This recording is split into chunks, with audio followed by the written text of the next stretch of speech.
Welcome to an action-packed America's Day at the Races today. Not only will we be bringing you races 3 through 9 here at Aqueduct in South Ozone Park, but we'll be bringing the action from Oaklawn Park as well, but also Keisha Clement is down at Tampa Bay where they have a huge day of racing. And I got to say, Ray, I think next to the Fountain of Youth, this might be the second best Derby prep we've run so far this year. Yeah, it's a really exciting race. A lot of horses that are trying to take that stepping stone towards the first Saturday in May, and some lightly raced horses that are looking to, make their names known. Including a maiden who, there's an argument he could be favored even in that race. Probably won't be, but it is a terrific race. A lot of stakes down there as well. They got some serious rain at Oaklawn Park overnight, and so they are sloppy at Oaklawn, but we are good here. And Harrod, the Gander race 4, the Maddie May race number 8, both those are New York bred races, heavy favorites in both.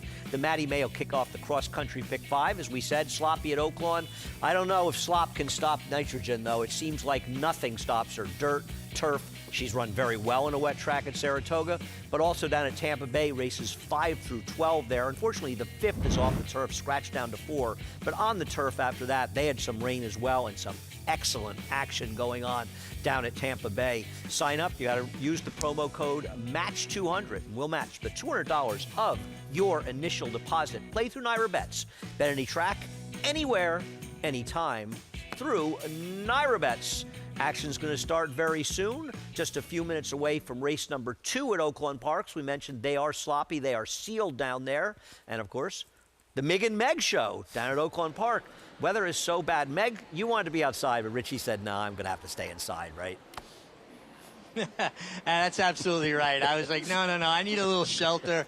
My bones are a little bit older than Megan's, but we're cozy. We're warm in here. We're good. We're in the box seats, basically, right above where the horses come out of the paddock. And got a really nice race today in the Azeri with Nitrogen coming back for her second start here at Oaklawn Park. And I heard that it was kind of a crazy route for Jose Ortiz to get here, Megan. Yes, this morning he has been just trying to get here from the fairgrounds base with flight cancellations for his champion, the number 2 Nitrogen. As Andy alluded to, nothing has stopped her so far, including a wet track, which was the point of her coming out party on the dirt, where she was campaigned as a turf horse prior to that. Getting the best of this group in the Bayakoa Mig with a career best 97 fire speed figure off of not a lot of works coming off of the layoff. Yeah, I mean, it just looks like it was a race to get her started. She could take another step forward. Like you said, she's shown to be proficient already on off racetracks.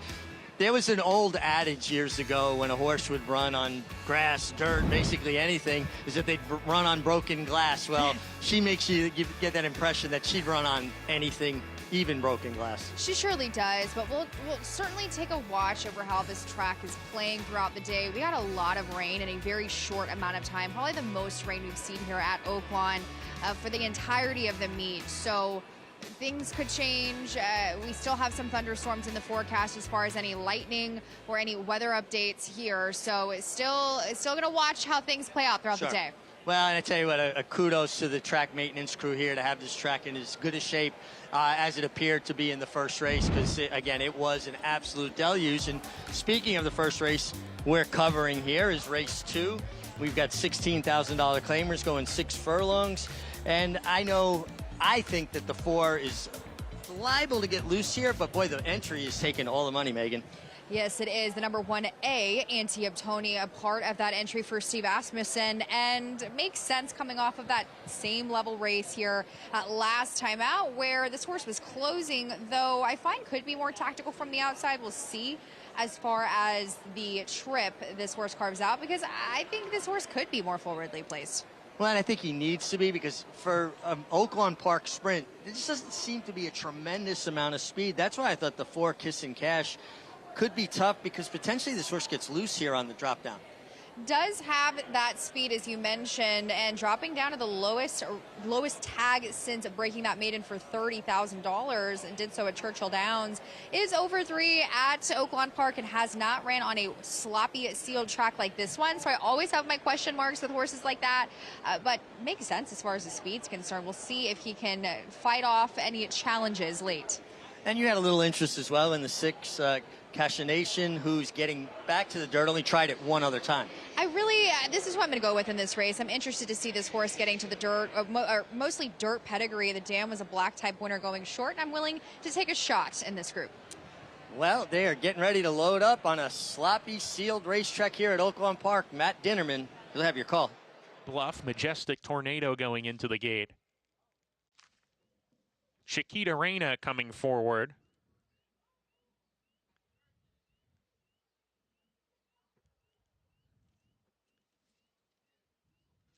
Wowzers, post position number 9. And the two Steve Asmussen owned and trained pair here, an entry Flat Stormin'. The Bay Mare and the Gray Roan filly, Ante-Up Tony. We're ready to go. And we're off. Good beginning for all the runners. From the inside, Chateau's Blur the long shot up on the pace. Kissing Cash has early lick as well. Here's Flat Stormin' on the outside to make it a party of 3. Now make it a party of 2. Chateau's Blur eases off the pace. Kissing Cash, Flat Stormin', they're together. Chateau's Blur taken back to 3rd with Ante-Up Tony and Majestic Tornado between that pair. Gap of 2 to Chiquita Reina. A similar margin to Cashination is in mid-division. 5 clear of B Bluff. Ragtime Sizzle to the inside, and Wowzers is at the tail end of the field. They are strung out, rounding the far turn here. Kissin' Cash, narrow lead. Flat Stormin' right up alongside as they round the far turn. Gap of 4 now. Majestic Tornado into 3rd, but is all in right now. Ante-Up Tony under the stick, losing position. Passed by Cashination as they come off the turn. Kissin' Cash, Christian Torres on the lead, putting away Flat Stormin', who can't keep up. Majestic Tornado is next. Cashination trying to run on late, but it's Kissin' Cash hitting the 16th pole with about a 6-length lead. It's an insurmountable lead here for Kissin' Cash. Kissin' Cash waving goodbye to the competition and comes home well ahead. Cashination was 2nd, tight for 3rd, Ante-Up Tony and Majestic Tornado. And it was Kissin' Cash taking them gate to wire here. We've seen 2 races at this on this Oaklawn Park card so far, and both were won by horses gate to wire. Speed looks to be doing well in the early parts of this card, Mig, as we kind of had the exacta there if you wanted to go with both of our picks in that race. But you were right on about this horse. Getting in the front end, was able to just sit by comfortably and take control and drawing away. Yeah, you know, you don't have to deal with kickback. You basically pick the part of the track you want, and Speed looks good. Christian Torres with another winner here. And yeah, we gave out the Meg and Mig exacta here. To start off the day here at Oaklawn Park. It is a sloppy track, but track looks like it's actually holding together really well. Kudos again to the track maintenance crew. And you know, it's a little bit nicer where you are, Acacia, down at Tampa Bay. It is a gorgeous day in the 80s here for Tampa Bay Derby Day. Richie, really looking forward to it. There was a little bit of rain overnight, so the 5th race is the only race carded for turf that has been taken off and affected by scratches. The other scheduled grass races will still be on. And talking about a track that may be a little bit kind to Speed, that's something to watch, because last year, Tampa Bay Derby Day, we saw Speed be very favorable, and so far on this card, there have been some quick early fractions that they've been able to sustain. But I think a really fun and competitive Tampa Bay Derby group, highlighted by the return of Further Ado for Brad Cox, who Brad told me the other morning at Payson that he felt they missed a little bit of time with him, but he said he's not a big imposing horse, and they felt that he's really been able to get fit quickly in his return for this race. So he wasn't really concerned about any sort of fitness questions from him, and he said he really felt that he flourished once he got a chance to get more distance. That 20-length maiden score, and then of course that win in the Kentucky Jockey Club most recently. So looking forward to seeing what he can do off the bench, coming back for his 3-year-old debut, trying to pick up some Kentucky Derby points. Of course, last week, Brad won the Fountain of Youth with Commandment, and so looking for some alternate paths for his 2 talented 3-year-olds at this stage of the year. It's hard not to get excited, and of course, Further Ado will be returning, but some lightly raced horses as well, like Canaletto, the Puma, even Power Shift, still a maiden that we can look forward to in today's Tampa Bay Derby, but a great card still to come. Andy, I know it's warm and sun shining here. Hopefully you guys are staying warm with all the exciting action up in New York. Thanks, Gage. I actually set Ray on fire. It got a little chilly, but Ray's warming me up now. Anyhow, they are on the track for race number 3. Where currently the number 3 Interceptor is a slight favorite over the number 2 Chillax. We'll start with the 1 Neon Bordeaux. Yeah, he had his three race win streak snap last time. He did break a little slow last time, so looking to get back to those wins. Chillax, who's done his share of money burning, goes out for the potent Bill Mott barn. Yeah, it did some hanging last time. I thought he should have gone by that horse, but we'll circle back to him. Done a lot of hanging. Savine Savacci has the mount. Manny Franco for Mike Maker on Interceptor. Yeah, been in good form this winter. He's trying to keep it going here in the Open 1X. Kendrick Carmouche riding Valentian for Todd Pletcher. Yeah, I thought all the horses that came out of the similar race, he's the only one that really didn't do a whole lot of running. Longest shot on the board, but not untalented, is the 6 Sturdy for George Weaver and Eric Cancel. Yeah, he got the job done out of town last time, so he's kind of limited on options where he can run. I thought this made a lot of sense here. Well, she's the last member of the team on right now, you're going to see, but she'll never be last to me as we head down to Maggie Wolfendale.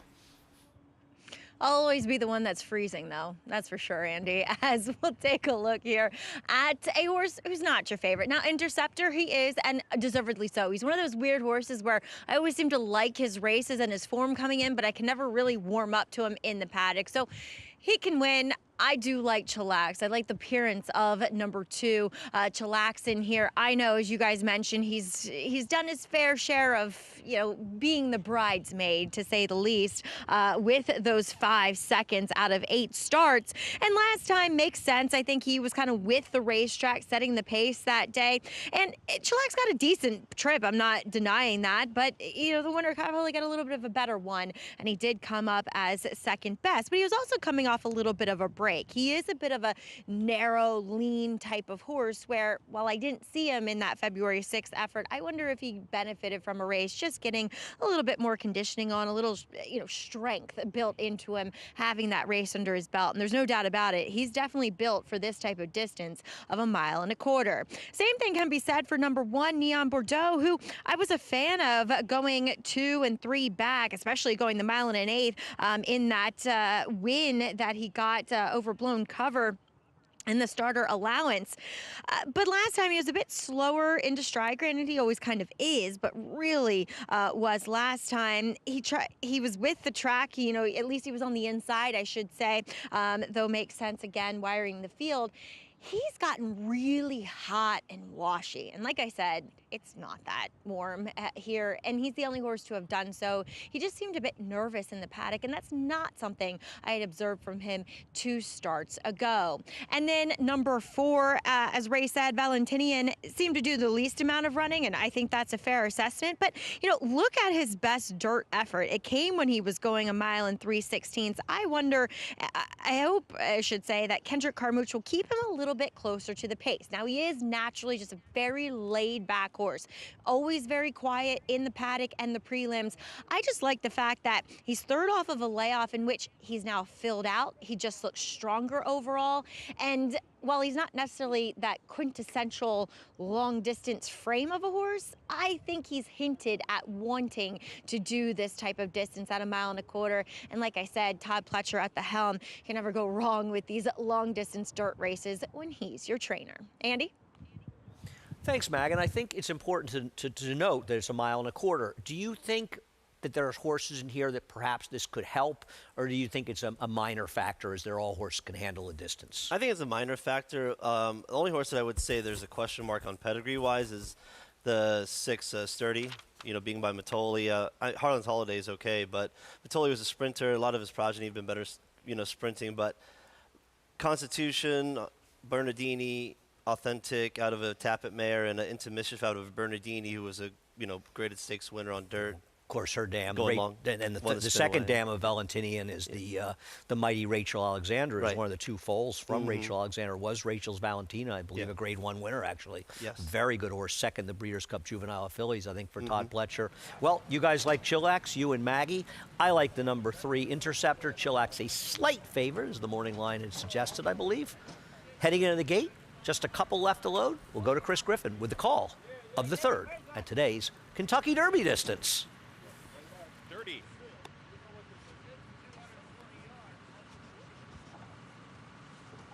Goes in. All set.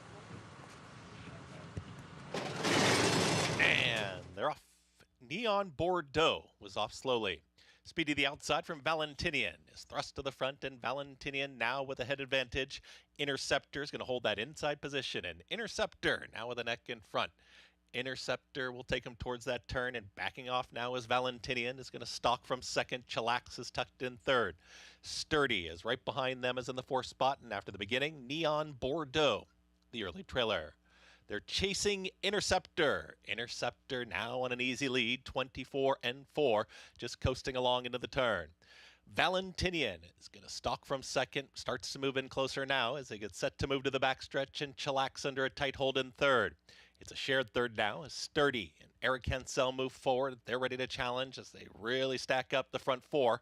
Neon Bordeaux still trails. The leader to the inside is Interceptor, and there's a seam here from in between horses, and Chillax is going to take it. Chillax moves right up alongside now Interceptor, and they start to quicken. 52.23 is the posted half-mile time. Valentinian is now back to third. Lost some ground on the backstretch, and Sturdy is going to be wide. And Neon Bordeaux has now caught the rest of the field, is moving to the inside with a ground-saving journey for Jamie Rodriguez as the sprint is on now. Less than a half mile to go, and Interceptor is still there. Interceptor with a half-length advantage. Chillax with every chance to run by. Here comes the run from Sturdy. Valentinian, who lost some of that momentum, is towards the back end of the field there with Neon Bordeaux. Interceptor is now all in. Chillax has not pushed on by yet. These two nose and nose with a quarter mile left to go. Interceptor's trying to find more. Interceptor, Chillax, maybe with a head in front, and Chillax is challenging Interceptor, who's in for the fight, and Interceptor has repelled the challenge. Interceptor dives down towards the rail. Valentinian now back for more up on the outside, is running up into second. Interceptor, a front-running score. It's all Interceptor. Manny Franco to win it. Valentinian second, then came Chillax and Neon Bordeaux in 2 minutes 6.23 seconds. I think my favorite moment this week will be Ray saying to me at the 8th ball, my gosh, Chillax is such a hanger. You didn't know? And listen, Interceptor may have been the best horse probably in the race anyway, but when you get this kind of pace advantage, and Manny just, I mean, you said to me during the race how well Manny's riding. He is. He can just sense. He did a great job putting this field to sleep. Even Savine Savachi tried to make an early little move, and he held his position, put his horse back in the bridle and said, let's go on, and picked it up, and took no prisoners. I don't think there's a trainer in the game that is better with routers, whether it's turf or dirt, than Mike Maker. You know, I mean, they had a good field in this one with Todd Fletcher. I think you could argue that Todd, Mike Maker, you know, two of the elites at, you know, this kind of long-distance dirt horse. No, I'm just so impressed with the work he does. Of course, Manny's having another fabulous winter. Yeah. A lot more to come. And, of course, Canaletto, coming off that maiden win, will try to stamp his way to the Kentucky Derby for trainer Chad Brown a little bit later today as America's Day at the Races continues.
a huge day of racing on America's Day at the Races. Of course, we got 6 races left here at Aqueduct at South Ozone Park. We'll be starting the pick 6 just about a half an hour. But we've got a champion in nitrogen returning in the Azeri down at Oaklawn Park, where Megan Mig, the Megan Mig Show, is taking over.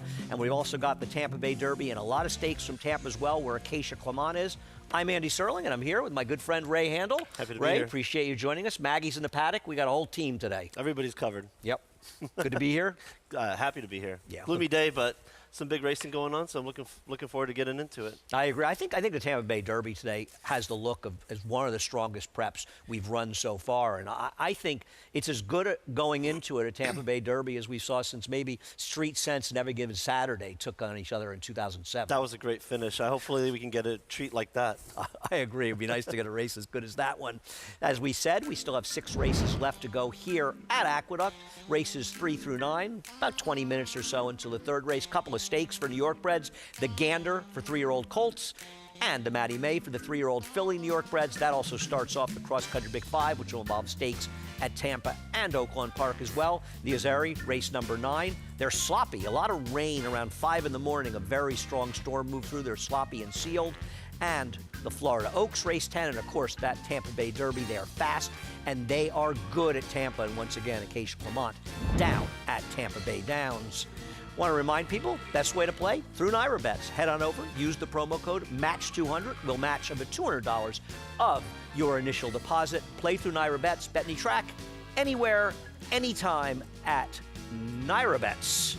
Speaking of Tampa Bay, the Tampa Bay Derby coming up, and I'll tell you the big 3 in here, and it's not just 3 because the Puma has some good things to say about it. Hulkamania we'll talk about in just a moment, even talking second in our Champagne. But between the Maiden Power Shift and Further Ado and Canaletto, this is a crazy strong race. Yeah, loaded field, top to bottom. I agree. It'd be fun to see how Hulkamania can hang in with Jason Worth. Always adds a little bit of electricity around the races. I heard a rumor we might actually be talking to Jason Worth very soon as we head down. We're heading down to Tampa to Acacia Clement. Well, not only is it Tampa Bay Derby Day, but it seems we have a big icon representation here at the track. So happy to be with Jason Worth. You guys really showed out today. Yeah, we started this thing a little over a year ago, not really knowing what we were doing. Went to the Keeneland sales with no money raised and no real partners, and went for it. And we got some nice horses like Cocomotion and Hulkamania, and Disruptor just won that last race, Rapoli horse, and we got Audacity, which is a half to Disruptor. So we got some nice horses in the stable. We got some great people that have jumped in and joined on. You know, the sport of horse racing is just too good not to share, and that's what Icon Racing is all about. It's awesome. I love seeing you guys cheering for your horses as well, and you have a big afternoon, as you mentioned, Hulkamania in the Tampa Bay Derby. Certainly a big ask, just his 2nd start, but he was pretty impressive winning here on debut. He was, and talking to Whit, it's like, where else are you going to run him? And I'm all for taking shots. Obviously, we took a big shot last year with Flying Mohawk in the Derby, and he ran 2nd to last. But that's not the point. The point is just being here, being part of it, and bringing new people into the sport. We've got I think we brought almost 40 new people into horse racing as owners, and I think that's what it's all about. So Tampa Bay Derby on the biggest day. Hulkamania, Cocomotion. What more can you ask for? We got everybody here. We got the veranda. We got a couple boxes. It's gonna be great. I couldn't agree more. And I got a chance to meet Coco last time, who Cocomotion was named after. She also debuted at Tampa. She's running in the Florida Oaks, and she seems like she could be pretty special. Yeah, she went through this awkward teenage years, and she was she knew she was nice. She's well bred. But she just kind of all of a sudden came into her own and ran huge in that race. So we're running it back. We're taking a shot with her again. Florida Oaks is a big step, but it fits, and we put all our faith in Whit, and we're just here for the ride. Well, thanks so much for the time, Jason. Good luck to the whole team today. All right, thanks a lot. I think Jason's love of racing is infectious. And, I mean, he's in Saratoga basically every day, and you talk about his enthusiasm getting involved in the game, and I think it's been just great. Well, he loves the game. His ride upon with Dornick was great. It's special to see both of them have a lot of success, and that he's gotten back into the game even more now that he's had that success. And I agree. He doesn't have to apologize for Flying Mohawk running the Derby. A lot of horses run the Derby every year that aren't going to win the race, but, you know, a lot of us thought Mind That Bird wasn't going to win. There have been horses that won that we couldn't have had, and he wanted to get there and have some fun, and I think he's just been absolutely terrific. Nice guy as well, and appreciate him spending some time with Acacia as well. Now, Further Ado, I'm not sure what to make of Further Ado, because he obviously had that huge win to break his maiden. It was, even though he won this race, a bit disappointing from a speed figure standpoint. I think he's pretty good, though. I do, too. I think, like you said, the speed figure might have come back light, but he's quite an impressive-looking colt, and one goal in 2 turns, and by gun runner. He's got the right connections, the right jock, and he's in good form. It's hard to knock a horse when they win. You can't fault them for winning a race. So I wonder a little bit about the situation where Irad keeps the mount on him, as he rode the last 2 times, because Power Shift, who he rode the maiden, now John Velasquez, it's not so bad. You lose Irad, you get Johnny V. But Irad had to make a choice here. That's a pretty big choice to be making this early. Very bold, especially for his man Rapoli, because you know, he rides the barn for him. So to make this decision, like you said, says a lot about the horse. I agree. It's very interesting because Power Shift comes out of that impressive maiden race. He may have lost, but Emerging Market, who's heading the Louisiana Derby, it's possible they're 2 of the best 3-year-olds in the country. And then you've got the half to Sandman on the outside. He is the polar opposite of Sandman. Not only does he look completely different, but Into Mischief, he's got speed. He's a very different horse. Yeah, he aired off. Aired off in his one start. So I mean, still a lot to go, a lot for him to prove today, and not a lot to go off of. But you know, this is why we run these races, to see who can step up and put their name in the hat. And Chad Brown obviously has a plethora of very good-looking 3-year-olds right now, and I think anybody that thinks that he's not trying to get to the Kentucky Derby with this horse is incorrect. Doesn't mean he's going to get there. He's got to get points today. Got to see where he goes next time. As the preps are starting to heat up, the San Felipe a little bit later today, with Brandt coming back in that race, Virginia Derby next week, the Jeff Ruby at Turfway on synthetic, Louisiana Derby that we mentioned, then the Arkansas Derby, the Florida Derby. It's time to start getting serious. I got to say that this got to be one of the strongest hands that Chad has had, and that's not saying that lightly. He's had tremendous stock over the years, but I've never seen a quite as loaded as this. It's funny, you know, he had said to me last year around May or June, he says, if I don't have plenty of 2-year-olds, you know, in the Breeders' Cup races, something's gone badly wrong. Now, he didn't have really anybody, but he wasn't wrong about the quality of his horses. It just took a little bit longer for that quality to start showing up. Not always a bad thing when that happens, too. Very excited about the Tampa Bay Derby, but also race number 5, unfortunately, is off the turf and did scratch down to 4 horses in here. And right now they're making Notable Exchange, the number 4, is the heavy favorite as I'm trying to get my TPs.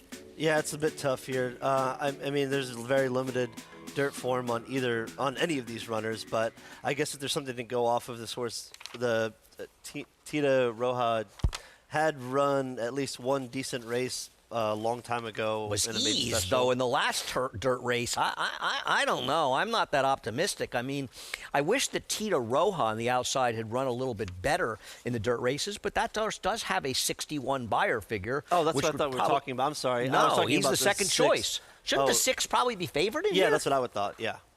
That's a little bit strange. Agreed. Not quite getting it. We'll go down to Acacia.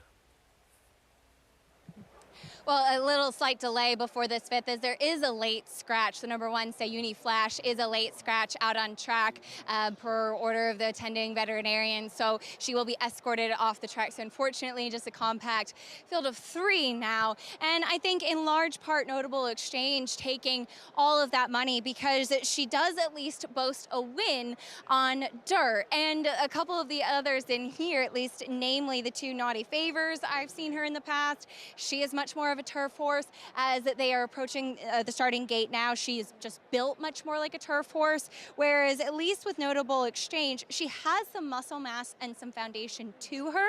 So I don't think it's going to take a Herculean effort to win this race.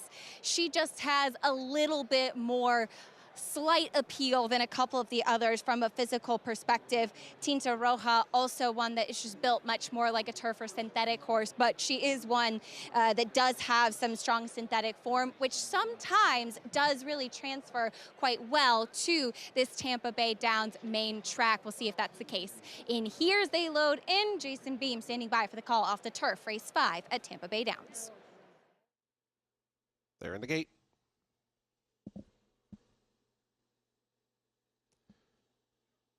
And the race is on. Notable Exchange broke sharply and goes right to the front. Quickly puts 2 on Naughty Favors, Tinta Roja, but that's going to change immediately because Naughty Favors wants the lead. Naughty Favors up to grab the lead with 1 circuit to go, leads it by a length and a half. Notable Exchange is going to sit second, trying to gear to the outside. There's Notable Exchange, and Tinta Roja is going to be the trailers. Notable Exchange does get out to about the 2 or the 3 path, just outside of the early leader, Naughty Favors. So they have 7/8 of a mile left to go, and Naughty Favors to catch. Naughty Favors in front by almost 2 now to Notable Exchange. Tinta Roja guided from that 3rd spot, drifting down toward the inside lane now as they got the opening quarter, 24.78 seconds. So the backstretch journey begins. The longest price of the 3. It's Naughty Favors in front. Naughty Favors trying to slow it down up top. Notable Exchange getting a little closer now in that 2nd position. Tinta Roja's 3rd and a length and a half behind. So they have 4.5 furlongs to go in the thoroughbred after Carolines Purse. Naughty Favors the leads down to a neck now as Notable Exchange. This 3 to 5 favorite presses closer. 50.02 the opening half mile time. That's over a quick track today. As they go to the far turn, Naughty Favors. Notable Exchange still that head back. Tinta Roja coming up after them now. Just a length separates the 3. They wide around that far turn. Notable Exchange up to grab the lead. Naughty Favors tries to stick with that one. Tinta Roja up on the outside now, putting ahead into 2nd. Notable Exchange the leader at the quarter pole. Notable Exchange by a length to Tinta Roja, pushed along to come after this leader from 2nd. After that comes Naughty Favors 3rd into the lane, and Notable Exchange and Sonny Leone in front.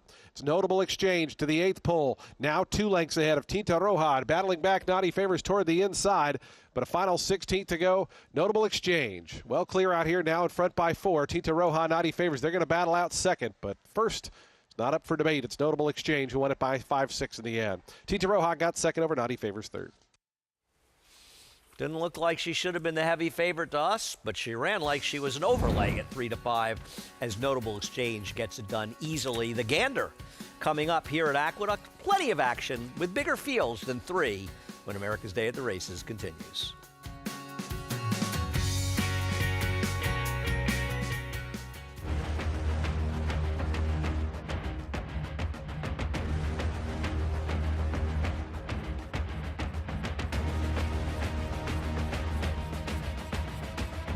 They're coming down for the finish, and it is Silver State. 10-25, 10-25, at 25-35, 335,000. Grade 1 winner Silver State, standing at Claiborne Farm. You bet with Naira Bets. Bet any track, anywhere, anytime. Download the Naira Bets app to play today and get a $200 deposit bonus. Watch live horse racing. Get expert picks, boost your bankroll with weekly promotions, and hone your handicapping skills with exclusive tips and tutorials. Download the Naira Bets app now. Sign up now to claim your $200 deposit match bonus. You bet with Naira Bets. A surging debut at 2, an international tour de force, an explosive winner of 2 sire-making Grade 1 races. Raging Torrent running the race of his life, and Raging Torrent and Frankie Dettori cruise to victory in the Malibu. Raging Torrent's coming out party is in the Metropolitan Handicap. Raging Torrent, the next wave in the Lane's End stallion-making tradition.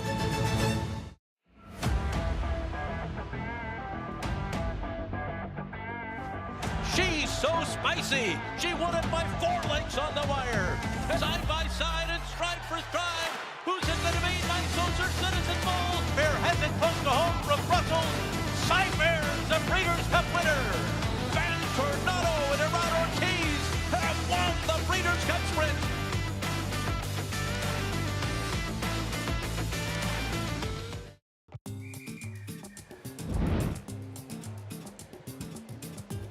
Welcome back to America's Day at the Races, brought to you by Naira Bets. Bet any track, anywhere, anytime. The plethora of some solid betting races throughout the country. And right here at Oaklawn Park, we've got a pretty decent field of Arkansas breds, maidens, in this maiden special event. I kind of gravitated, though, towards a first-time starter, the number 6, Instamania, as they travel the 6 furlongs. They are loading, but quickly, Instamania firster for Tommy Van Berg is sire Instagram, 19% on the wet dirt overall, as we send it up to Matt Ditterman for the call. Rider about to come up. 70s music, post 4. Humorous Saint about to walk in. Humorous Saint going in. 70s music, post 4. Humorous Saint in the J. Rita Young colors. 2-back Rebel Ridge, the Best Turned Out Award winner, Global Heat Wave to the outside post.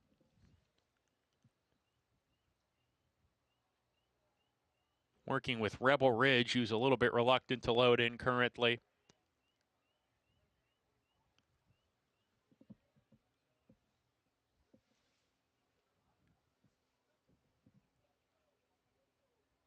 To the outside, Global Heat Wave. We're ready to go. And we're off.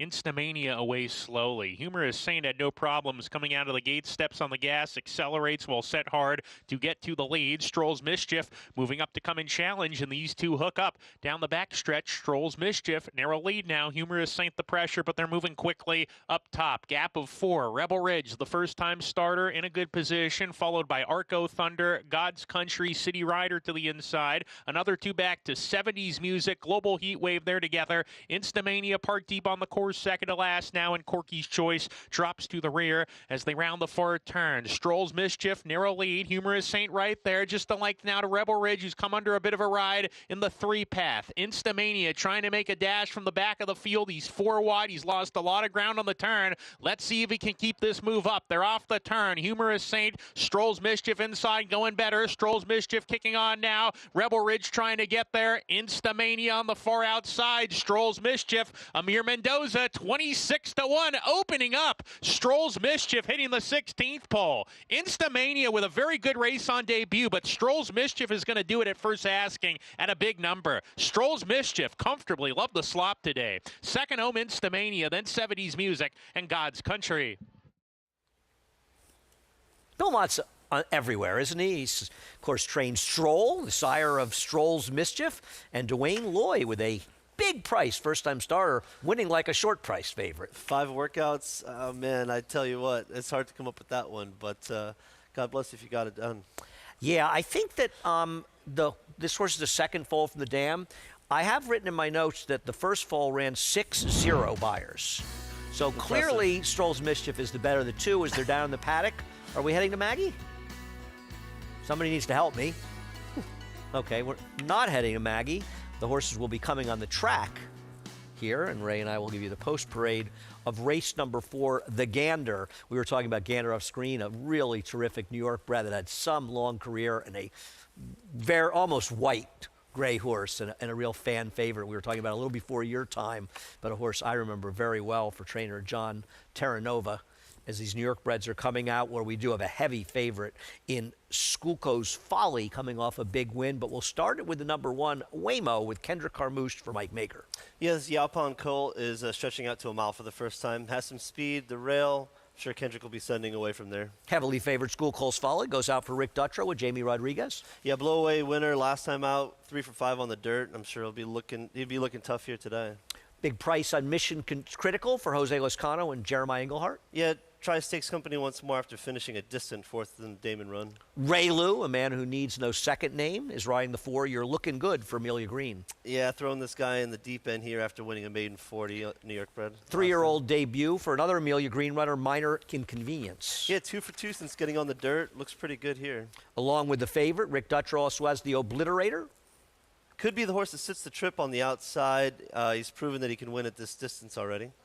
Anyway, trying to bounce back on a track with a little bit less moisture for Linda Rice and Manny Franco. He adds the blinkers today after a bit of a flat run first off the claim. kind of, I'm surprised it's 5-1 here. So maybe they know something we don't. Well, I mean, I thought School Close Follow could be even shorter price than the 4 to 5. We'll see what plays out. And want to let people know you're playing Aqueduct through Naira Bets. Opt in and get the 20% bonus on your win bets at Aqueduct today. More information on that at NairaBets.com, but be sure to opt in. And back to School Close Folly. Are we going to Maggie? Now we'll go to Maggie and get more on School Close Folly and the rest of the field for the Gander. Yes, Andy. And while I picked the other Rick Dutrow horse, the Obliterator, number 6 in here, because I, like Ray, thought he sat the trip, and I decided to take the side of I want horses who are proven at this mile distance, which School Close Folly, he is fast, and he does look probably best in this field from a physical perspective, but I'm just slightly doubtful, especially at a short price, to take him trying this distance for the first time, because he is not smaller. There's a lot of him. There's a lot of substance to him, but he's very compact and he's built downhill. And overall, and while he's been this way kind of throughout his career, I noticed that he kind of was able to focus that energy a little bit more in the prelims back on January 22nd when he ran that huge race. He is a little bit of a playboy. He's a little bit of a punk. And so sometimes that, bubbly energy just doesn't bode well for trying to get that longer distance, especially for the first time. So, like I said, he looks tremendous. He looks much the same as what he did going back to that big blowout win back in January, but I just have my doubts at a short price at a mile. Next, we'll take a look here at Amelia Green's number 5, Minor Inconvenience. We'll see if it is just that, having to deal with the layoff, as she does. She's another trainer sending out 2 here in this race. And, last time when he took down the funny side, he was the beneficiary of the favorite blowing the brake that day. Toga Twist kind of, I think, ducked in severely at the start there, and he was one that projected to have early speed, while the horse 4th and 1, who is okay, kind of went out and set the pace there, allowed Minor Inconvenience to be drawn into the race to sit that nice stalking trip. However, I do feel as though he's a horse that might actually benefit with the more ground he gets to cover, because he's just built that way. This son of Mendelssohn, just a bit more scope overall, very laid back and professional, coming back here for his first start as a 3-year-old, and does look as fit as he possibly can. So if there's a little bit of routine improvement from 2 to 3, which at least looking at him physically looks as though there could be, that puts his horse right in the mix here to probably secure a minor placing if School Close Folly is able to run that same race going a mile.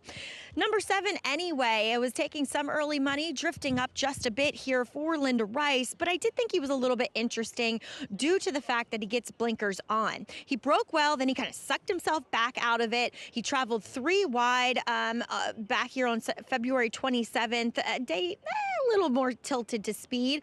Then he was under a hard ride in the turn to kind of keep up. Then he was wandering all over the track, and then he just kind of stayed on evenly for 3rd. That was going today's distance, and he looks like a horse suited to this type of distance. I just think the blinkers were evidently needed given the way that he ran last time. So Linda puts on a big cup, a cheater cup blinker here, kind of closing him in a bit more. I don't think he's as good as many of the top horses in here, Andy, but I thought the equipment change could move him up a bit. Thanks, Mag. Let's talk about School Close Folly. The 2 reasons you'd be concerned with him is, can he run back to his last race, and whether or not he's a horse that is going to be as effective going longer. But if he runs any semblance of his last race, they can't beat him. I 100% agree. If he runs this type of race, I don't care even if he stops the next quarter of a mile. They're not getting anywhere near him. This was a very, very impressive performance. And, Greg Wolf had told me before that race, because he thought he couldn't lose this day, and he wasn't favored. He was absolutely right that his Thorograph numbers made him look better, perhaps, than even the 76 buyer in his prior start. He is the one to beat. I do want to talk about Minor Inconvenience a bit. He was very fortunate to win last time. The first-time starter was second, got completely left. The favorite got badly left. But I still think he ran pretty well there. Now, I don't know if he's ready off a mile off the layoff, but he's a Mendelssohn, and Amelia Green's horses, they show up. They've been running all winter long. She's had a tremendous run. She won a stake the other day out of town at Parks. Yeah, listen, it's tough to come back in stakes company off of a long time away, but you know those numbers running a 68 buyer in the middle of the summer as a 2-year-old should put him, 75, 78 type. 10-point fig. You think this pace is going to be higher than I do. I'm going to make the over-under for the first quarter 23-31. 23-31. You want over or under? I'm going to take the under on that. Okay. Ray and I, that's a bet. It'll be a drink at Hamlet and Ghost when we're up in Saratoga in a few months. Place you've been known to come to see me at Hamlet partake, and Ghost. You have good once taste. in a while. Yeah. All right. They're heading into the gate for the Gander, one of our favorite New York breds. Chris Griffin has the call. Santana Jr., 2 out. The Obliterator.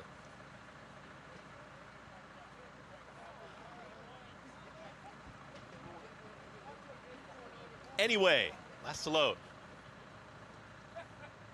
Anyway, going in, all set for the Gander. And they're off. Skulko's Folly broke very sharply from the inside, goes right to the front. Here comes Mission Critical, wants to join that early leader and challenge for that early supremacy, but Skulko's Folly is quickest. Skulko's Folly is up by a half length as they come out of the chute. Mission Critical is now going to stalk from second. Right there in third comes Minor Inconvenience. Whammo has moved through at the rail, is now a challenging fourth. To the outside of them comes Anyway. The 2 at the back, the Obliterator with You're Looking Good. 23.12 and extending the lead now. Skulko's Folly doing it nicely so far. It's just moving right along. Is up by a length, called a length and a half. Mission Critical, the big long shot, just trying to keep up here from second. Out wider comes Minor Inconvenience in third. Whammo's a ground-saving journey at the rail, 47.18 for half-mile time. Skulko's Folly takes him into the turn, is up by 2. Anyway is starting a charge here from mid-pack. It's going to be 4 wide here. Minor Inconvenience making a move 2, and now the complexion changes behind Skulko's Folly. Minor Inconvenience right there in second. Anyways and all in third. Whammo down at the rail. Ground-saving journey just following that leader. Trying to run on from far out of it. The Obliterator and You're Looking Good. They reach the top of the stretch, and now Skulko's Folly is asked to sprint away. Right off the rail. Whammo in clear pursuit has now taken second. Minor Inconvenience in third. Skulko's Folly, though, keeps finding more here with a 16th left to go. It's going to be a dominant victory for Skulko's Folly. Wins the Gander. Minor Inconvenience will get second over Whammo. And Anyway, in 1 minute 36.94 seconds. Most importantly, Ray won a drink from me as they went 23.12, but this horse was able to control from start to finish, and boy, he had no problem getting the extra distance, Ray. Yeah, he opened up when Jamie Rodriguez asked a question. There was no doubt about this win. I mean, obviously, it wasn't, I don't think it was a super slow pace, but it wasn't that fast. I kind of like, though, the fact that he's able to get the last eighth of a mile in under 13 and finishing well. We'll see what happens going forward, but he's a very promising New York bred. Yeah, I mean, maybe they take a shot in one of them in another open race, like when's the Gotham? Is that coming up? That was a week ago. Oh, it's a little tough. My bad. You have to be Superman and spin around the world, make it go backwards. I imagine. I mean, a race, like the Mike Lee at 7 furlongs up in Saratoga is on there. You're going to see what happens. But listen, Rick won the King's Bishop, now the Allens Jerkins, with a horse that won the Albany just 3 days earlier, a New York bred a few years ago. So with Rick Dutrow, you never know what happens. We going to Maggie? All right, she's with Rick. Race 200 times. Yeah, we're planning out Skulko's Folly's future here, Rick. But let's talk about the here and now, as he was really impressive in answering the mile question with an emphatic yes. Yeah, he sure did. I mean, we weren't even thinking about this until the racing office told us, hey, don't have too many here. You might want to look at it. And Mr. Dubb was right on it, said, Rick, let's try it. I'm glad we did. Rick, I kind of noticed a big change from this horse, and sometimes you see it, sometimes you don't, with horses going 2 to 3. It just seems like mentally, physically, he's really putting it all together. Well, I hope so. We've been wanting to cut him for the longest time. I bet. Every time that we want to do it, he runs big. So we say, well, we can't do it now. And we can't do it again because there's another big race coming up for him. So we really want to do that. I mean, you could see him acting up in here and acting up on the way over and in the barn all the time. But it's cool. He's never hurt anybody. And We're good with this so far. But someday we're going to get to him. You're okay. He's a playboy. He's a playboy for now. You were planning out the next couple races. Tell us a little about what you're thinking. Well, the Stallion Series is worth a lot of money. It's good timing here at this track. I think it might be 7/8 maybe. I'm not sure. But even if it's a mile, you know, we're okay. So that should be his next start most likely. Mike picked this one out a long time ago. Well done, you and the entire team. Big win again today. Thank you very much. And Andy, School Coast Folly, he gets to remain a Colt, at least for the foreseeable future. Well, I know is that Maggie wants to geld every horse. Every horse she wants to geld them. So I don't know if I should take it a little bit personally or not, but Rick's got a nice horse here with School Coast Folly. It was a very impressive winner, and I like that Minor Inconvenience ran well off the layoff. No match for this one, Ray, as we get ready to take a break, but there is still lots of action to come. Another 4 hours of America's Day at the Races.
Welcome back to America's Day at the Races. A nice scene on the East River, heading under, I believe, the 59th Street Bridge.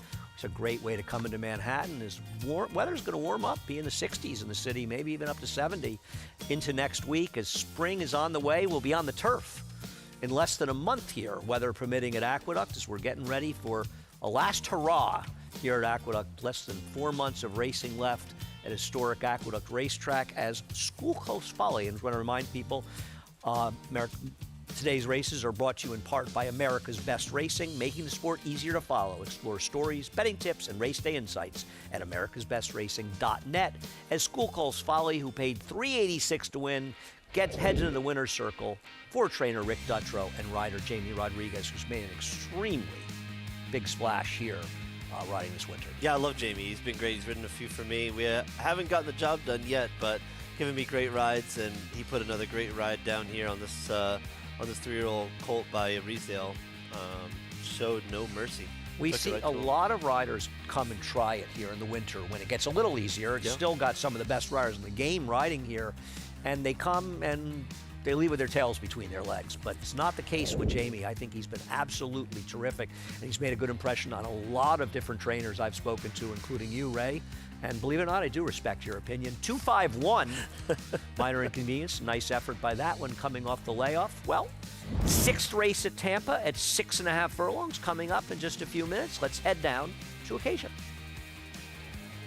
I'll start off with a horse, Andy, that I know you and I have a bit of a soft spot for in Silver Slugger. He is a heavy favorite now coming out of a stakes try last time out. Just an incredibly honest horse that shows up, and this is a horse that at the start of last year was running in low-level claiming races and is now multiple stakes winning type. Looking at his win here at Tampa, 2 starts back at the end of December. He does have that tactical speed. Now, I saw him last time in the Pelican where a little bit surprising, he did go off the tepid favorite, and Concrete Glory wired the field that day. I thought he made a credible account of himself. He did get quite warm that afternoon. Now, it's hot out today. All of the horses are naturally sweating a bit, but I do wonder if he is going to appreciate getting Lasix back this afternoon. I know he's run well without it in the past. He has won stakes before, but I just think that it might take the edge off him a little bit. He looks fantastic, super warm up, very, very fit coming in here, and a very hard knocking individual. Now, the number 4 taking some money, Curlin Gunner. Where did that 86 Buyer speed figure come from last time out when he won here at Tampa for 10,000 at 46 to 1? He's 5 to 1 today. He looks good. He stacks up well with his competition. I just feel like it's a little bit of a case that you maybe missed the wedding, so to speak, as his jockey actually is off behind the gate. I'm not exactly sure what's taking place, but his rider has jumped off a seat behind the starting gate on the number 4, Curlin Gunner. So we'll keep an eye on him if they are making an adjustment or what's taking place. But he won impressively. He was chasing. He pulled away last time. I just feel like he's facing much tougher company as they have actually taken the tack off him behind the starting gate. So it looks like the number 4, Curlin Gunner, had some doubts, but he will be a late scratch no matter what in this spot, taking the tack off behind the gate. Now, the number 7, El Chispazo, I had some interest in. As this horse cuts back in distance, I know that typically he has been running some quicker races when going longer, but he's cutting back in this spot. He has some length to his frame, and he could potentially be a horse that will appreciate a little bit shorter. I thought he looked fantastic out on the track, and it actually looks like on the 4, Curlin Gunner, I have not seen this where they've completely taken the tack off before, but they're resetting it and resaddling him behind the gate. So kind of an odd thing to take place there, but tack going back on. We'll see if now that everything is in the right spot, that will be a positive for him to try and make it 2 in a row, Andy. Thanks, Acacia. Glad he's running. And Curlin Gunner, the 4, is a funny horse because if you just drew a line through his last race, he could be 99 to 1 in this race. 99 to 1, he would have been, yeah. But big figure or not, he ran in a $10,000 claim race at 46 to 1. I'm not taking 6 to 1 to find out if it's legit against this field. But if it is, he can win. I mean, I would book those bets if I had enough of a bankroll. Here's the thing. If the 8 shows up, the heavy favorite, he's still better. If that horse runs back to his 86 Buyer, this horse is still better. I agree. I even think the Secret Empire to the outside, even if that horse runs his A race. That Secret Empire would be 4 to 5 in this race if the 8 Silver Slugger wasn't in here. Well, you're probably right because he is 3 to 1, and well, the only horse is taking any money. Mm-hmm. Why is the 7 not taking any money? I like a turnback that has speed. Yeah, I mean, he ran, I don't know. I thought he ran a disappointing 3rd last time in this condition. If he can fire back to some of his better races, I think he has a big shot. But he disappointed at very short odds in that race. So for me at 10 to 1, it's hard to talk you off of a horse at that kind of price. I'm betting 8-7 and a small reverse. That's my play here. All right. Or loading up. If I can get him in there. I got him in. It's Lyra bets, you know. You get there very quickly. Let's get the call. Race number 6 from Jason Beam. Secret Empire coming up. Going in. They're in the gate. Somebody popped the gate open. It was the number 3 Protege who's run loose, and we're going to have a delay. Stand by.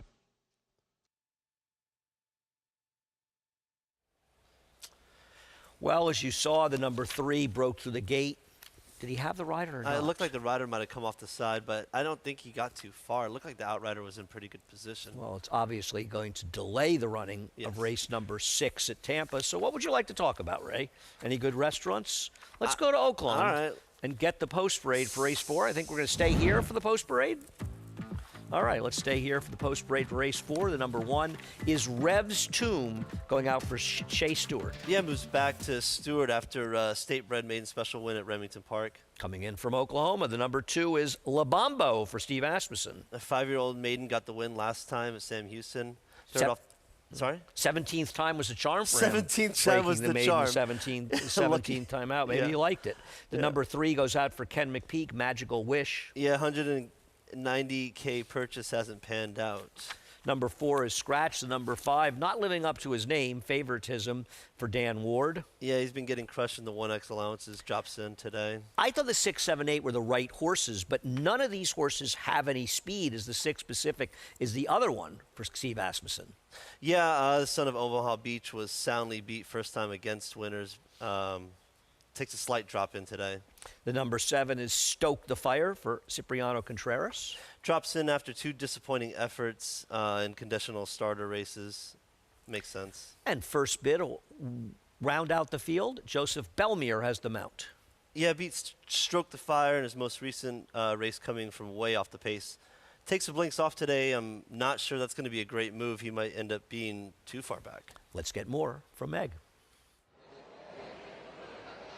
Well, Andy, this is a very competitive betting race as per the tote board, where many horses have jumped around as far as favorites are concerned. I went to the number 6 Pacific for the Steve Asmussen barn, and I'll say this, there is not a lot of speed on paper in the first 3 races of this card so far. You wanted to be on the front end, so I think it's going to be a game of who's going to be aggressive, and the number 6 Pacific does have speed to back, as we saw breaking the maiden at Remington. And honestly, guys, I did not really love anyone in this race per se, and I'm not overly in love with this horse, but I think he makes sense, all things considered.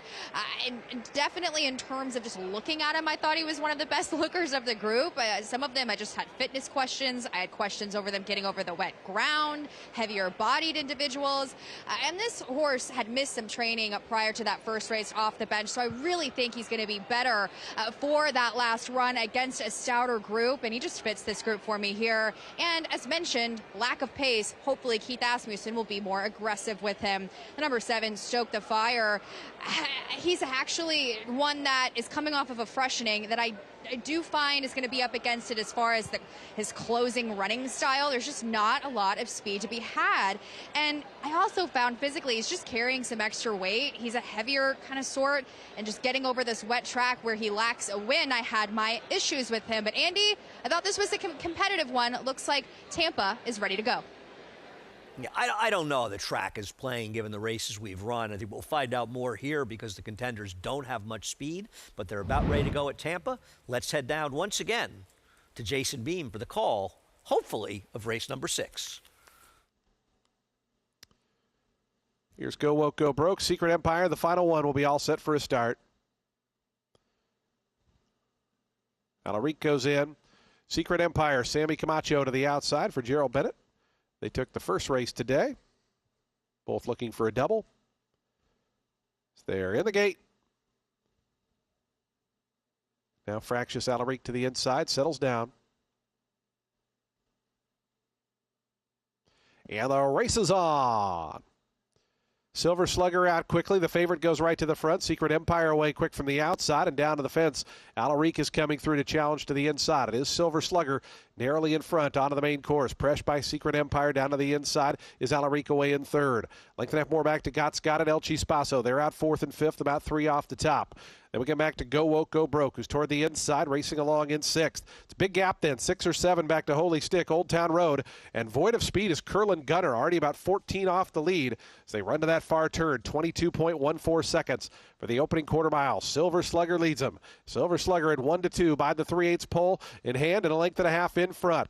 Moving up on the far outside, El Chispazo. Go Woco broke, looks for a seam in the 2-path with Secret Empire 3 wide. Alaric holding that rail spot, 4 in a line in behind this favored leader. Gott's got it, going to swing 5 wide to the outside. Holy Sticks made up some ground as well as they come to the top of the lane. Silver Slugger and Sunny Leone off the turn in front, 2.5 lengths. Alaric comes through down toward the inside. Battling on, Secret Empire still has a nose in that second spot. Then El Chispazo and Gott's got it. Curlin Gunner waylaid on the scene. Silver Slugger has fled the scene. Silver Slugger in front by 4. Silver Slugger going to go on to win it here, geared down by about 4.5 in the end. Alaric might have put a nose into second. It's really close there, along with Secret Empire. After that, a photo between Holy Stick and El Chispazo. Does look like Alaric got second on the inside, but no doubt about the winner, the heavily favored Silver Slugger. He is a very, very cool horse, making that 12 wins in just 19 career starts. As they're heading to the gate at Oaklawn Park, do you have any... I think we're staying here, right, for this race. Any quick thoughts on this race, Ray? I kind of like the 1 at a price here. Moving back to the Stewart barn, after winning, I didn't really like a whole lot of horses in this race, so I thought, why not take a price here? Well, I mean, the one thing about him is he should have some speed, and there isn't a lot of speed in here. I think he and Favoritism who's stretching out from sprints, they look to be the ones forward. Mm-hmm. It's I know that people think that I'm Mr. Bias. I'm not. I want to give it a chance to see how the racetrack is playing, and dirt racing in general is going to favor speed. I don't know that we've seen particularly competitive races so far to make major judgments about the track. In my opinion, I think you always give a tip to speed at Oaklawn. Yep. They seem to hold up even on the hot paces. So, we'll see. I agree with you. There has not been a ton of sample size in some quality races, so we'll see. Yeah, and with the top 3 choices, the 6, 7, 8, all horses that don't appear to have much speed, we'll see how that affects today's running of the 4th at Oaklawn. Matt Tinnerman will have the call.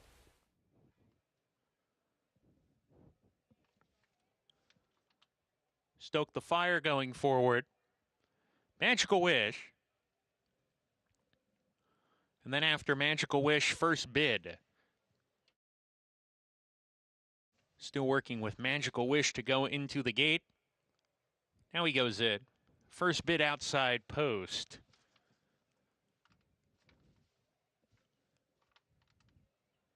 We're ready to go. And we're off.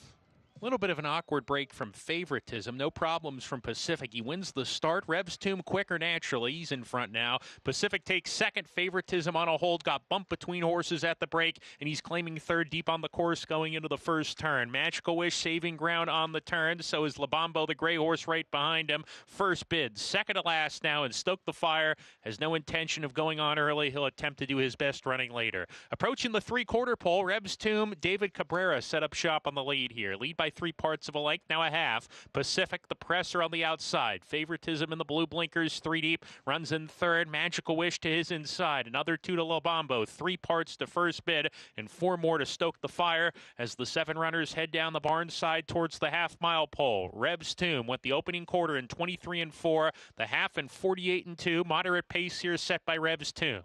Pacific, shown more rain. 3 parts of a length behind second. Favoritism routing for the first time. Continues to race 3 wide as he hits the 4-turn run.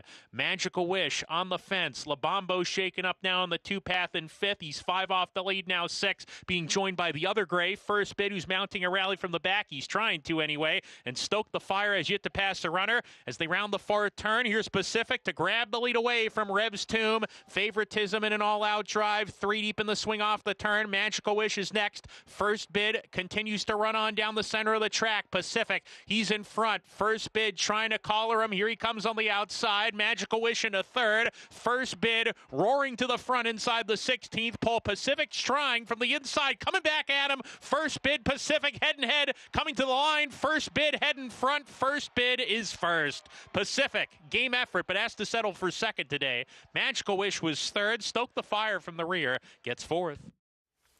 Well, a good move by Keith Asmussen being aggressive with Pacific after Favoritism had trouble at the start, but it just still wasn't enough. He battled back gamely, but First Bid proved too good. Yeah, I was surprised to see him run that horse down. I thought taking the blinkers off would put him way too far back, but, that's why you let these trainers make their decisions. Yeah, and in this case, we did see a horse make a bit of a run from a little bit farther back in race number 4, as race number 5 coming up here at Aqueduct. Morlock, the 1, was scratched. Right now, vying for favoritism is the 2 and 6. As the 6, Gypsy Dream and the Speed, goes to favoritism. Multi-race bets, Good Lord, ultimately will probably be favored, right? Yeah, that's who I ended up liking. I actually like the horse that scratched, the rail horse for Linda Morlock, but Good Lord has been in good form. He's been popular in the claim box. He won the Never Win 2 for 50 here, and they decide to protect him, so all good signs. I like the number 2, Game Bred, who I think has improved a lot for Charlie Baker. He was wide against a gold rail last time out. I thought he ran a very good race 2 races back, and I actually prefer him. I worry about somewhat his lack of speed in this race, and I think that's what makes Gypsy Dreaming dangerous near, because he was the speed anyway. With the scratch of Morlock, he may even have a better edge in this field. I'm just not sure I trust him as being good enough to beat these. Yeah, I agree. I thought with Morlock in here, it would have changed the dynamics of the race big time, but you got Ricardo Santana. He's a great gate rider. He has a rail. I'm sure he's gonna try and get some position early on here. He can get position with the 2, but he cannot be close to the number 6 early without an incident at the gate for the number 6 as they're heading on the track for race number 5. They'll be going 7 furlongs here. Rounds out the early pick 5, but also kicks off the late pick 5 here. That's races 5 through 9, which will include the Maddie May, the number 2 we mentioned, Game Bred, Ricardo Santana riding for Charlie Baker. Yeah, as you spoke about, he's going to be looking to probably try and keep some pace early on in this race. We'll see if the number 3 Trust Fund can bounce back from his race last time for Jorge Abreu and Jamie Rodriguez, looking for 2 in a row. Yeah, he regressed significantly first off the claim. He just did no run. He broke slow and was just very sluggish the whole race. Be a big upset if Smile and Say Cheese wins it for Jorge Vargas and Eddie DeLauro. Yeah, New York Bred is up against it today. Just hasn't done much in his last few. Likely favorite by post time, Good Lord, Manny Franco for LK Cantermachi. Yeah, first off the claim from Linda, have been very popular in the claim box, like I said earlier. It looks to be in a good position here. He's been in some very good barns. No knock on LK, who does an excellent job. But Linda, Brad Cox, the 6 is Gypsy Dreaming. Michelle Giangiulio off the claim from David Duggan. Yeah, he's probably the speed, or he's the fastest horse in here. He should be the speed in this race. He's coming in off a 2-race win streak, but taking a big step up today. A wild card, the number 7 Farm Team, Coca-Cola riding for LK. This horse has run a fast race 2 back. It's very perplexing to me. I'm kind of surprised that they shipped this horse all the way up here after kind of getting his head kicked in the 50 down at Oaklawn. Interesting move, not getting much play on the board, so I don't know if it's a good or a bad thing. Let's find out what Maggie thinks. What I think is I really like Game Bred in here. Now, yes, it does feel as though having speed is probably a bit preferable today. I don't know how much speed Game Bred ultimately has, but it also feels like in his last 2 tries in this starter allowance, he's just faced maybe better horses. Maybe I'm speaking too soon, but you go back 2 starts ago in which he finished second in front of Interceptor, who seems to be on a tear, obviously taking today's 3rd race here. And last time, Cool Andy and Carvellian Quest just ran 1-2 around the racetrack where Game Bred, he broke well, but he just couldn't keep up. He battled kind of in between horses, and he was really the only horse to make up ground. And on top of all that, he just physically looks best in this field. Now, number 6 in here, that is Gypsy Dreaming, who definitely has the pace advantage, and there's no denying that, and this horse could very well run away with this field. But I do think calling out his class is what you have to do here, because he does not feel as though he's quite to this level. I mean, just graduating out of that non-2 for 20 doesn't really make me feel warm and fuzzy about taking 5-2 on him. And physically, while he looks good for himself, he just looks a bit smaller against this field here today. So we'll see how far he can take him. And I'm glad you said, Andy, that you're a little bit intrigued by Farm Team. Look, he's not going to take that much money. When Cantermassi's have 2, the more live of the 2 horses in a race generally has, Manny Franco or Sahin Savachi on their back, or even Flavian Pratt. And Gokhan Kokakaya is more just the rider that they use on the other horse. But there's something about this horse that kept drawing me back to him. As Andy said, the race 2 back makes him a player here. Mind you, that was for Joe Sharp, so not easy to improve off him. And last time, just in a tougher spot, which was wired by Good News is No News, and he was just on the wide pursuit throughout and then tired through the stretch. Love the 7 furlongs for this horse. I think it draws him into the race a bit more, where he can be a little bit more tactical. He got a beautiful warm-up as well. A long shot that I'd be willing to use underneath, Andy. Thanks, Mag. So, Good Lord. A lot of barn change has been claimed 3 straight times. One last time at 3 to 5. I think he's facing much tougher today. I think he's taking. Well, I don't know about that. Fort Nelson came back and won last time, and he won the Never Win 2 for 50 by 6 lengths. Fort Nelson won, unloosened the lead in a 4-horse field at a huge speed track. It was a 60. He ran a 60-something buyer and aired off. So I mean, you can't knock him for winning the race. I can. I'll put it this way, Ray. I don't believe that Fort Nelson winning flatters this horse. I'm not saying it's a negative sign. I just don't think it flatters. It's a disagreement. I don't think it's a. You're saying that he's coming out of a race. You know, that I think this is vulnerable. a potentially tougher field. That's what I think. I no doubt. I mean, that's why it's a step up in class. He's running in a protected starter race. So I think it's a natural progression. They want to protect the horse. So he's got this or Never Win 3 for 50. I don't know. I think he's pretty live today. Okay, I'm going to try to beat him. I do prefer the number 2. I think number 2. I think the 3 is not getting any respect. I think Trust Fund has a chance in here. I don't know. First off, the claim from Todd. Todd is one of the hardest people in the game to claim from. So I'd let him beat me today. But listen, for running as poorly as he did first off the claim, he's coming back here and taking some action on the board. So, you know, somebody likes him. Yeah, I mean, I think his last race, he was wide against a gold rail, so I can give him a bit of an excuse from there. They're heading to the gate for the call of race 5. Let's go to Chris. Farm team going in. All set. And they're off. Farm team from the outside has early speed. Good Lord is in that early mix too. And here comes Gypsy Dreaming. Gypsy Dreaming is now up by 3/4 of a length and wants to move over here towards the rail. Kendra Carmouche and Gypsy Dreaming now get rail position, and they're up by 3/4 of a length on Farm Team, who's going to stalk from second. At the rail, there comes Trust Fund in third. In tandem with Good Lord, center of the racetrack in fourth. Behind them is Game Bread. Smile and Say Cheese is the trailer. They work up the backstretch, approaching 4 furlongs left to go, 23.12 for that opening quarter mile. Gypsy Dreaming trying to take them all the way, and Gypsy Dreaming still up by a half length. Farm Team is not going away, is right to the outside from second. Here's Trust Fund, and Jamie Rodriguez on the move from third. Good Lord has asked for his effort outside in fourth. From the back trying to run on his Game Bread with Smile and Say Cheese. 46 seconds flat for a half-mile time. Gypsy Dreaming has put away Farm Team, but here comes a new challenger in Trust Fund.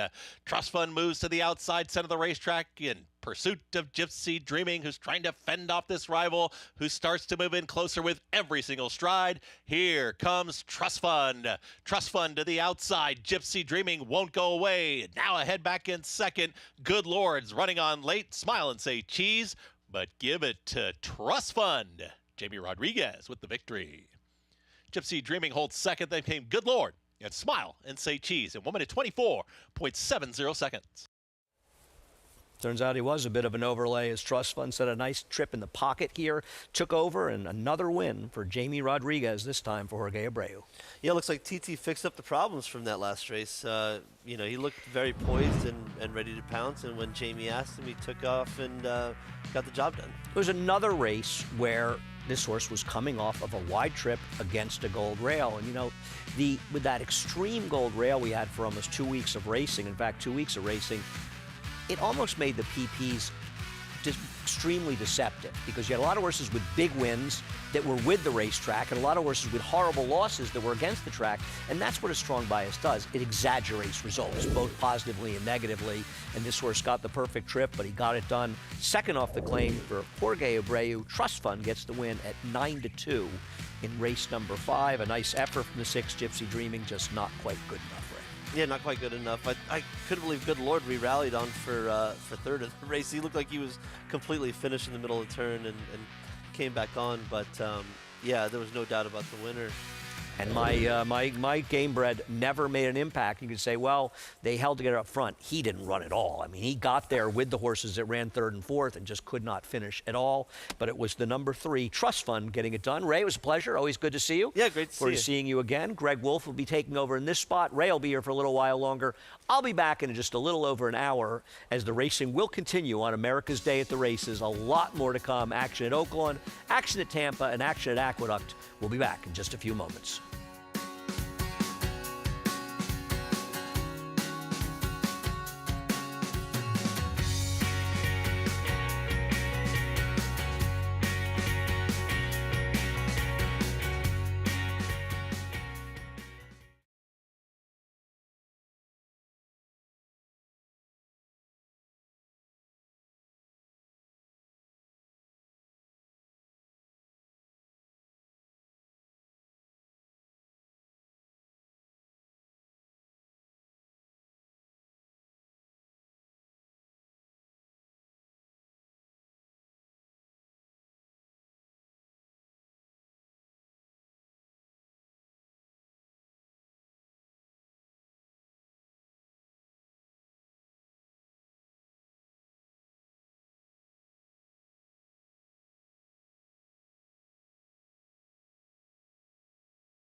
Back with you, continuing live coverage on this Saturday afternoon on Fox Sports 2 of America's Day at the Races. Race 5 in the books here in New York. Greg Wolf stepping in for Andy Serling. He gets a brief little break, and I'm with Ray Handel. Good to see you. Good to see you, brother. How you been?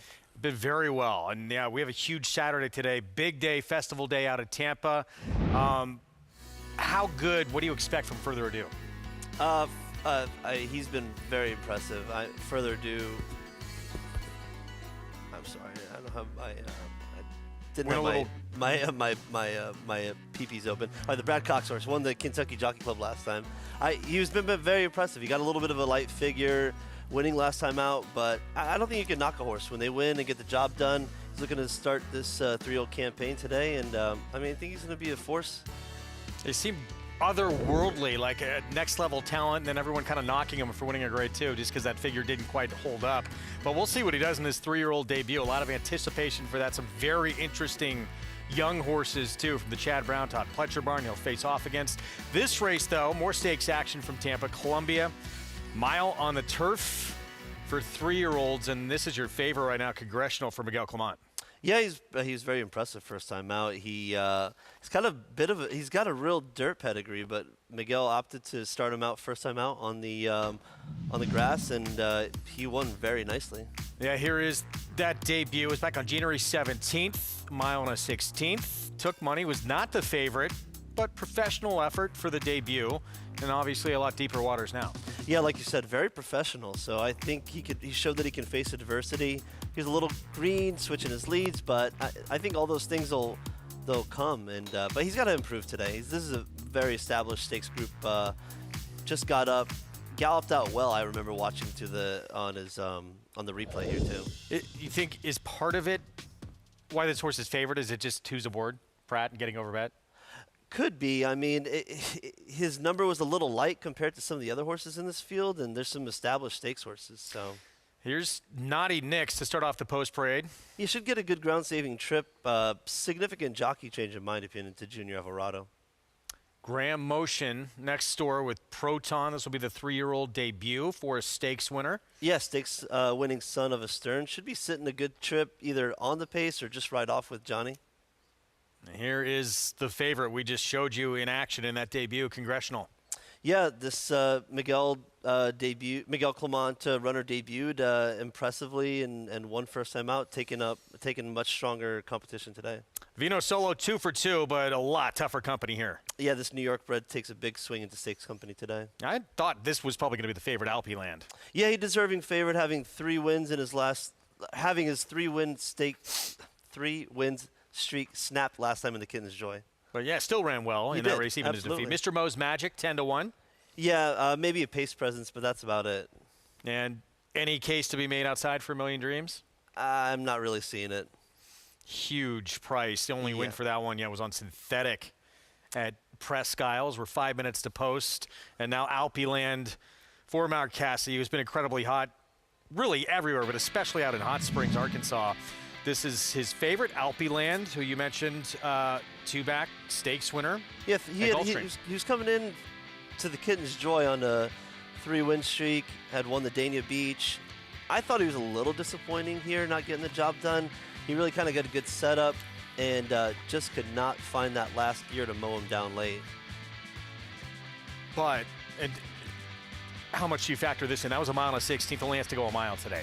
I think that probably helps. I don't know how far these Vacomas ultimately want to go. I mean, they're a little bit more dirt, a little bit more sprinting pedigree, but I do think that the cutback might help if he can get a little bit more of an honest pace to run into. But for me, I went elsewhere. I liked Proton in this race. I thought that I think getting Johnny on here and being able to maybe sit a more tactical trip and not be so aggressive early might help him finish a bit more. His 3-year-old debut coming up. John Velasquez for Graham Motion with a 2 Proton. For more, let's go on site to Acacia Clement. I want to start with Alpeland, and I do agree with Ray that it felt like that was a race last time out that you should have been able to see him get the job done. Now, it's not a horse that I'm familiar with. He has gotten himself a little bit revved up out there on track and a little bit warm. But again, it is a very warm day, and Javier Castellano opting to keep him warming up with the pony, which I think was the right move because he's gotten quite sharp once they got the tack on him. He actually did break quickly last time out and just really didn't seem to want to go forward. I'm not sure because he does act like a horse that would want to show a little bit of forward pace. And so not much kick, but there also wasn't much movement throughout the running of that race. So I am inclined to believe that we will see a stronger performance from him today. Should set a nice trip in here, and I am pleased to see how he has settled down on track. I agree with Ray, though. I do like Proton coming back in this spot. I think that he is very interesting as a horse that showed a lot of promise towards the start of his 2-year-old career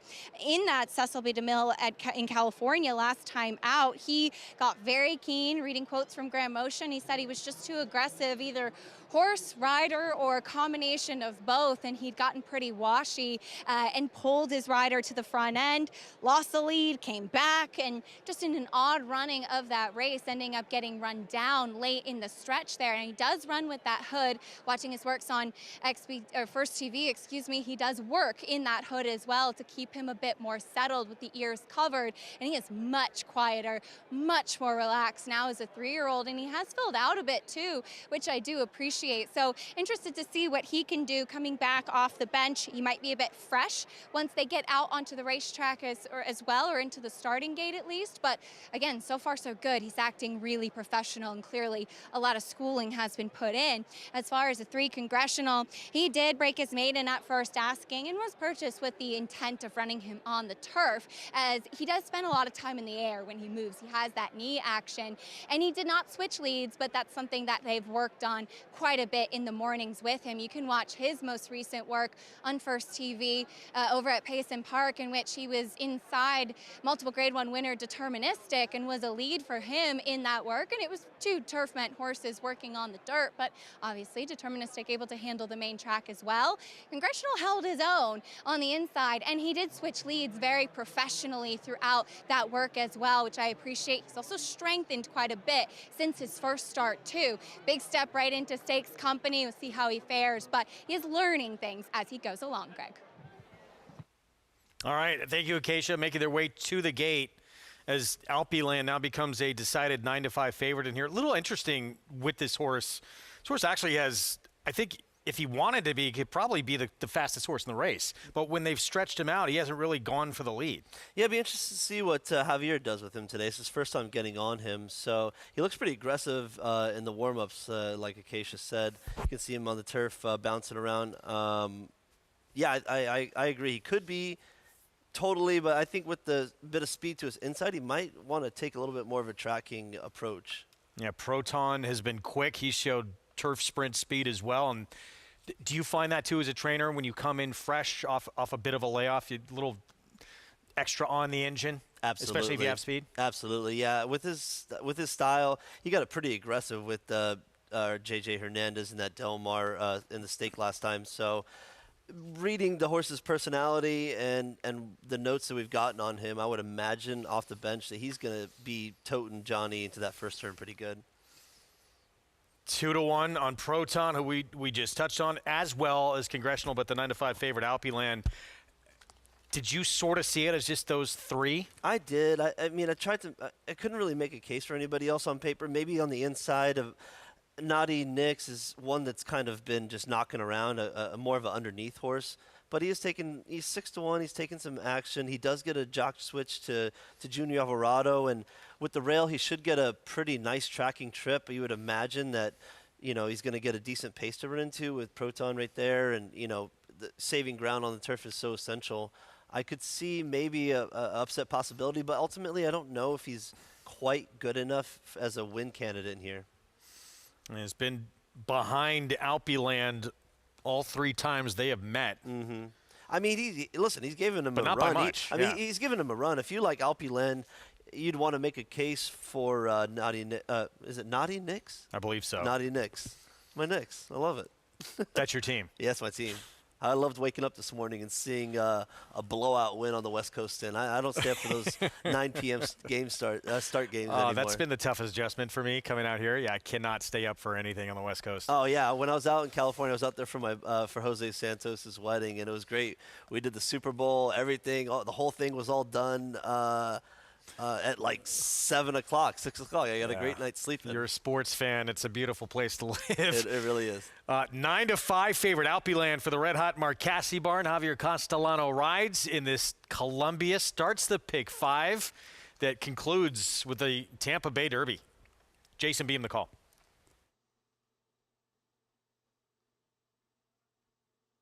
Mr. Mo's Magic has gone in. Congressional, Vino Solo, and A Million Dreams in the last couple.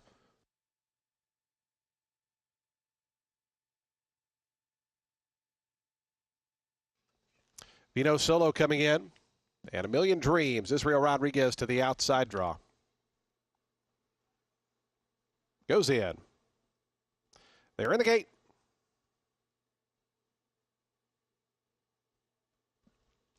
And the race is on in the Colombia Stakes. Alpeland broke outward and a little bit slowly. Proton goes out to the early advantage. Now Alpeland coming up to challenge along with Nick's Honor. Nick's Honor going to assume command as they come by the wire the first time around. Proton now back to second. Alpeland settles third. A Million Dreams fourth in those teal colors. Going to be 3 deep as they run to the first turn. It's another length back to Congressional, who's fifth. Down that one's inside Naughty Nix. Vino Solo is second last. Mr. Mo's Magic is the trailer. Is up front. Nick's Honor is the leader. It's Nick's Honor in front by a length and a tail through that opening quarter. 23.23 seconds. To the backstretch they roll in the Columbia. And it's Nick's Honor by a length.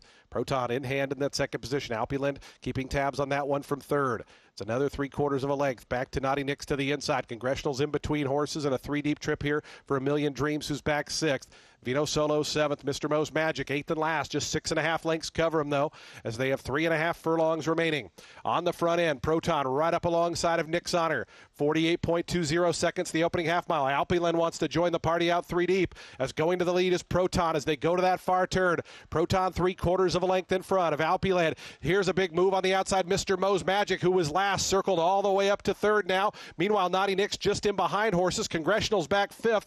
3.5 off the top as they turn around to the top of the stretch. Alpeland on the outside. Proton back to second on the inside. Alpeland takes over with just over a furlong left to go. Alpeland wanders toward the inside now, 2 in front of Proton. Naughty Nick's 3 more back to Congressional and A Million Dreams. Alpeland by the 16th pole in front, 2.5 for 3. Proton, Naughty Nick second and third. Alpeland and Javier Castellano to win the Colombia Stakes by 2.5 in the end. Second was razor close there between Proton and Naughty Nick's. Another photo for fourth between Congressional, A Million Dreams. It's Alpeland. Looks impressive in the Columbia. Mark Cassie, DJ Stable, and Javier Castellano. Prices when we come back.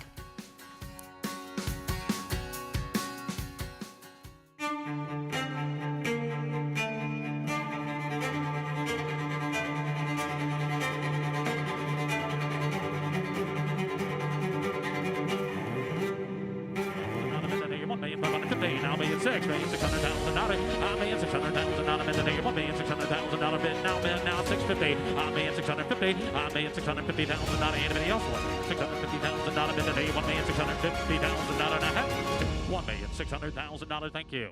The Belmont Stakes Racing Festival returns for the final time to historic Saratoga Racecourse. Don't miss the Belmont Festival at Saratoga. June 3rd through 7th. Secure your place in history at BelmontStakes.com.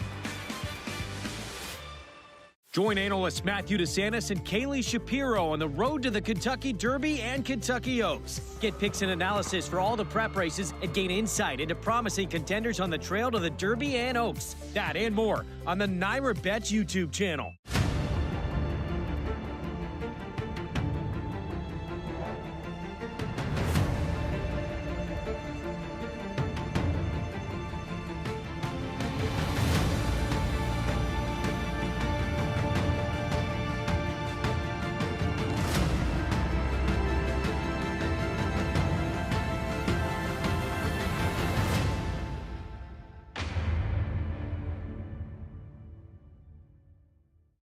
The day is here when legends are made and anything is possible. The 2026 Arkansas Derby, where the prize is $1.5 million and a shot at glory at the Kentucky Derby. Here's Sandman threatening to run a big one, and Sandman, he's run his A race, and he gets a confidence booster heading to Kentucky. Come witness history. Plan your stay today at Oaklawn Hot Springs and come join the fun.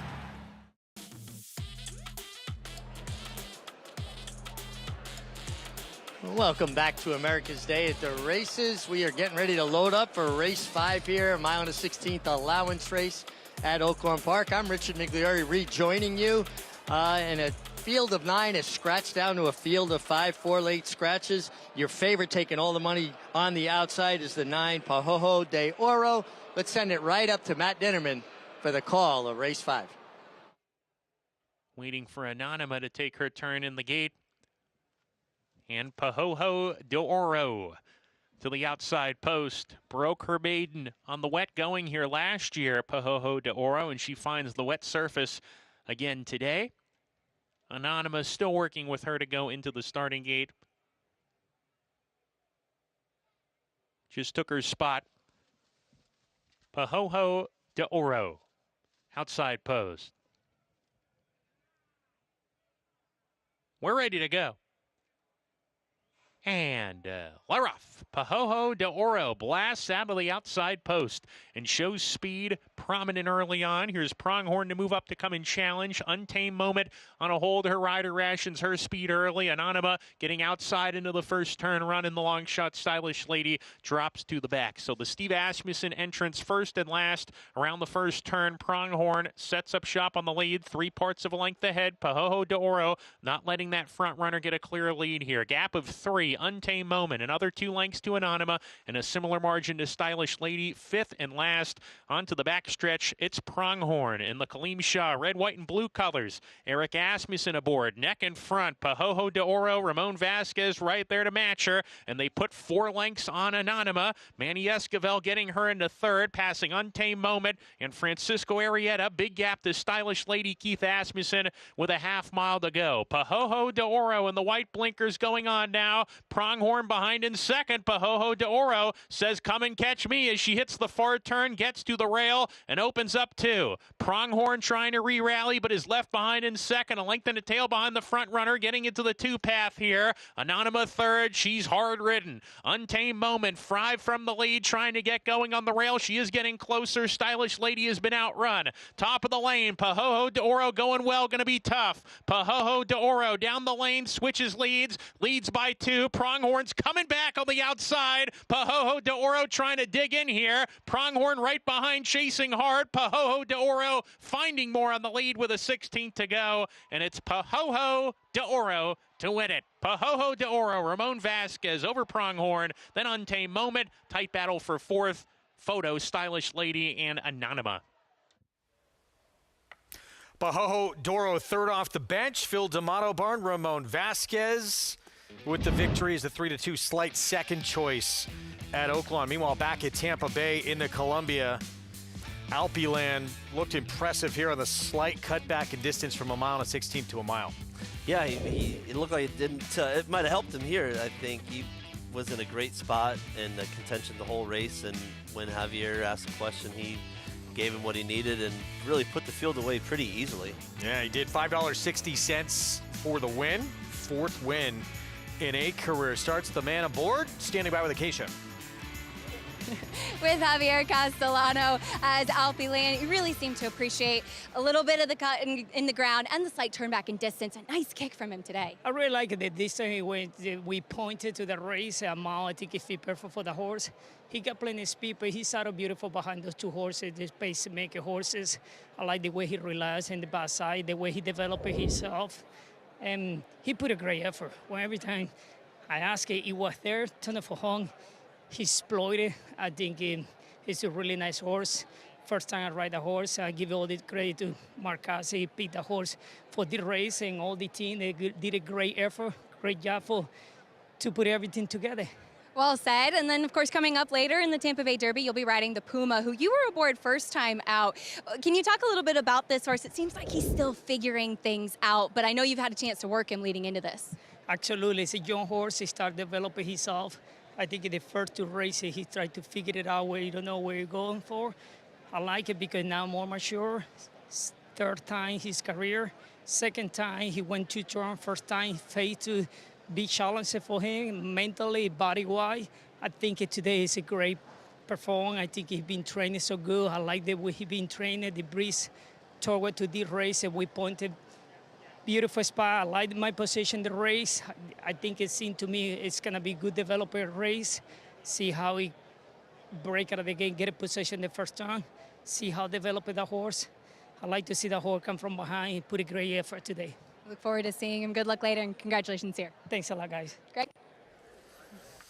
Good for Javier. Impressive performance from Alpeland and these connections. Marcasi has been with DJ Stable a long, long time, and it was sort of fitting that that's where Marcasi, he won his 4,000th career win. Absolutely. DJ Stable. Yeah, it was pretty cool. Yeah, it was great. Javier did a great job, and he's looking to keep on capitalizing that through the rest of the day today.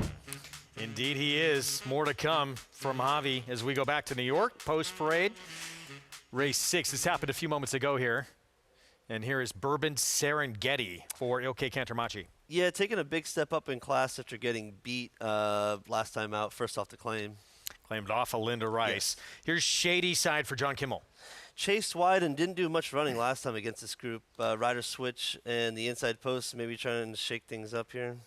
Linda Rice took this one from you last start. Next on stage. Yeah, she's a good, honest, hard-knocking filly. We didn't get a great trip last time, so I'm sure they'll be looking to get better than that today. 3-2, Reliable Lady. Yeah, this is who I liked in the spot. Get some class relief after getting beat up in some higher-level races. If nothing else, Good Night, God Bless, probably going to be running late. Yeah, he's got some hit-and-miss form, but, she can pick up the pieces, maybe a good underneath-type horse. Vico Manser, another Linda Rice runner. Yeah, makes it her 4-year-old debut, first time for Linda. There's still there's some question marks here with this one. Ready for Trouble had a couple of good back-to-back efforts and then just did not run at all last start. Yeah, just a complete no-show performance, but she's a filly that shows when she's on her game, she can be all right. And La Gran Artesana on the outside coming off a huge win. Huge win against Lesser. She's going to have to get a lot better today against these kind of horses. 13-1 from that outside post. Minute to post. Let's go to Maggie Wolfendale. And while Andy's not on currently, I've got to call Ray out because, yes, a lot of these horses do come out of that common race back on February 12th. Ray, got to check the track trends as it was a gold rail day. And while I do prefer Next on Stage to your current favorite, Reliable Lady, Next on Stage, while she did not have a great beginning, she's kind of bounced around quite a bit. She had the opportunistic trip of saving ground the entire way around there and chasing Cadena, whereas number 2, Shady Side, she was on the wide chase, 3 wide against the racetrack. All 3 of those top finishers out of that Cadena race were on the rail for the majority of that race. And Shady Side, yes, maybe she hasn't quite performed and run as fast of races as several of these in here, but I always feel like the opportunity is there for her because she is such a big, impressive, good-looking filly. And I feel like maybe you can come up with some excuses for her in her last few. So I'm hoping with that inside post today, she's able to pull the right trip beneath Ricardo Santana. And then what do you do with the wild card, Vico Manser for Linda Rice, who picked this horse up at the Mix Keeneland sale for $65,000. Now, she participated in a stake-like race where Stilettos, the winner of that effort, came back and won a stake with a 93, but she did no running. Now, before that, she was winning races at Horseshoe Indy, a horse she beat 2 back, Truth or Consequence. Well, she just won here at Aqueduct in a non-2 for 20. So I don't know how she stacks up, but it feels like when Linda is aggressive with where she spots these horses coming into her barn for the first time, they usually run well. And at least physically here, Greg, she made an excellent impression on me. She's been a professional. She's nicely put together and athletic, dappled head to toe. She's a bit intriguing. I'm interested to see what she does here. She's 8-1 right now. The 6, Vico Manser, first time in the Linda Rice barn. Favorite, though, this one. The 4, Reliable Lady stepping in. Brad Cox barn, Manny Franco. We're set for the 6, start of the pick 4. Let's go to Chris Griffin. All set. And they're off. Vekomancer has early speed right to the front. It's Vekomancer, and up on the outside, here comes Legrand. Artesana to join that leader. At the rail, here comes Next on Stage. That's the leading trio. Just behind them, Reliable Lady in between horses with a shoved along, Ready for Trouble. Ready for Trouble wants to be forwardly placed, is moving up 3 wide, is now going to push the tempo, and they start to speed up front. Towards the back end of the field comes Shady Side, as in the yellow cap, is traveling in tandem there with Bourbon Serengeti and the trailer, Good Night and God Bless. 23.08 for the opening quarter mile. Vekomancer is now a nose in front. Legrand, Artesana not going away as they're 2 wide. Reliable Lady is in between horses. Manny Franco looking for room, is starting to work towards the inside here of Ready for Trouble. They travel as a pair. They're going to be out wider. Down at the rail is Next on Stage as Legrand Artesana tries to dispatch of Vekomancer, who's back to second. They reach the top of the stretch, and Legrand Artesana trying to open up here. Reliable Lady now in full pursuit down the center of the racetrack after the big long shot in grandstand side. That's Ready for Trouble. Bourbon Serengeti is running on from way out of it. Next on Stage is looking for room. Next on Stage is going to move to the outside. Reliable Lady is now taking the front. Next on Stage is lunging late. Reliable Lady next on stage. Photo finish between Next on Stage and Reliable Lady. Also running on there late. There came Vekomancer towards the inside at 1 minute 18.62 seconds. Looks like next on stage, man, just got that nose down here. Linda Rice, first off the claim here, Jose Lezcano. Lighten me up, Linda. Wow. I wish I could have done that. She ran great. I mean, the filly's a very hard knocker. She got, I thought, a pretty good setup. They were running away from her in the middle of the turn, but found a lane, rallied. She probably wants to go a little bit longer than this, which is why it probably took her a little bit to get her wheels going. But she showed a lot of tenacity to run them down here. Goes off as the second choice at 2-1. And Linda Rice just having, look, she set the record for wins last year on the circuit. She's on pace to better that this year. Just an incredible meet for her so far. Absolutely. I mean, Linda, you can't say enough good stuff about her. This filly did, you know, I thought she ran a solid race last time she was up against it. Got a tough trip. Put her right back in the same spot. She made a lot of sense on paper. I thought it was a two-horse race, and it finished that way with the reliable lady running second, who had a little bit of a tough trip. She had some traffic, had to steady in the backside, and Maddie worked her to keep her up into that hole, and she took it up briefly. It looked like she was home, but next on stage had other plans. How does that feel, though, as a trainer, whenever that happens and you get one claimed and they win? Does that sting a little bit? Well, if she'd won by 15 lengths, I would have been like, damn, what did I do? But, you know, she just got up. I think we were well placed. We had a really unfortunate trip last time. She got cleared, and then they slowed the pace down a lot, and she was kind of up against it. When they ran away from her, you could see her wheels were spinning, but they had gone so slow that they weren't coming back. Here, it was a little bit more of an honest pace, and it made sense. She came on, and yeah, it stings a little bit. I kind of was planning on a claim anyways. I was hoping we could walk away with the win, but, you know, that's how it goes. I mean, this obviously the right spot. She just barely won for the same conditions. Right. So, yeah, this is where she belongs. Gets the win here. Next on stage at 2-1, 3, 4, 6, 8. Prices from this one when we come back. Maddie May still to come. Tampa Bay Derby and the Azeri all ahead on our Saturday programming on Fox Sports 2.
Back with you on our Saturday coverage, watching America's Day at the Races. Tampa Bay's pet, Gasper, I believe that's his name. Play only action with Naira Betts. Just stay clear of that dude. He's in stealth mode right now. Gasper the friendly gator? Or is it a croc? I don't know if he's friendly. How do you... He must be, right, if he's been around there that long? I hope Seeing so. him for years. We're going to get to a maiden race coming up in a moment next on this big day in Tampa with the Derby prep still to come in race 11. And the return of Further Ado for Brad Cox, the Kentucky Jockey Club winner as a 2-year-old. This race, 6 furlongs, maiden special weight. And we have an even money favorite, Chad Brown, with right timing. Flavien Prat will ride for the debut. I went elsewhere in here. I thought that horse was interesting, but I don't know. It's kind of had just a modest work tab coming into here, but it was kind of hard to come up with any of the horses that have ran before. All right, we'll have more on this coming up in a moment. Approaching the 5-minute mark to post. Back to New York. Next on stage, Jose Lezcano, Linda Rice, who owns part of this one as well. 5-year-old mare wins for the 4th time in her career. Yeah, she got the job done today. Hard knocking, gritty filly. So she's actually won this race, but she's eligible because of the date. This is a never win 3 or optional. Hasn't won a race in a year, so she's eligible. She's won the starter already. Won the never win 3. But yeah, she gutted it out today. I don't think she had things go her way, and she's able to get the job done. Sometimes, I mean, even as good as Linda Rice is, you happen to pick one up where the whole foundation was already there for you by the previous training job, and you just pick up a win. Yeah, exactly. That's the way I'm gonna tell my owners. That's what happened. Next on stage, yeah, this one again claimed off a Ray Handel last start, $6.12 for the win, 3-4-6. In race 6, goes off as a second choice to start off this pick 4. Let's go back to Tampa in this maiden race coming up. So you said you're going against this even money favorite. Where are you going to wind up? I'm going to go to the outside. I'm going to go with the horse of George Delgado's, the 8, Fidela. I think he ran a little bit of a, I don't know, like it's kind of stayed on. It was his first dirt try.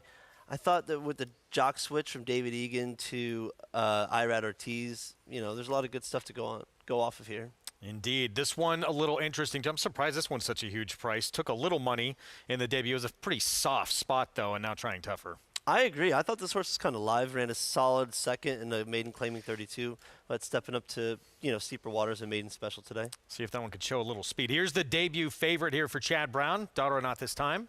Yeah, like a modest work pattern. She's by not this time out of an unraced mare by Quality Road. Another first-time starter, Starship Valiant. Yeah, 80K September purchase, moderate work tab as well. For a high percentage trainer, though, 40% win clip for Anthony Ferrero. Endless Glory is going to shorten up in distance. If a 40 buyer gets the job done, this is your horse because it runs pretty much mid-40s every start. For 7 at this point. Princess Huxley, start number 2, speeding backed up. Yeah, speed for the first half mile of the race and then stop pretty aggressively down the lane. Not a lot to love from the debut from Animal Security. Yeah, not much here. Azeri Stakes got well beat first time. Here is the one you like, Fidela, for Jorge Delgado. Yeah, stayed on well, only finished 4th, got beat 2 lengths, switches to Irad. If you can build off that last race, I think he's dangerous. She's dangerous. Here's sort of the unknown. It's been all turf for Chad a lot so far. Yeah, tries dirt for the first time. Mom was all grass. The progeny have been all grass. She does have a sharp 5/8 workout, so I think they're just trying to shake things up here. I thought Techstar a little interesting. Faced a pretty good one at Delaware, then was in a stake at Tampa last start. Yeah, adds Lasix today, gets back to a more realistic group in maiden special company. It's after trying stakes last time, but every maiden special weight, this horse has been right there in. So 3-year-old debut coming up for Techstar, but right timing. Now odds on for the debut, Chad Brown, Flavien Prat. Of course, they'll team up with Canaletto, who was just that incredibly impressive first-time out winner at Gulfstream back in late January. What do you think of Canaletto's chances of stepping up? Absolutely. I mean, aired off first time out. I think I might have been on the day that horse. Oh, no, I wasn't. I was watching it at home, but looked super impressive. Actually, I thought, tracked pretty nicely early on. I know you can't really see in the PPs, but, Flavien was riding with a ton of confidence. The horse looked big, strong, and beautiful. I think should appreciate even a little bit further today going the 2 turns. But, yeah, super impressive, and looking forward to seeing him run. And he's got the advantage of being on the outside, too, so, he can kind of let the race unfold in front of him. Well, we'll see those two team up later, but first things first, they team up with this first-time starter. Acacia, what do you see from Right Timing? Well, she is a big, imposing filly. Before kind of looking through the past performances, I actually thought it was a colt coming into the paddock. So she definitely has a lot of size and substance. However, she was really on the muscle back in the paddock, and she started rearing up, trying to get loose when they got the leg for riders up. You can see she's kind of rocking horse a little bit. Flavien is trying to keep her moving forward because she wants to rear up. When horses are like that, the worst thing you can do is try to make them stop.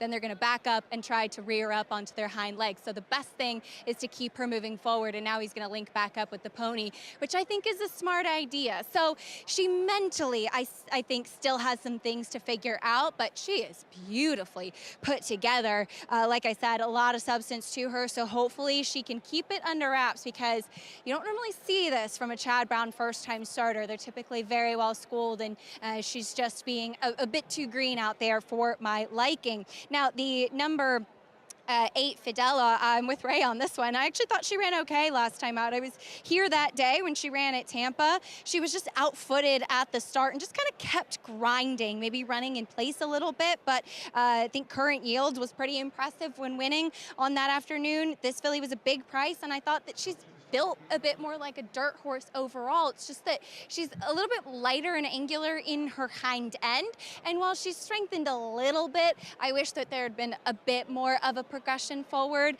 because you do like to see that push from behind, especially on the main track. But I think she's more of a dirt horse, and I do think that she would have gotten a lot out of that last race, and is still lightly raced, though has a little bit of experience. The number 10, Techstar, I find intriguing as well. She has natural speed, but she's not quick out of the gate. If you watch all of her recent replays, she is not the fastest when braking, and then kind of rockets out to the front to be part of the pace. So it ends up having to use her a little bit more. Now, she's drawn to the outside, often an advantage here at Tampa, so she will have to try to get into some position, not be caught wide early on, but she faced much tougher last time out with the likes of Sneaky Good in the Sandpiper. I think that this is a better spot for her as she tries to break her maiden and might go back to some of those better efforts before. She is a big, burly filly. She definitely does not look like she has already run 5 times. She is what we call a good doer, but it looks like they all have to get around that first-time starter who's taking all the money, Greg. Post time coming up, 3-5 now. Wow, on Right Timing. So, look, Pratt always gets overbet. Chad Brown always gets overbet. It's some of that, but there's got to be some ability here too. There's no doubt that there's got to be ability here. The horse is by the scintillating sire, not this time, and Chad's not going to just ship this horse all the way over to go in a merry-go-round. So, I mean, there's some stuff to like here. And this is not the toughest group. I think that's got a lot to do with it as well. Yeah. One you like, though, Fidela, still taking money with Ryan Ortiz Jr. for Jorge Delgado, 3-1 on that third-time starter overall, but second on the dirt for that 3-year-old filly by Upstart. We're set. Let's send it out to Jason Beam, race 8 from Tampa Bay. Coming forward, Endless Glory and Techstar are going to be the final few. We'll be all set for a start here in today's 8th race. Start of a pick 4, which will culminate in the Tampa Bay Derby. Techstar, Leonardo Carujo to the outside. Goes in. They're in the gate. And the race is on. Good start in the center. Princess Huxley, the favorite. Right Timing down toward the inside was away in good order. Right Timing up to grab the early lead from Princess Huxley. Endless Glory in the orange colors away third. Techstar out wide is fourth. Right inside of that one comes Shadowlow, who's racing in fifth. State Charmer toward the inside along with Animal Security. They're racing sixth and seventh. It's another length then back to Fidela. The early trailer here is Starship Valiant as they go up the back stretch. Princess Huxley and Right Timing. Those two continue to do battle up on the front end. The opening quarter, 22.31 seconds. Princess Huxley a nose in front of Right Timing to the inside. Length and a half more back to Shadowlow, who emerges up to third. Techstar's out wide with Endless Glory to the inside. Endless Glory takes over fourth. 2.5 more to State Charmer. Fidela still has about 8 or 9 lengths to go as they come to the top of the lane. Right Timing just in front of Princess Huxley. Shadowlow immediately to the attack out 3 wide. And here's Shadowlow with a quick bid up on the outside. Right Timing down to the inside is now ahead back. Going to have to battle back in this final furlong. They're 3 clear of Princess Huxley. Endless Glory toward the inside. Right Timing on the inside of Shadowlow. Right Timing's back back in front. It's right timing to the 16th pole. Shadalow battling strongly on the outside. Shadalow, right timing. Shadalow's in front late. Shadalow to win it. Right timing was second. They were about 9 clear of Endless Glory in third. Princess Huxley was fourth. Shadalow, if that is pronunciation, wow, digs in, fights, and puts this first-time starter away. Had the experience, but had never been on dirt before. Yeah, I guess that's why you try new things sometimes. I mean, the pedigree says all grass, but clearly they saw something in the morning in these workouts and tried it here today, and they cashed in, got the job done. Wow. Impressively. Productive debut from the Chad Brown filly, but does not get the win, but certainly want to keep your eyes on next time out. Up next, the Classics begins. Pick 6 out at Oaklawn, mile and a 16th, $30,000 maiden claiming race to kick it off. We'll send it out to Hot Springs when we come back.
Back with you on our Saturday coverage on America's Day at the Races, and loading up momentarily here for race 6 at Oaklawn.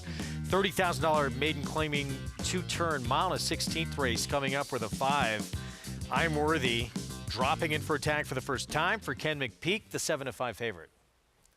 Let's send it out to Hot Springs and Mig. Thanks, Greg. And yeah, I mean, you know, it makes a lot of sense. The 5 I'm Worthy dropping down in class. Kenny McPeak had the 1-horse Refined Design, who dropped down, ran extremely well, and was subsequently claimed. And I do think that Refined Design is very much the horse to beat. Now, you'll say, well, she already won at a lower level than the maiden 30, but her first 2 starts were unsynthetic. I thought they left a bit to be desired. I think maybe just getting to dirt with her pedigree by Twirling Candy, his pedigree, excuse me. And he gets a good inside draw at 7-2. I'll take a little bit of a stab against the Kenny McPeak favorite, and I'm Worthy, who really should be very tough to beat off of that drop in class. And then the 10-horse Brass Knucks. This horse had a very fast pace for the level last time and hung on gamely. I don't think this horse is going to have to go nearly as fast to clear this field today. And Brass Knucks could get in a very comfortable rhythm and maybe deliver the knockout punch. Let's send it up to Matt Dinnerford for the call of race 6. El Chavo goes in. I'm Worthy coming up. Midnight Menace. And to the outside, Brass Knucks.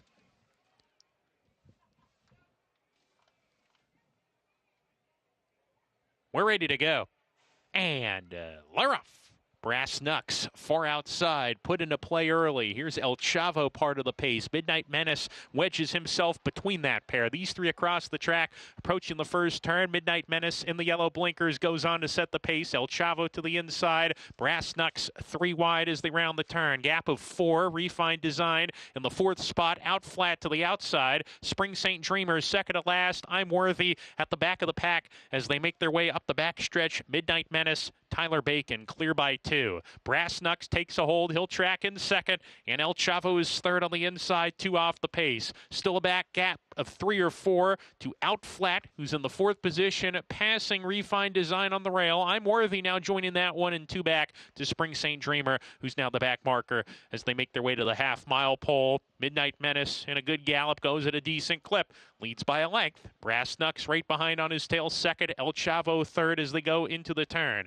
Out Flat into the turn is 4th, but he's sent upon as they go into that turn. Gap at 3, I'm Worthy. Refined Design has lost position. He calls it a day, and Spring St. Dreamer still well behind. Around the far turn they go. Midnight Menace the leader here. Brass Knucks second. Here comes Out Flat still under that ride, and on the outside, I'm Worthy's getting into it. I'm Worthy on the far outside trying to pick off foes here. Midnight Menace the one to run down at the top of the lane. I'm Worthy continues to run on without Flat off the turn. Midnight Menace 3/16 to go, the leader. Outside, I'm Worthy, the only one with a shot to beat him. He's got a good chance to. I'm Worthy on the outside. Midnight Menace, though, digging in. Outside, I'm Worthy, trying to get by him. Midnight Menace, tough on the front end. I'm Worthy, still second. He won't get there. Midnight Menace, gate to wire over I'm Worthy, then Out Flat, tight for 4th between Brass Knucks and Spring St. Dreamer. Midnight Menace took him all the way at 14-1. Well, favorite, about a 5-wide move, looked like was going to inhale this long shot. Not to be. Midnight Menace able to hang on and find more.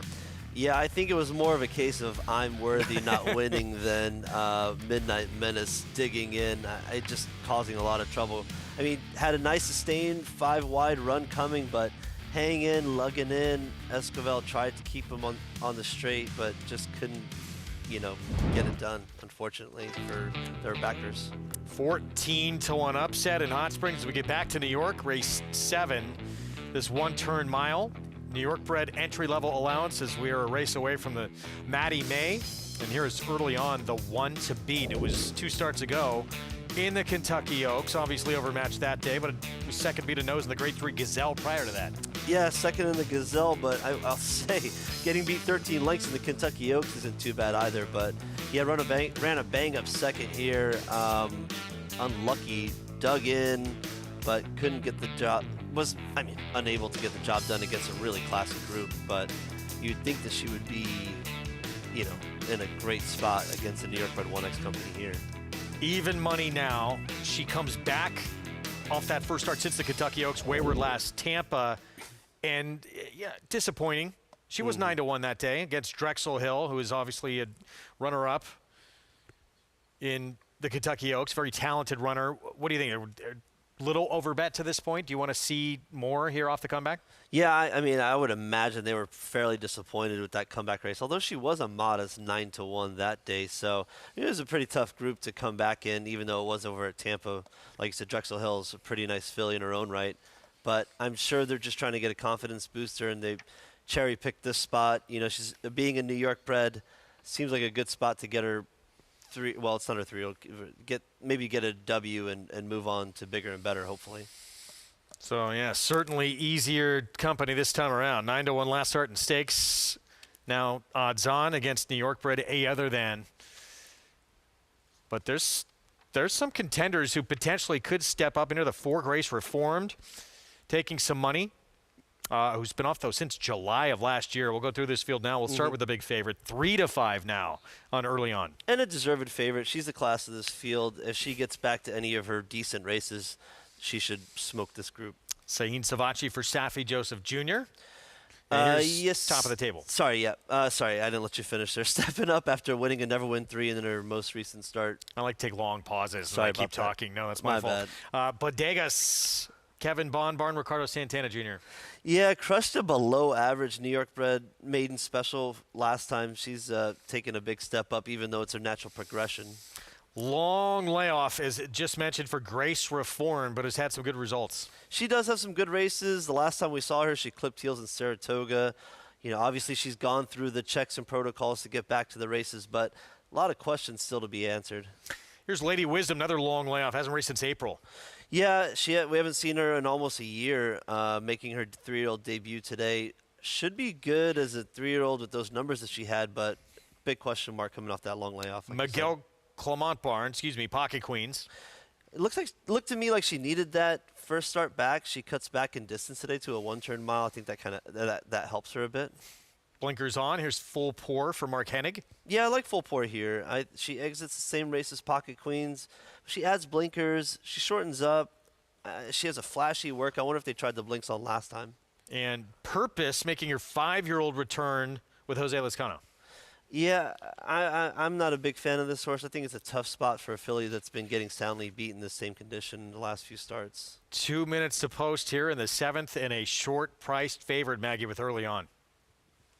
Yeah, and I think she should be in here. She's obviously faced better company than what she takes on here against some fellow New York breds. And I was actually down at Tampa Bay for that Wayward Last Stakes, in which, you know, she is a good doer. She is a more robust filly. So she just gave the appearance that she would need a start. And two, she also just seemed a little bit too fresh in that in the warm-up, she kind of bolted away with her rider. And, you know, today she just seems so much more settled in the paddock, out on the racetrack. She's far more tucked up. You know, this is just the ideal situation for her to get back to the winner's circle early on after some ambitious placement early on in her career. Moving on to number 4, Grace Reformed. I don't know what to do with her. You know, last time we saw her, she clipped heels, and whether that was her own doing, I couldn't really tell, honestly, with the replay and watching the head on.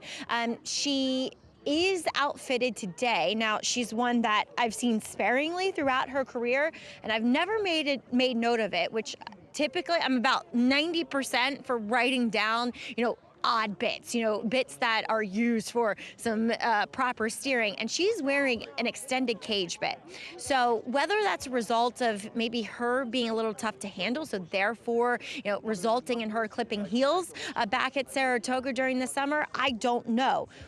But she does wear one today, and furthermore, she in the past is a filly who's a bit more of a lean type, and she is filled out. She's carrying some weight today, so that might be an indication that she does need this start coming back to the races. Number 6, Pocket Queens. She's second off of a layoff here from Miguel Clement, and last time out, she was slow into stride. That race wired, however, by other people's money, and she just was not with the racetrack, not with the flow of the race, though she was able to make up a little bit of ground late.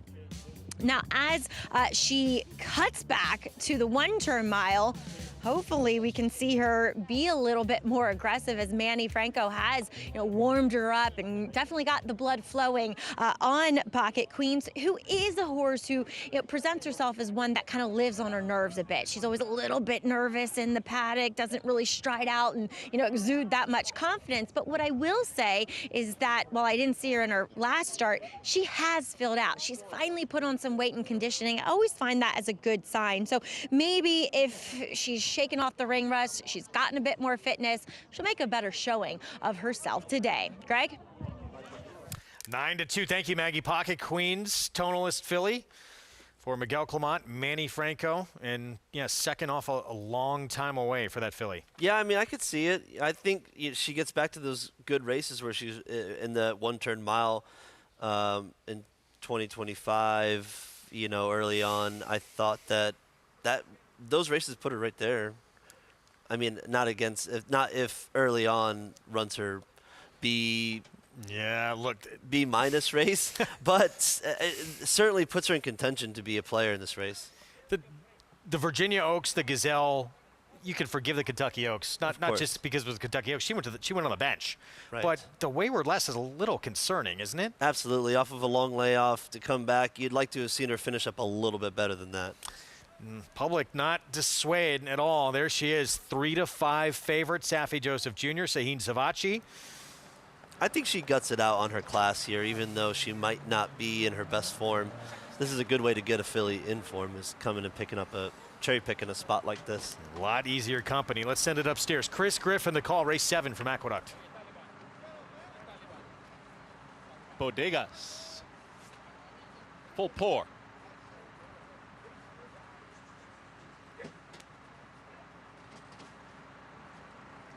Grace Reformed.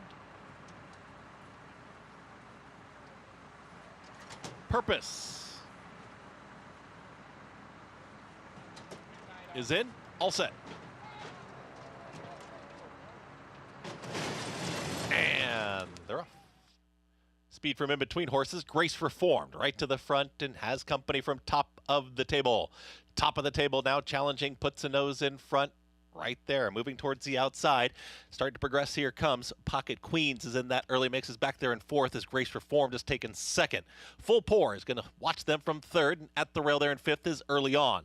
Further back is Purpose on the far outside. Here comes Lady Wisdom with a mid-race move, and Lady Wisdom is now rushing up on the far outside and being encouraged to do so. Kojan Kochakaya wants to be on the lead and will get there.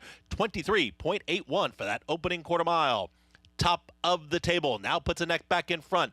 Lady Wisdom made that early move and got towards the leader. Down towards the inside, here comes Early On. In between horses right there, Grace Reformed is going to be stacked up in behind rivals. Also moving wider is 3 wide. That's Full Pour. Purpose is on the move. Pocket Queens all in from the back, and Bodegas in the blue silk starts to rally on. 47.38 for the half-mile time. Top of the table. Could not catch a breather. Was pressured there by Lady Wisdom, who's back to third. And Early On switches right to the outside, 2 wide, and Sahin Savachi, they're on the move. Here comes Early On, ready to challenge at the top of the stretch, and Early On has taken the lead. It's Early On who starts to kick away. Grace Reformed down the center of the racetrack is now running up into second to the outside here of top of the table, who's still very game inside this final furlong, but it's Early On who's up by 2-3 widening lengths. Grace Reformed is trying to get up there for second, top of the table, back to third, but it's going to be Early On to win it. Early On won it, then came Grace Reformed in that photo with top of the table and Full Pour in 1 minute 38.35 seconds. No match for this group. Early On just too good for this group, and her class shows. Yeah, absolutely. Class prevailed. She didn't really get a great trip. She had to steady a little bit down the backside, re-rally, but when the hole opened up, you know, the 5 kind of shifted out down the backside. She was able to get into some position, and she let the class take over down the lane. Goes off at 1-2 in the end. So a good little confidence builder here to get back in the win column. Just the second win of her career after being great at Stakes Place back as a 3-year-old filly. And maybe we'll see what's next. Maybe they keep her up here in New York and try some more New York bred stakes races. I think be a good way to get a nice, classy filly like her back on track, keeping her in some New York bred spots, and then maybe test in some steeper waters later on. 1-4-2-7 Early On, dominant here in the 7th. Safi Joseph Jr., Sahin Savachi. Bag Racing Stables. And we got the Maddie May coming up next. Enjoyed it. It was short and sweet, but it was good to be on with you. Yeah, appreciate it. Thanks for having us. Andy Serling back on to join me after a short timeout as we have a lot more stakes action ahead. Grade 2 Azeri, champion 3-year-old filly Nitrogen still to come. Tampa Bay Derby, 50 points to the winner to get into that starting gate for this year's Kentucky Derby. And the Hillsboro next. Grade 2 from Tampa, where Chad Brown has plenty of ammunition. Stay with us.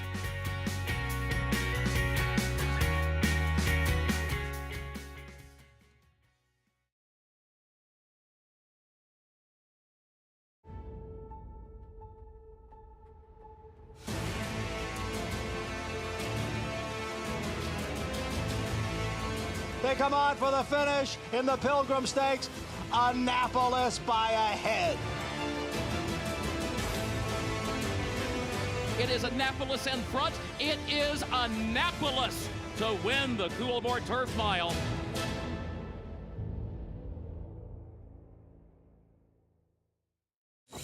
You bet with Naira Bets. Bet any track, anywhere, anytime. Download the Naira Bets app to play today and get a $200 deposit bonus. Watch live horse racing. Get expert picks.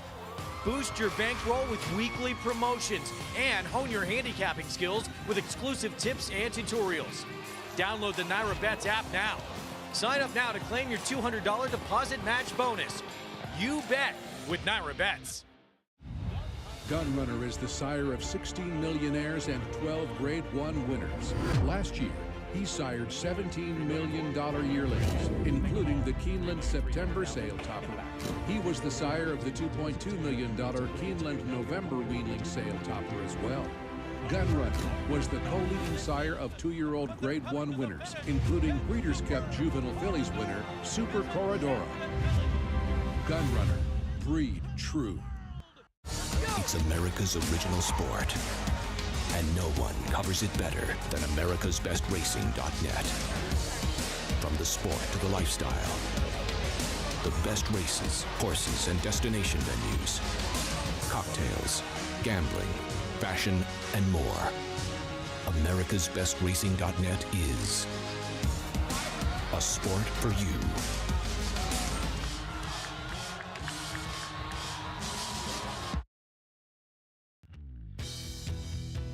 Good to have you with us on this Saturday afternoon on our Fox Sports 2 coverage. You're watching America's Day at the Races.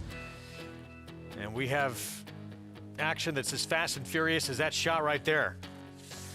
Derby prep out at Tampa. We have champion 3-year-old filly Nitrogen back in action in the Azeri. And here we have the Maddie May to come. Andy Serling back with me. I feel like I was just here. Good to be back. Good to see you. You got a brief little break there. We have the Hillsboro coming up from Tampa, and we got some heavy hitters in this race. We do. The Hillsboro looks like a very, very good race. I want to note, by the way, that early on's time was a good second and a half slower than your horse School Coast Folly earlier today. So I think we saw an impressive performance, and that gander should get a very good fig. I mean, matching up that big figure last time. Yeah, New York bred 3-year-old who stretched out and looked very good doing it. Let's get to Tampa for this Grade 2 Hillsboro. We got Chad Brown, Brendan Walsh, Brad Cox, Bill Mott, Mark Cassidy, all with runners in this Grade 2 Hillsboro on the turf at 1 1/8 miles.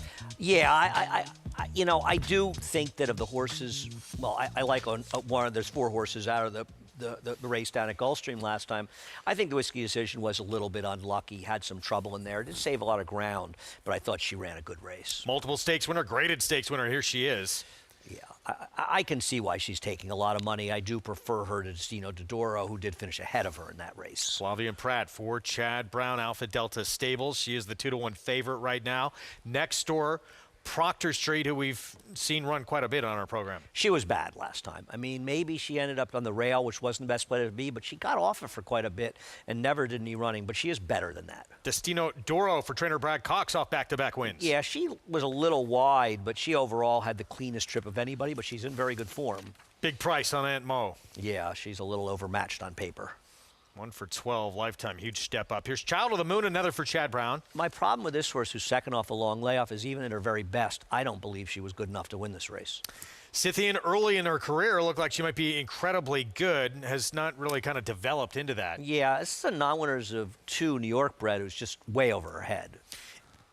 Excuse me, and one more time, Mark Cassidy Barn. This is who I like in this race. She had an absolutely ridiculous trip in her last race, and I thought she ran extremely well under the circumstances, and I like her chances today. She's been beat by Destino Doro, the 4, each of the last 2 starts. She was favored against her 2 races back, though, which I think is interesting, and ran well. And last time out was just an impossible trip. It was actually a good performance. Good field here for the Grade 2 Hillsboro. Let's go to Acacia.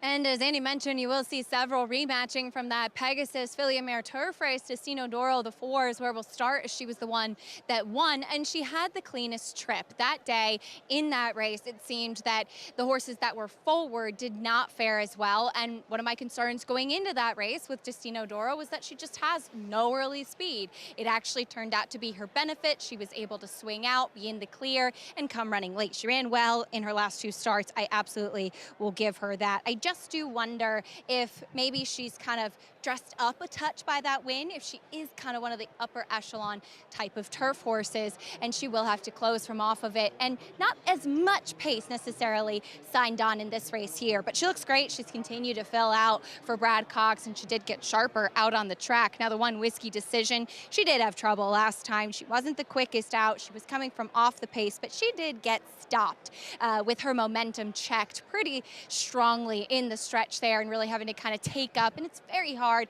She's a very big filly. She's a very high energy filly, and it's hard to re-rally when your momentum is stopped like hers was last time out.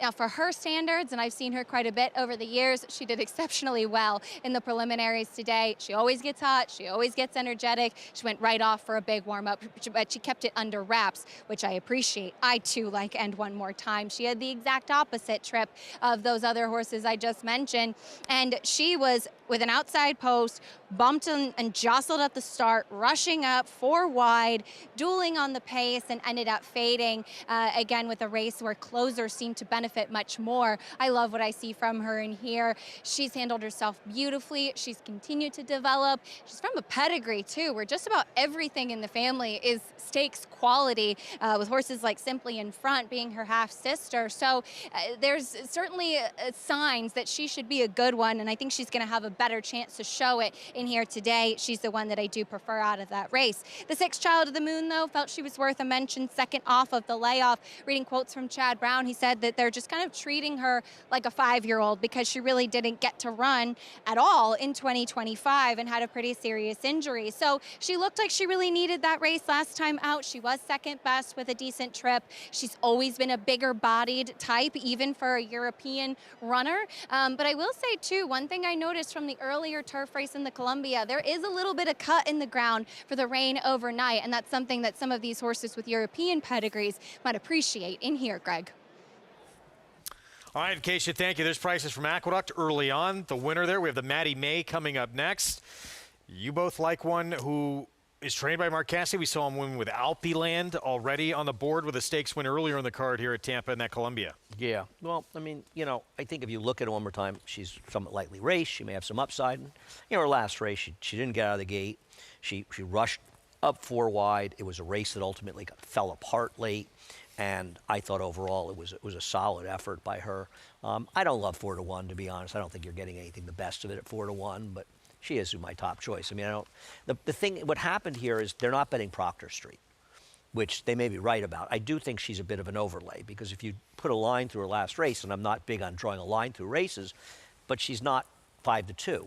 You know, you draw the line through her last race, and she might be favored or certainly vying for favoritism. Yeah. Her last race was bad, but I think you have to be a little bit careful about getting carried away by races at Gulfstream because, you know, that Gulfstream turf course, it can be a little funky at times, you know, and she was a lot towards the inside, which may not have been the place to be, and this is her Cardinal where she won, and she's going to have to do better than just beating Awesome Check. No, Awesome Check's a very nice New York bred, but she has run some good races, and I just think she's the overlay right now. She's the one that's getting lost, and I think you could argue that the horse that I picked here, the 8, is a bit of an underlay at 4-1. I don't think she's any bargain at that price. Having said that, she was favored over Destino Doro, and Destino Doro beat her ahead 2 back, so maybe it's not that short a price. So I think the Proctor Street might be the value on the board in this race. 7-1. I mean, before that last start, she'd won 3 of 4, and just to beat the dynamic pricing in a stake on the resume in that sequence. Right, it was coming off a win. You know, she had lost here in 3rd in the Diana, but she won the Grade 1 Just a Game in a prior effort. So she was one of the best turf fillies when she was on top for a game in the country last year. 6-1, Proctor Street. Favorite remains Whiskey Decision, 1 of 2 in here for Chad Brown. He sends out Child of the Moon as well. The 6 and One More Time, where Andy and Acacia wind up 4-1 from that outside post, trying to turn the tables in the 3rd meeting with Destino Doro. Jason Beam, The call, the grade 2 Hillsboro. Scythian, Joel Rosario for Bill Mott to gate 7, right now at 18-1. And one more time, Javier Castellano, Mark Cassidy to the outside, the Hillsboro Stakes. They're in the gate. And the race is on in the Hillsboro Stakes. Proctor Street Whiskey Decision away well. Here's in one more time from the outside, and one more time. Intent on the early lead, comes up to grab it here through that first furlong. Whiskey Decision quick toward the inside. After that, Proctor Street into the outside, and Mo. Destino de Oro works over toward the inside from 5th. Scythian and Child of the Moon, the early trailer. About 7 lengths front to back, as in one more time. And Javier Castellano dictate terms here in the Hillsboro. A length in front of the big long shot, Aunt Mo, who's now up to 2nd. Whiskey Decision stays glued to that fence in 3rd. Proctor Street's right to her outside 4th, just 2.5 off the early lead. Then comes Destino de Oro, Scythian, and still at the back, Child of the Moon. No hurry on up top here. 23.98 seconds at even tempo as they work through that first turn. And one more time is the leader onto the back stretch. A length in front of Aunt Mo, still bottled up toward the inside. Whiskey Decision is 3rd. Proctor Street's been 4th for much of this journey as Destino de Oro now moves through to her inside, getting a little closer. Scythian makes a bit of an early move on the outside as they try to stack him up in behind, and one more time up front. Child of the Moon is still the trailer, still only 6 lengths tip to tail as they go by the half-mile pole. 49.90 seconds, so they really slowed it down there as then one more time now bumps the lead back out to a length. Proctor Street Ammo, Whiskey Decision right on the heels of the leader just in behind, is only a length and a half adrift. Scythian starts to move up 3 deep on the outside, tapping on the brakes. Destino de Oro had some trouble there as Child of the Moon moves through down along the inside and saves ground. Around to the quarter pole, and one more time, still in front of half a length. Proctor Street on the outside. Scythian's up to 3rd. Whiskey Decision going to need a seam here as then one more time leads him into the stretch. And one more time, Proctor Street right up alongside that a challenge. Switching off the rail goes Whiskey Decision. Child of the Moon's going to go down to the inside. Destino de Oro after that trouble is still not without a chance. 16th pole and it's wide open between horses. Proctor Street far outside Destino de Oro. Child of the Moon between horses. Whiskey Decision. Wild finish coming up. It's either Destino de Oro or Whiskey Decision. Ended up in the photo in the Hillsboro. Photo finish here in the grade 2 of Hillsboro. Was it outside Destino de Oro or inside with the one Whiskey Decision? It is hard to tell. It felt like Destino de Oro won the race, and by the way, she was much the best, win or lose. But it's a little hard to see, and I don't think we're as familiar with the finish there as we are here. She got completely shuffled out in the backstretch. Track announcer Jason Beam made note of it. You could see it as long as you weren't sleeping. She got shuffled completely out of the race and yet still won the race. No excuse for Whiskey Decision. May have been a close loss, but she had as good a trip as you could get. It's hard to know for sure. I think the 4 got it, Greg, but I wouldn't want to. Looks like the 4. The 8, I guess the 8 probably doesn't want to go a mile and 1/8. And tough to nurse yourself along in the front end and let everybody else in the race, but she had no real excuse. They all ran close. It was a blanket finish of 5 horses, but it does feel like Destino de Oro knows how to find that wire, huh? I just heard the call. I didn't see it, but apparently checked in the race earlier, too? Was completely stayed out on the backstretch, and Jason mentioned it, but you could see it. She was down inside and just backed up in her face, and she was totally checked back to last on the backstretch. Win or lose, she was best, and we believe she won, but we haven't got a result of this photo yet. Or at least nobody's told us there's a result of the photo. Brad Cox, Jr. Alvarado, if it is Destino de Oro, who the cameras are 4-1. following. 4-1. And it is the 4, Destino de Oro, with the 6th win of her career in 9 starts. As we send you back to Oaklawn, minute to post in race 7. Let's go to Megan. Thanks, Greg. And yeah, we've got a good hard-hitting group here, Megan, going 6 furlong, claiming tag $16,000. I feel very strongly that you want to have speed today. It's not imperative to win, but I think it's giving you an advantage on this racetrack. Absolutely, and it's kind of, I feel like it's kind of a trend here at Oaklawn when we get some moisture in the ground, and is also just a characteristic of Oaklawn and speed, as this race will be run at the 6 furlongs and typically want to be forwardly placed doing so here. But I think we both like the number 6, I Got No Money, who I thought ran well last out, gets right back here to a level that's a bit lower, and for a slightly lower tag at that $16,000 versus the $20K he was offered for last time out. and he's going to be forward. He's already handled muddy tracks, especially here at Oaklawn. I think that's important because every racetrack is a little bit different when they have moisture in it. The fact that he's already performed well here. Who do you think his biggest challenge is, though? It's tough. I'm really glad to see Aerostar's not taking as much money because I kind of think that horse is a little bit of a phony. But just judging by the tote board, you have to take a look at the number 8 Holiday House, who is also in that same race, just right there late with I Got No Money last time out. So he could very well turn the tables, but he's one that also likes to come from a bit off of it. So not quite as tactically meant as far as the speed early as I Got No Money. Yeah, and that's why I'm definitely going to lean on I Got No Money. He also made a great physical appearance. How about towards the inside, a horse like Aerostar?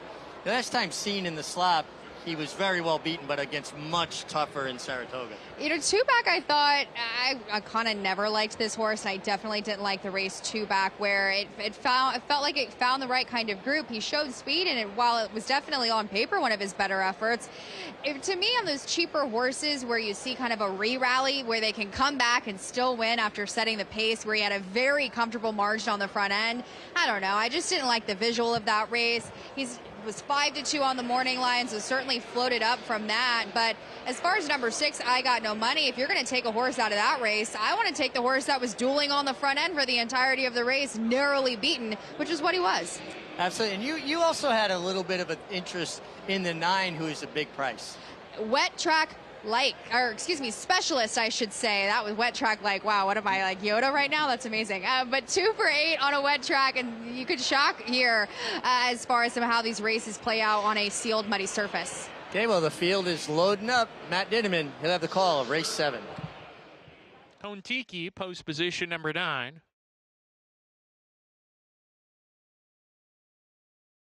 Two back, Go West, post 5, and then Sutherland. Go West coming up to the gate, and Sutherland to the outside post after Go West. Start of the late pick 5 here, ladies and gentlemen. Of course, race number 9, our feature today, the $400,000 Azeri Grade 2, featuring Grade 1 winners Nitrogen and Lacara. Majestic Oops, Regaled, just a real good group there. Sutherland coming up to the outside post. They've loaded Go West, working with Sutherland to round out the group here as we start our late pick 5. Sutherland still working with that one. Johan Rosado in the irons here. 5-2 for number 6. I Got No Money, coming off a neck loss over the wet going a couple weeks ago. Still trying with Sutherland from the Mertcon Cantermachi barn. The riders hopped off here. Johan Rosado trying to load this one here. Sutherland. Sutherland now goes in with the rider. We're ready to go.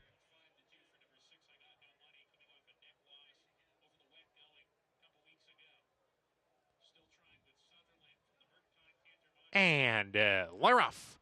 Uneventful beginning for all. From the inside, Aerostar gets into gear early and grabs the lead. Aerostar as they head down the backstretch. Lord Majesty shaken up in second, but Aerostar is naturally quick. Leads the way here by 2. Lord Majesty second. Lucky Shot there on the outside. Holiday House is 3 wide. Sutherland, 4 runners, 2 lengths off the loose leader here. A gap of another 4 to Kontiki, and then comes Sir Sterling on the rail. I Got No Money. Mo wins. They're side by side, and Go West is at the back of the pack as they round the far turn now. Aerostar Rapid leads by 2, rounding the turn. Lord Majesty, the first one out of the quartet right behind to give way here. Lord Majesty dropping out of it. Aerostar still the leader by a length here. Holiday House in an all-out drive. He's second. Sutherland 3 wide in the swing off the corner. Kontiki getting into it at 22-1 on the grandstand side, trying to roll home off the turn. Aerostar in front. Holiday House struggling between horses. Kontiki, Sutherland on the far outside. It's Kontiki trying to catch Sutherland. Aerostar hanging tough on the inside. Final 16th. Kontiki surges to the lead,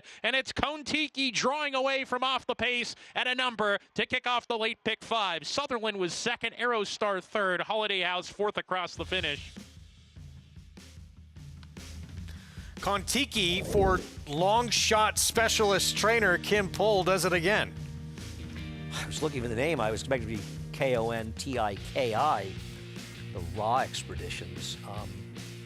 I tell you what, I would not have had this horse, in case you're interested. I would not have had this one, but got some pace to run at, and, you know, we've seen a good mixture of speed and closers do well there, and made a big run from the back.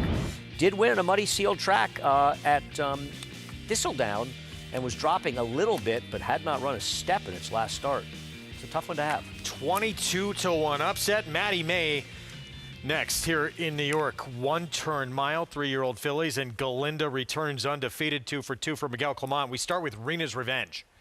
Yeah, I mean, she's got to make up 9 1/4 lengths to Galinda. Is it impossible? Of course not. It's horse racing, but I don't think she's going to get enough pace to do it. Here's Galinda, and she was great in that Eastview win. She has been impressive in both her wins, running buyers that are faster than anybody has run here before. That's why she's 1-5. She's overbet at 1-5, but she's way the horse to beat. Mathea, big maiden win. Mark Hennig last out. Yeah, I thought this horse ran pretty well. Had an overall very good trip, saved ground most of the race on a good rail before angling out, but it was a nice effort. Victory Hall going to take another shot at Galinda. Was well behind her in the Eastview. I thought she was the one you wanted. You know, maybe they don't, press Galinda in here and sit second. I thought that this horse could move forward second off a layup. Purple Divine just claimed in a big jump up. She ran huge last time out, but this is a much, much tougher spot. Blue Note. Linda Rice won the debut. Isn't that the Sting? Blue Note in the third, or isn't that like one of the I was thinking Jazz Club in the Village. Well, it's also that. She would have to improve in her second start. And Velocity Girl, 45-1. Outside, had a big win, 2 back, which Thoroughgraph had pretty fast at Laurel. Well, I don't think she's good enough, but neither does the public. No. 45-1 on that outsider, 3 minutes away from this New York-bred Maddie May. As we take a look at the big favorite, Galinda wins the debut as the favorite, even shorter price favorite in the Eastview, and she looked very impressive in that victory. Yeah, I mean, she's run 2 very good races. She ran that 81 buyer in a good seal track first time out. And sometimes, you have to ask yourself, was that an effort that was just enhanced by the racetrack, and came back and ran a very similar figure in her next start, stretching to 7. She's a good magic, so from a pedigree standpoint, she's a super saver dam. She's not supposed to have a problem with the distance, but you don't know until they get there. And, well, she's the worst to beat. This 1-5 is a little over the top. Indeed it is. But she is much the horse to beat. Let's go down to Maggie. I third that sentiment when it comes to the odds on Galinda. She is number 2 in here, looking to remain undefeated. Now, I looked at her pedigree too, and I thought, oh, easy peasy going a mile. Looking at her, however, as this actually is the first race that she's been in that I'm covering, she's not the biggest type. She's quite small and compact, and she does, on the flip side of that, have the right disposition to get more ground. She's quite reserved and classy acting.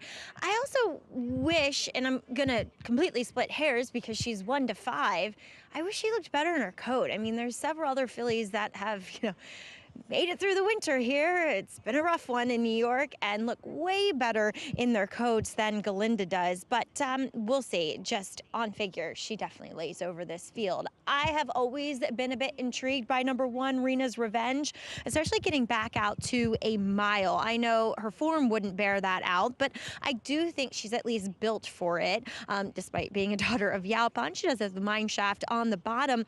And I think her biggest Achilles heel has been her behavior. And it feels as though now that she is a newly turned 3-year-old that maybe we're getting there with her, that she's a little bit more settled. She was so in the paddock. They saddled her outside with the pony. She responded beautifully to that. She's being good out on the racetrack too, and physically she just looks fantastic. And I do think you could make the argument that she was a little bit against the racetrack on the wide chase throughout behind Galinda. And then there is the up-and-comer, if you will, in the ranks, and number 7, Blue Note, who I think won despite being quite green that day. Obviously, she's going to have to get faster, and she's going to have to get more professional, as she was a bit just bewildered in the paddock. She was very unsure of herself, kind of acting up slightly in the prelims. Today she was pretty fresh when she hit the track too, kind of bucking and carrying on with Kendrick Carmouche in the warm-up, but still a little bit more focused overall, which you like to see. She was flattered by Mathea coming back and winning and improving her buyer as well. I do think she is truly a horse that wants distance. She's so long, so has so much scope to her that, yeah, she is going to be the one that's responding well to this mile that she gets here again. So I think she's just an interesting face in the mix against Galinda. Guys? Public believes this race is over. We will see. Yeah, this is one of the biggest changes in the game since when I was younger, is you didn't see horses going off at these kind of prices. Now, I'm not saying it's necessarily wrong, but I think this is a little bit short, don't you? I do. You know, I think but having said that, I think she should be around 1 to 2 in here. Yeah. I mean, this is, you know, you're saying she's like 80% to win. I don't know, you know. I mean, I don't really like the 7, but she could improve second time out. I think the 4 is going to run better in here. You know, you look at Victory Hall, who I picked second. She had good, decent enough form last year, and you know, she chased Galinda last time. Maybe they're not quite as aggressive today, and it sets her up to finish at least second in here. So I think there's other things going on in this race. People like Rena's Revenge. I'm not Rena's Revenge's biggest fan. I think when she's been successful, she's had the benefit of paces that have worked in her favor. I think that Victory Hall is a better horse than she is, and so I think at a much better price, I prefer the 4. So we'll see what happens. Mathia, good trip or not, did run well last time. There is no doubt. Galinda's way the horse to beat, but way the horse to beat doesn't necessarily mean 1 to 4. there she is. Galinda remains to be seen if she is the great. She's 2 for 2 so far. She's been very good. Yeah. We'll see how she fares against this field in the Maddie May. Huge odds-on favorite, trying to remain with that perfect record for the Miguel Clement Barn Waterville Lake Stables. Let's send it upstairs. Chris Griffin, the call.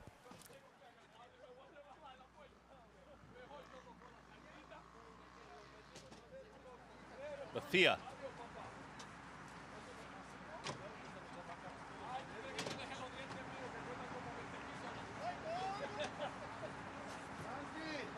Mathia's in. Victory Hall. Purple Divine.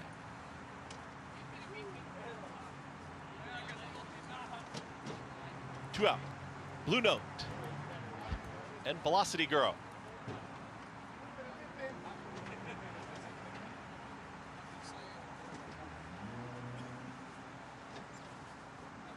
Velocity Girl goes in. All set for the Maddie May.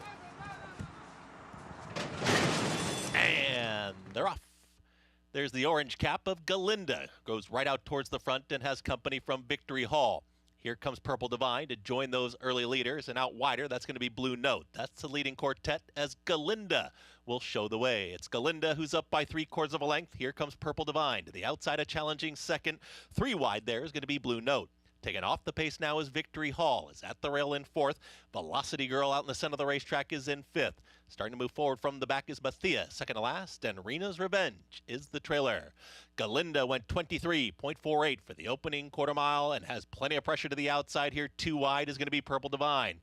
Traveling a little awkwardly there for a moment was Blue Note. Lost a step, now is dropping back to 4th as Velocity Girl moves up along the outside. At the rail, here comes Victory Hall, is now a challenging 4th. Towards the back end of the field still is Mathia and Rena's Revenge. 46.68 for the half-mile time, and Galinda. Galinda's opened up by a length and a half. Purple Divine is right there in second. Here comes the run from Victory Hall. Ricardo Santana Jr. at the rail, starts to make a move, is going to tip to the outside. Galinda's been up front throughout, is going to hug the rail very tightly here and kick for home. It's Galinda trying to put this race away. Towards the outside, here comes Victory Hall, is now chasing this leader, Galinda, who's going to find this final furlong here and try to gut this out. 1:11.4 for 3/4. Galinda and Victory Hall catching with every stride. Here's Victory Hall to the outside. Galinda's digging in deep here with a neck advantage. These two down to the line of the Maddie May. It's going to be Victory Hall to get up and win it. Victory Hall won it over Galinda, then came Purple Divine, a late run from Rena's Revenge in 1:39.39 seconds. Victory Hall turns the tables and runs down Galinda, who is controlling this race throughout. Well, you know, as I said before the race, I thought this horse was the main threat, and this is exactly the kind of ride you're supposed to get, as opposed to last time where she went after the favorite, and I'm not knocking them for doing that. It wasn't going to work to do that. So what did Ricardo do? He sat back on the rail, and he let the favorite run. Now, no excuse for Galinda. This race came up slow, though. This was not a particularly good effort by her. So she took a big step back, and Victory Hall got the absolute perfect trip to run her down. They finished well or the others, and the only thing I'd say is I don't think it's a surprising race win. Pick the race 2-4. I don't understand this horse is 17-1 and the 1 is 7-1. And what the 7 was doing in this race at 9-2, the 7 got a 57 buyer first time out. I have no problem if you like that horse, thought she could improve today. And if she were 12-1, that's fine. But that was, for this horse to be 17-1 and the 7 to be not, if you looked at this race and you didn't have any opinion, you'd say, well, this horse is clearly going to be half the price of the 7, right? Yeah. And yet you got 17-1. I'm only upset that I didn't use her in my pick 4s. But I did make a little money here. 4-2, 6-1, and we talked about that 1-4 was just a little ridiculous on Galinda. She gets beat. Victory Hall turns the tables today. Let's go down to Maggie. Here with Victory Hall's now trainer, Tom Morley. Tom, a wonderful trip worked out by Ricardo Santana. You know, I thought Andy brought up great points that she was kind of in attack mode and chase mode last time with Galinda, and today she had the benefit of getting a little pace in front of her. Yeah, honestly, we talked about it this morning, and we kind of thought, look, we're probably all running for second or third here, so let's try and finish second or third. So sit behind the favorite, get a stalking trip, see how far she can get taken into the race. But she is tough as nails, this little filly. She tries so hard every single time, and hats off to the guys who own her, and thank you for the opportunity to have her in the barn. You know, she has done nothing wrong in her whole career, so no, I'm thrilled with that. Excellent. Well done. Congrats. Thank you. All right. It'll be a nice trip home when I get home here, guys, within the Morley household. Well done, Team Tom Morley. Maggie Wolfendale. Victory Hall turns the tables today, 17-1 upset. I wonder if the track is slowed down, Greg. You know, the second was about a second slower in the last race, which isn't shocking in that circumstance with an older horse that had been second, the Gazelle. And I think the track must have slowed down a little bit. It just seems like it. Still ahead, Whit Beckman in a couple of graded stakes. Florida Oaks, he'll have Coca-Motion. And a Hulkamania on the Derby Trail, and start number 2 stretching out.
Back with you on our Saturday coverage here on Fox Sports 2. You're watching America's Day at the Races, brought to you in part by Hallandale at Alapa on Festival Day at Tampa Bay Downs with the Derby prep. Tampa Bay Derby still to come. In the Grade 2 Hillsboro, though, it was Destino Doro in a tight finish, eking out the win 3 in a row now for this 4-year-old filly who's 6 for 8 lifetime. Let's go to Acacia.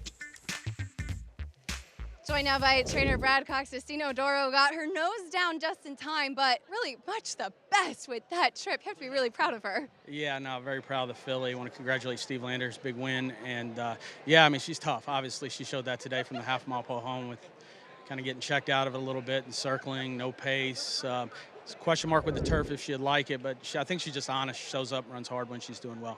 That's now 3 wins in a row. What do you think has been the key for her to step forward? She's really seemed to find where the wire is. Yeah, I loved her last spring and summer, and last fall, she wasn't doing bad. She just wasn't quite as good as she is now. No reason to stop on her. Kept her ticking over, and she got on a row in December at Gulfstream, and or late November, whatever it was. But she's been rolling, and she, I wasn't sure about running here, but her last 2 works at Payson have been very good, and I thought, just fill the calendar with this race, and then maybe look at the Jenny Wiley at Keeneland. And still to come, of course, in the Tampa Bay Derby, Further Ado. I know you told me he's not the big, imposing horse. What are your thoughts on what we're going to see from him today? Well, the track obviously seems to be very quick. We're going to get a couple races here on the turf, but, it's been quick. I think he needs a break, put himself in a forward position, and go from there. Once again, he hasn't run in a while, but he's not a big, strapping horse, so I don't think he's, necessarily needs a run, and his works have been great, so I think he's set up for a big effort. Thanks, Brad. Good luck later. Congrats here. Thank you. Greg? Destino Doro on quite a roll right now. 3 in a row, as mentioned, 6 for a lifetime, and so much the best in that race. No question about it, because even if you want to say, and I'm not saying it, well, it wasn't such a big draw, blah, blah, blah. I mean, the second horse could not have gotten a better trip, and she still beat her in that race. She knows how to find the wire, and those are the kind of horses. I get in trouble with those horses because I say, oh, there's got a perfect trip, and they just keep on winning. She didn't get a perfect trip there.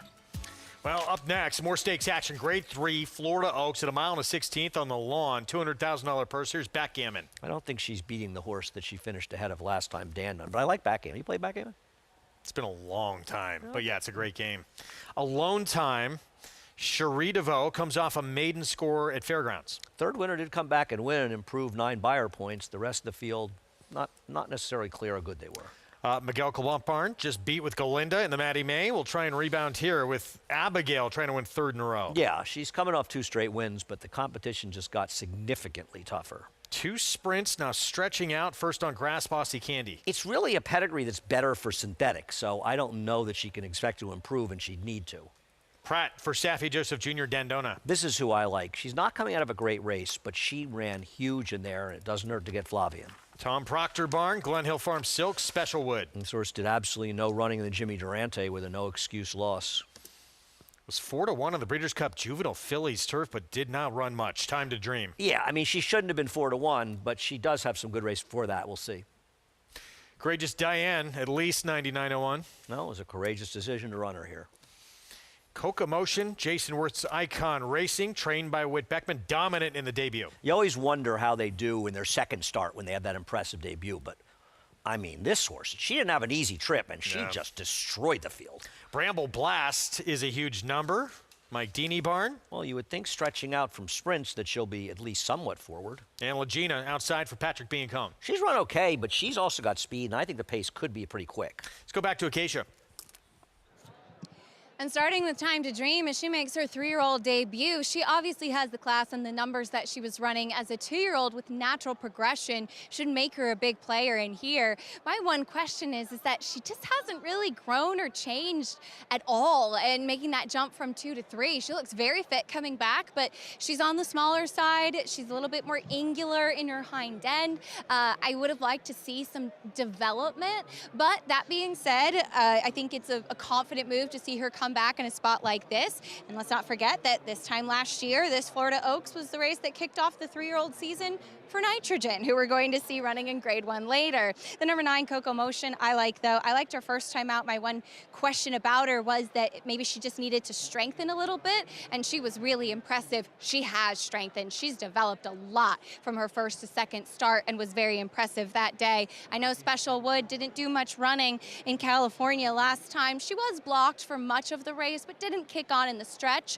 However, at Tampa, Tom Proctor has been 40%, and this horse looks fantastic coming back off the bench at a bit of a price. We'll see if she can turn things around, Greg. All right, Acacia, thank you. 8-5 favorite, Time to Dream. Trying to rebound out of that Breeders' Cup Phillies turf that did not go well for Todd Pletcher-Rapoli's stable with a Rat Ortiz Jr. We'll see. Acacia wasn't overly optimistic. I'm not either, but she can win, I bet, the 5 and use her with the 9. Jason Beam, the call. Grade 3 Florida Oaks from Tampa. Lena goes in there in the gate.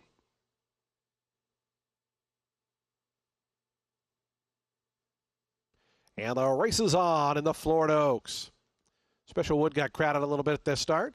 Alone time toward the inside and backgammon. Those two out quickly. Bossy Candy is up forwardly placed. And from the outside, Bramble Blast wants a part of the early mix as well. Bramble Blast out 3 deep coming after Bossy Candy as they come into the stretch. Alone time in tight toward the inside. Laina goes by that one along with Coco Motion. They take over 3rd and 4th. Alone time now back 5th.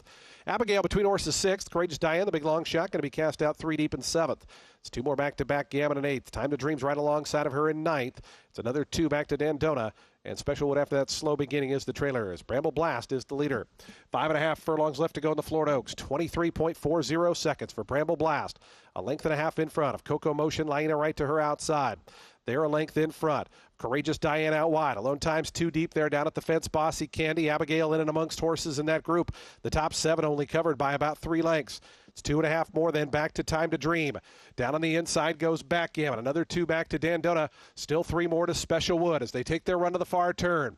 48 seconds flat, the opening half mile. Bramble Blast with company now as Coco Motion makes a quick move after the lead going into the far turn. Lane right to the attack on the outside. Bramble Blast starts to back up. Bossy Candy, Abigail's coming with a 4-wide sweep on the outside. Alone time is in and amongst horses. Dandona starting to uncoil. Time to Dream is going to need some room as they come around to the top of the stretch. Coco Motion and Laina, those 2 into the lane. Dandona out 4 or 5 wide on the far outside. Time to Dream now found a seam is going to come through down along the fence. Laina pokes ahead in front of Coco Motion. Time to Dream. Here's Dandona storming down the outside. Dandona and Flavian Pratt. Time to Dream up the rail. Dandona got first run. Dandona on the outside. Dandona to win the Florida Oaks. Time to Dream was 2nd. 3rd, Coco Motion. Laina 4th. 5th was Abigail.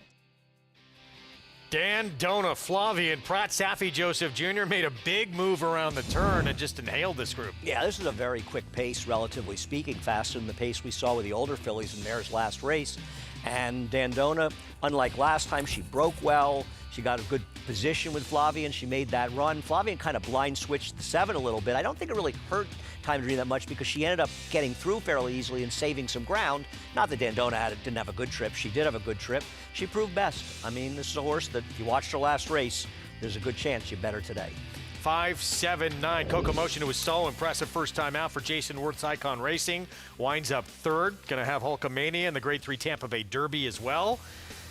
But it's Dandona's moment to shine here in this Florida Oaks. This was a sustained move to get the 2nd win of her career in her graded stakes debut. Yeah, it's a pretty good field. I don't think she's as good as Nitrogen yet. I'm not ready to announce that she's the next Nitrogen just because they won the same race, but I thought this was a pretty strong race, and we're going to hear more from this horse.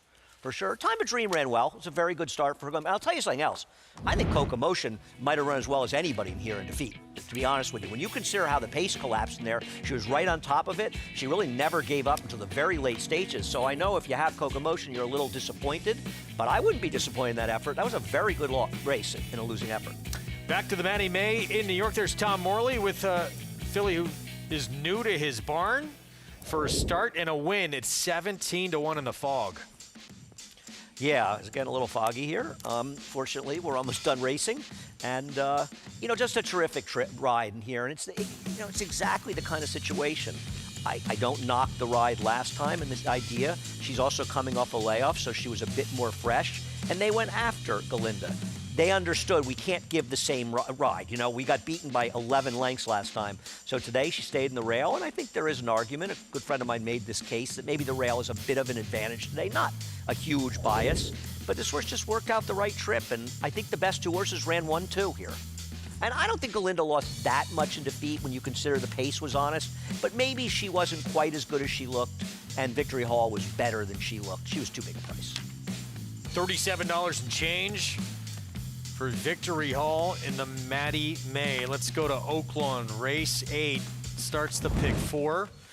$20,000 maiden claiming 6 furlong sprint as you look at the current odds. It's like the Breeders' Cup of $20,000 maiden claiming races. It is, we were talking about it's a good group for maiden 20. It's kind of an interesting group.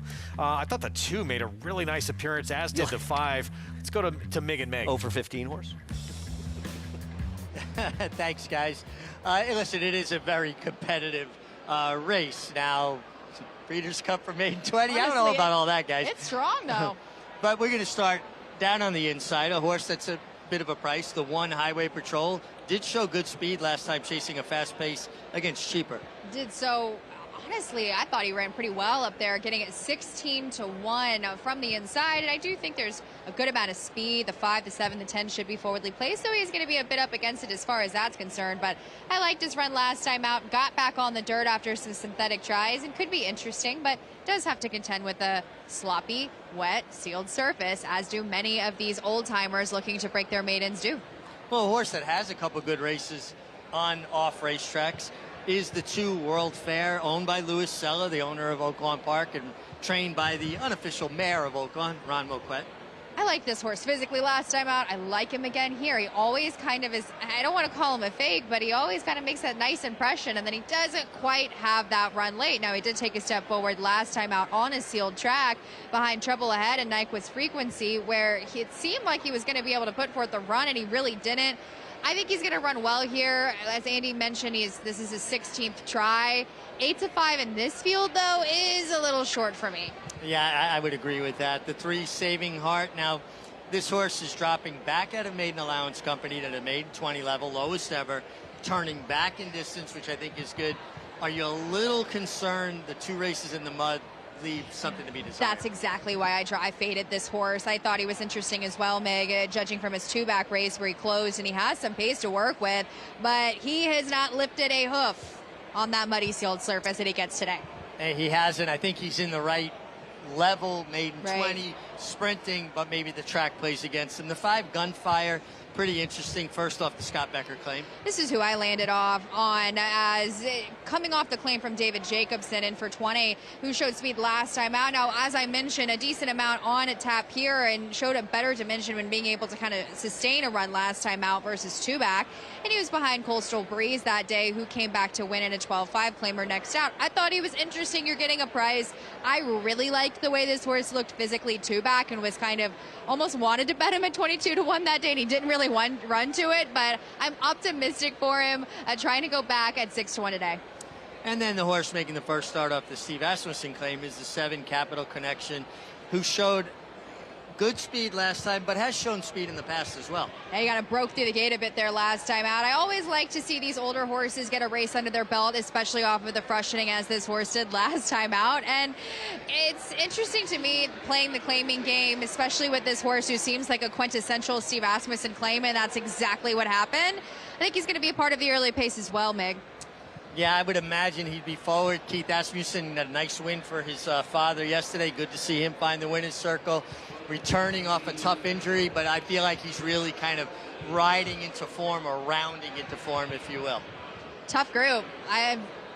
Honestly took me a minute to find my rhythm in this spot. I'm going to go ahead and go with the number 5 at Gunfire for Scott Becker, but this one was kind of tricky, Mig. Very tough, competitive race. They're starting to load up. We've got a few more to go, but we could send it up to Matt Dinnerman. He'll have the call of race 8.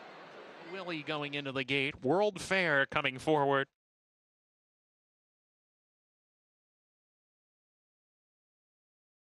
Saving Heart, post position 3.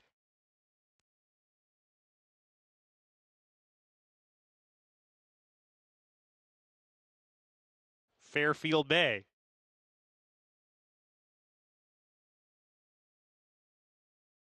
Gunfire coming up.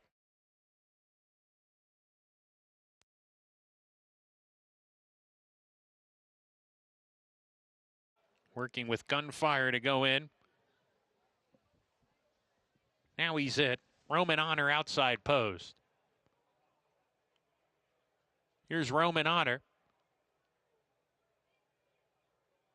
We're ready to go. And Laroff. Saving hard, a little bit hesitant after the break.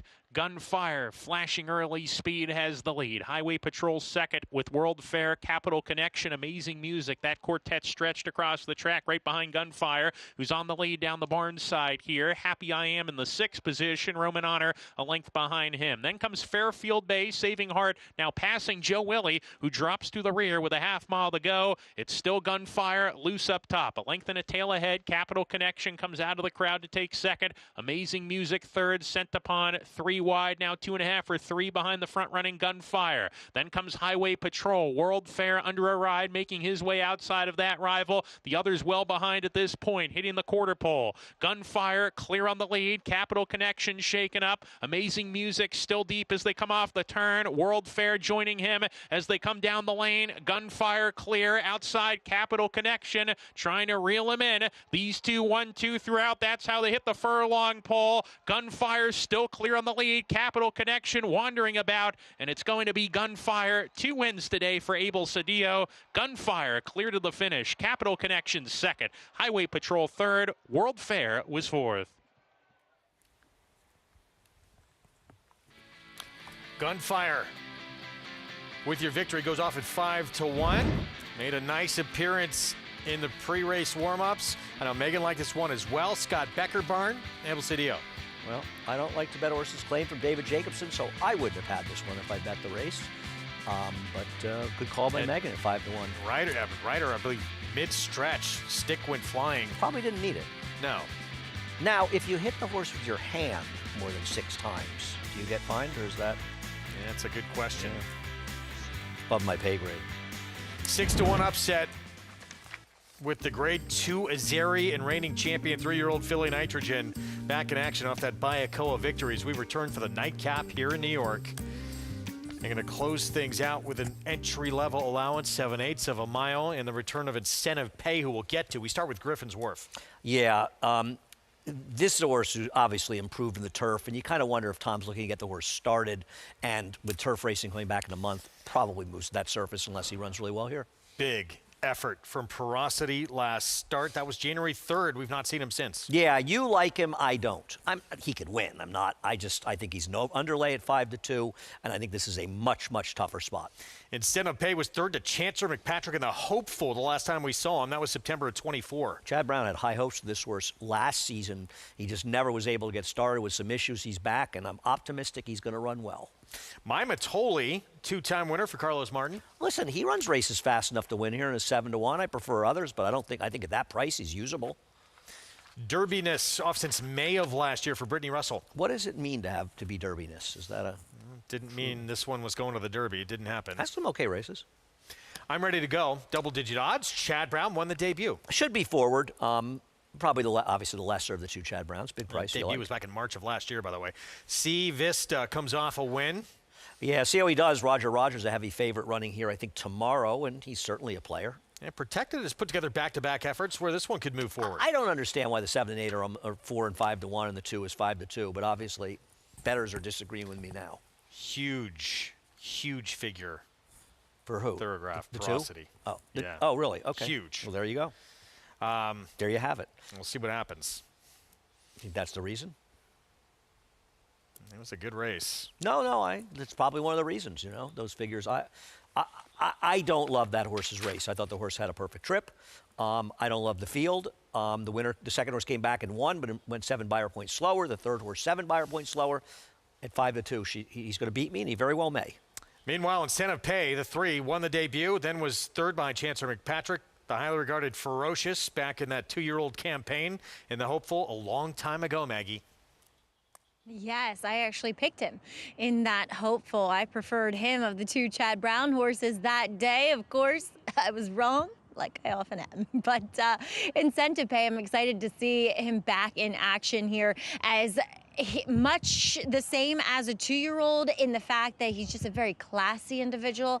He presents himself well on race day, very confident, and listens to all of his handlers and riders' cues. He just looks like a really nice horse to have in the barn. But on top of all that, he looks incredibly fit. Now, he was a very big 2-year-old, so oftentimes when they're that big early on and running that fast, well, that leads to issues, hence the 1.5-year layoff that we're seeing from him. But it feels like, at least based upon appearances, he looks ready for this comeback race. Now, moving on to another horse who's coming off of a layoff, that's a much bigger price at 12-1 up there, is Derbyness.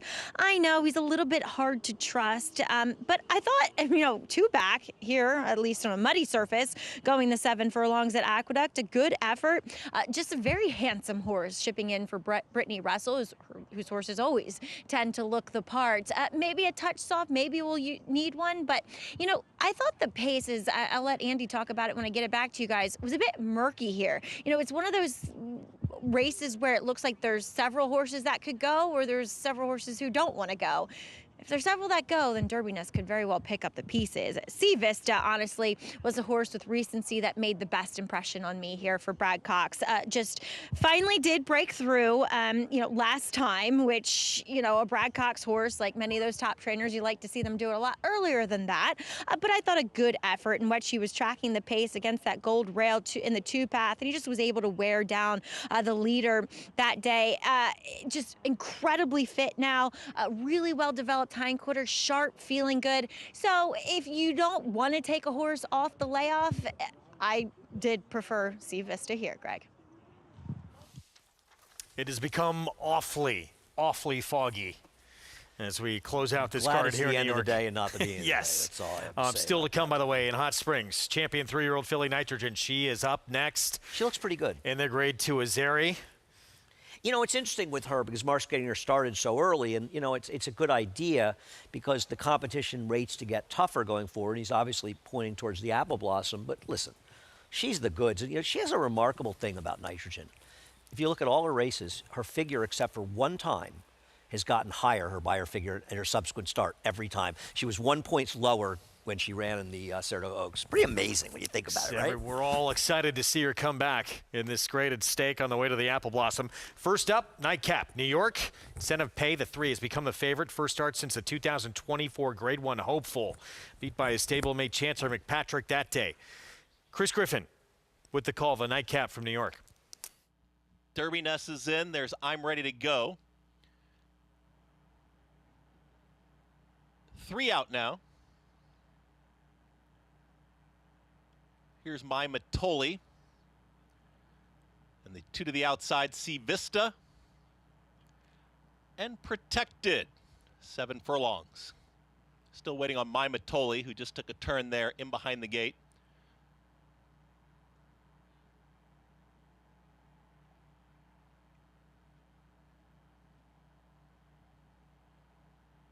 Protected. Goes in. All set. And they're off. My Matoli breaks sharply, but quicker is Derbyness towards the outside. Also, here comes Sea Vista. Protected's in that early mix, too. And Derbyness, and now Griffin's Wharf at the rail.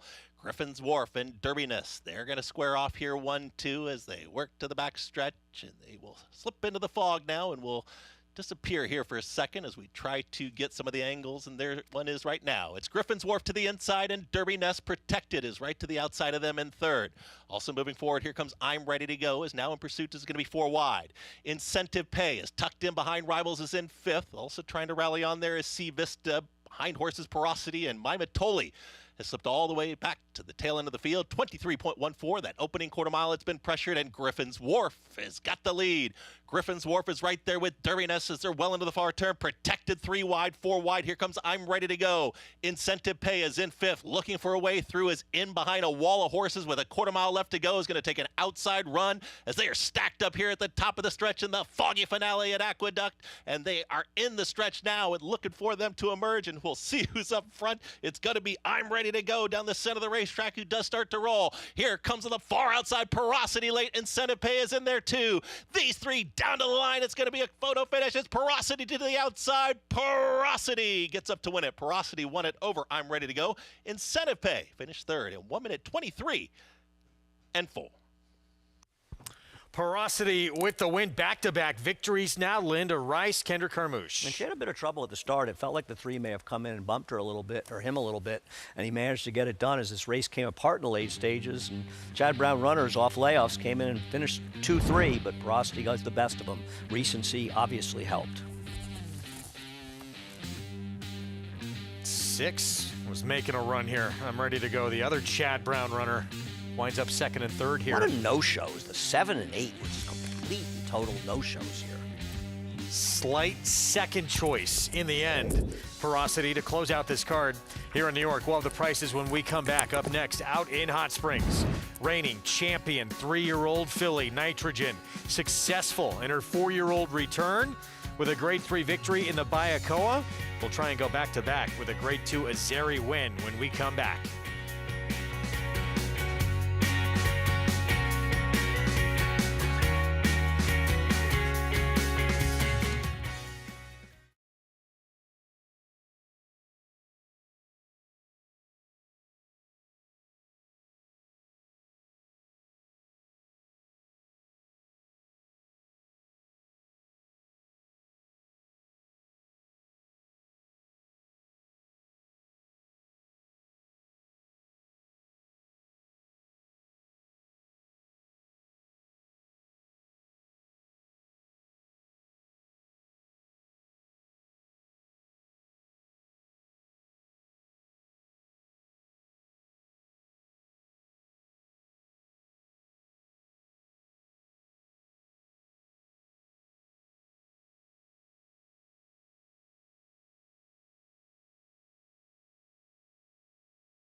Back with you on our Saturday coverage here on America's Day at the Races.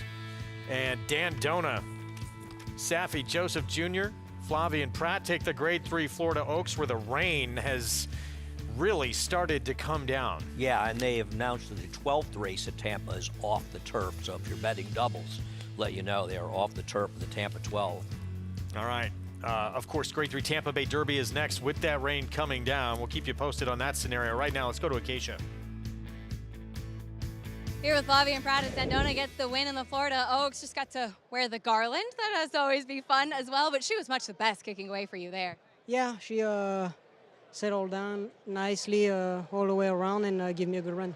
She was pretty energetic prior to the race. It seemed in the warm-up, though, she finally seemed to come back to you a bit. Yeah, she kind of get the fire out of her and settle down nice and run a good race. Talking about horses that may be a little revved up prior to the race, you'll be on Candelato in the Tampa Bay Derby. I saw you said he was pretty studdish before his first race, still kind of figuring things out, but professional on track? Yeah, very much. Yeah, very much so. He was an old pro as soon as I got on the track with him, and hopefully he ran a good race today. What are you expecting trip-wise with the outside post? Outside post, as you said. Hopefully break running and, get a clean trip from there. Thanks, Flavie, and congratulations. Thank you. Greg? Yep, Pratt will team up with Chad Brown. Candelato start number 2 off a very impressive first out performance at Gulfstream, $1 million son of Into Mischief. Yeah, I mean, this is a much, much different situation and a half to Sandman, and you couldn't have two horses that are more different, right? Not only in their running styles, but also in the way they look. Just looking completely different. This one's a bay, and of course, Sandman is a gray. Let's take a look at the field. Candelato will face the horse to beat. That is Further Ado, who is, I probably still think, the best race we've seen from this crop yet in that Keeneland maiden special weight win. Right. Did not quite back it up, even though he won the Kentucky Jockey Club to end his 2-year-old campaign. Figure-wise, he went a lot slower. Right, well, that's the problem. When you set the bar that high and then you win and people are disappointed, and rightfully so, because he didn't run as well. I still think that was a pretty good race. I like this horse. I picked Candelato. I would never bet him at 8-5. I think that Further Ado should be favored. And frankly, I don't think that Power Shift is supposed to be a significant third choice. I know he didn't win last time, but you ask yourself a question here. What if he had won that race and he had gotten a 96 buyer? It would have been faster than Candelato ran. He lost because he ran against possibly the best 3-year-old in the country, an emerging market who's running in the Louisiana Derby, where I imagine he'll be favored. It's almost like they're acting like, oh, he lost, he's just not any good, and it doesn't really make any sense to me, Greg. Yeah, debut at a mile and 40 yards, too. Not easy to do that first time out. 96 buyer. You're not going to get that. That price is going to come down. I don't understand why Candelato is 8-5 and he's 7-2. They got all three. I think it's going to even out. Porosity in the nightcap wins for Linda Rice. Now back-to-back victories. And again, slight second choice here to win at 5-2. Yeah, and it's hard to watch the races here, and I have no idea what kind of trip the horse had up to start, but didn't have a great break, and the race kind of came apart a little at the end, but still, this horse ran well. I was not a big fan. You were right. You like this horse, and I was not a big fan. Pick 6, $13,986, all because of one horse. Victory Hall for Tom Morley, who went off at 17-1. A massive overlay, but this was the only horse in the car that I didn't like, but it's not always that easy. Does it for New York. Plenty more to come. Derby prep and our reigning champion 3-year-old filly, Nitrogen, back in action, who didn't want to get started that early, wound up going to the Bayakoa and running probably the fastest race she's ever run in her career.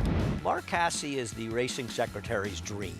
He doesn't leave them in the barn. Mark Casse runs, and you got to respect that. In this day and age, he's not sitting around worrying about his win percentage. He runs his horses. And Nitrogen, I was saying, it's just amazing.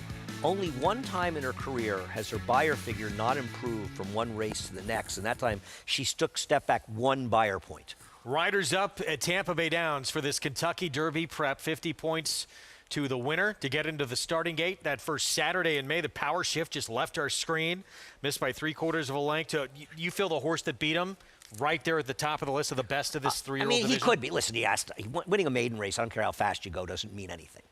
You got to go and prove it against better horses and show over time. But he has the potential to be as good as anybody. And I think this horse has the potential to be one of the leaders of the division. I believe there's 3 horses in this race, in Power Shift, Further Ado, and Candelato, that all very well may be big players in Triple Crown races, and when we head to Saratoga for the Travers. Here is Redland Rebels, who the last 2 starts have been on the turf. Yeah, I don't see any reason to expect this horse to be much better on the dirt. He would have to be better on the dirt than turf to win here, and that's not likely, but he's 35-1 if you like him.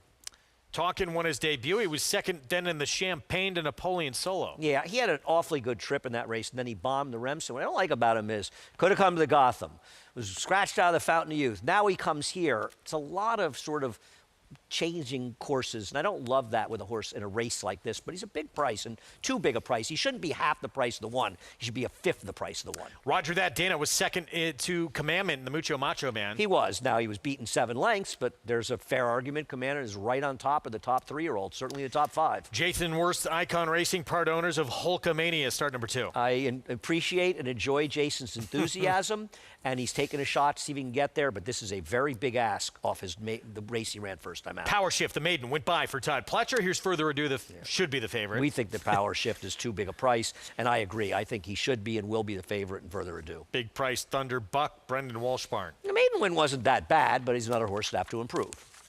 Gustavo Delgado with the Puma, who was third in the Sam F. Davis to Renegade. Some thought he had a trip last time. I'm not one of them. I understand Chief Wallaby, who beat him in his debut, is very good. If he doesn't perform well here, get him into a maiden race. Take a step back. And here is Canaletto, so impressive. First time out, the half-brother to last year's Arkansas Derby winner, Sandman. And the same connection as Sierra Leone, and the same connection to have Paladin. Listen, people will say, oh, you know, he's not Chad's Derby horse. Believe me, the connections and Chad would be very happy to have 2 in the Derby. It's not a bad thing to have 2 players in the Derby. Strength in numbers. 4 minutes to post. Good too. Grade 3, Tampa Bay Derby on the road to this year's first Saturday in May. Let's go to Acacia. And I wanted to start off with the more experienced runner in this field, the 6 Further Ado, who is being overlooked slightly at the moment, but he comes back off the bench. And as we heard from Brad Cox, not the most imposing type of physical, but he's tall and leggy. He's just not that broad. Sometimes I've seen a few progeny of Gun Runner that are exactly that, but he looks very fit coming back off the bench and went right off for a big warm-up, moving very well out there. He seems to be handling himself well, too, off the bench.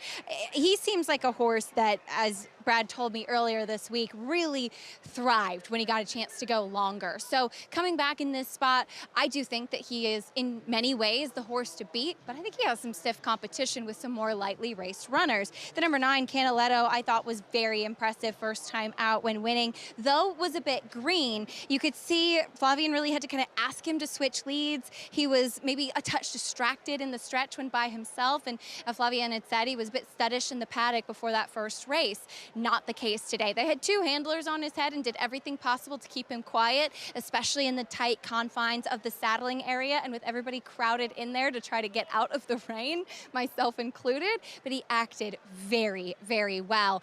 It's funny because he is the half-brother to Sandman, and as Andy said, he looks absolutely nothing like him, not even just in coloring, but even in the way that he's built, whereas Sandman is a lot more kind of more narrow and angular, as is typical of a Tappet, and there's a lot more kind of that broad substance, as is typical of an Into Mischief that you see with Canaletto, though both of them do kind of have a lot of suspension in their stride. I'm really excited to see what he can do. That being said, I loved what I saw from Power Shift here. I liked him first time out too, and I thought he was beat by a really good one in Emerging Market, who's pointing to the Louisiana Derby for Chad Brown. But I thought that this was a horse who just had a lot of stride on him, a lovely mover to him, very professional, but maybe if anything would have done well for a race from Fitness, and he has done that. He's even more focused and classy acting today. He was by far the best looking horse in the paddock, and this is a really good looking group. So even though he is still a maiden, I think it is a big vote of confidence to say, let's not waste any time. Let's try and pick up some Kentucky Derby points here. We'll see what he can do what his stablemate Renegade did and break his maiden in a stake here at Tampa. And I just wanted to touch quickly on the 2 talk, and as Andy mentioned, he was scratched last week from the Fountain of Youth, pointing to this race instead. He was a horse that I thought had really taken a step in the wrong direction prior to the Remsen, was not moving as freely as I would have liked to see, did not look as good as he did prior to the Champagne. I must say that he had a big warm-up. They've kept him moving out there on the track, and he does seem to be covering the ground a lot more easily now. We'll see if that extra week does do the trick for him as he comes back for his 3-year-old debut. Greg? 17:01 on Talkin'. Thank you, Acacia. Then we see center of our picture, Power Shift. Yes, a maiden, but one of the fastest races we've seen from this 3-year-old group in that debut. And the thinking is, if we win this race, and I think they expected to, he's even money, understandable, then we'll run him back in the Tampa Bay Derby. He didn't win, but he ran a winning race. So as opposed to a horse like the Puma, who's just not fast enough to complete, I think Nitrogen's in the paddock at Oaklawn. That'll be coming up after this race. They're 8 minutes to post there. I think it's okay to take a shot here. I like that thinking because he did everything but finish first. And he would have won that race, 99 out of 100 times. He just happened to have met a monster. So I don't blame that. Now, the question becomes, what if he doesn't run that well here? He runs fourth.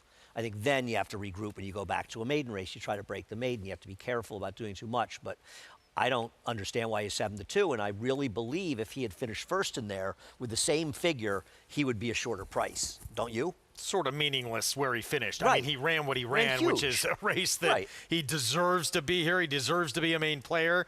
Yeah, I don't see the disparity between the 5 and the 9 at all. Yeah, I agree. If anything, the 5 may run the better race. So, and, you know, Chad Brown's a big fan of Emerging Market. I'm not saying he's not a big fan of Canaletto. But, you know, I don't know who he would tell you was better. Just almost every figure you look at, he ran faster than Canaletto. I don't understand why he's 7-2. I really don't understand it. Pratt gets overbet a little bit. Yeah, yeah. And people just don't understand. He's a half to Sandman. I don't know. Do those people have any money left? Look, there's an incredibly popular horse. It may have something to do with it. By the way, Nitrogen, 1-5 as we are 7 minutes to post. The grade to Azeri as she looks to go back-to-back to start off her 4-year-old campaign. Post parade happening right now. We'll get you back out to Hot Springs for her big moment in the Azeri after this Derby prep. The favorite has remained Canaletto. Start number 2, stakes debut, obviously, for Chad Brown, Flavien Prat. Further ado, the long-awaited 3-year-old return for the Grade 2 Kentucky Jockey Club winner. 50 points to the winner of this race to get into that starting gate for this year's Kentucky Derby. Jason Beam, the call from Tampa Bay. Pratt to the outside.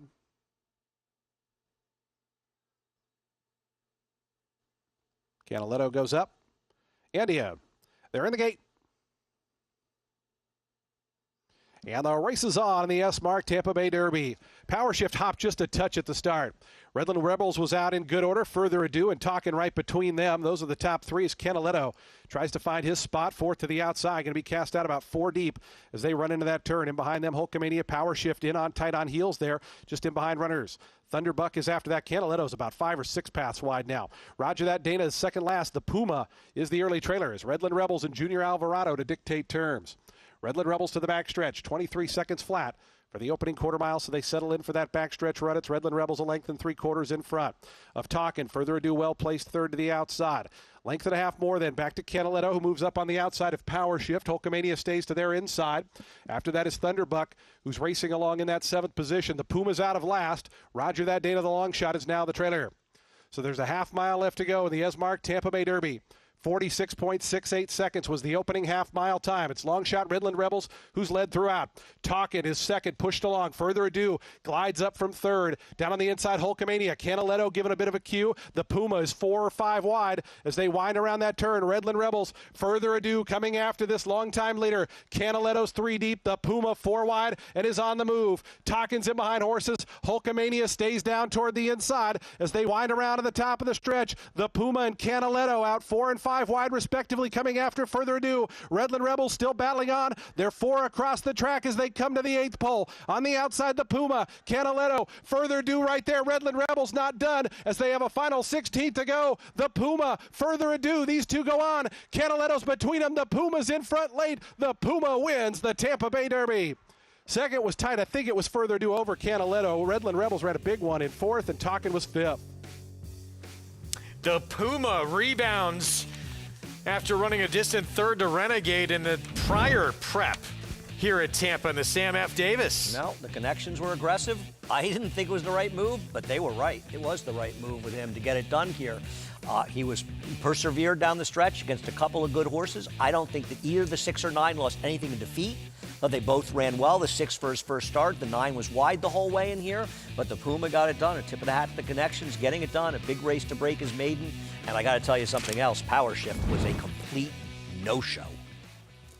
The Puma at 7-1 as we go to the Grade 2 Azeri in Hot Springs We start with Perfect Shot, 21-1.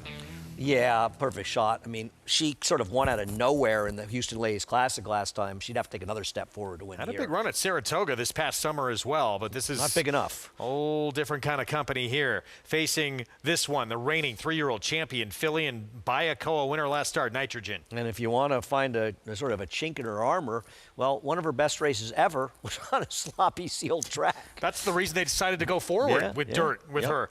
Here's Majestic Oops, comes off a stakes win sprinting. And she got in very good form last year and ran some big races. She, in some ways, is the chief competition, the favorite.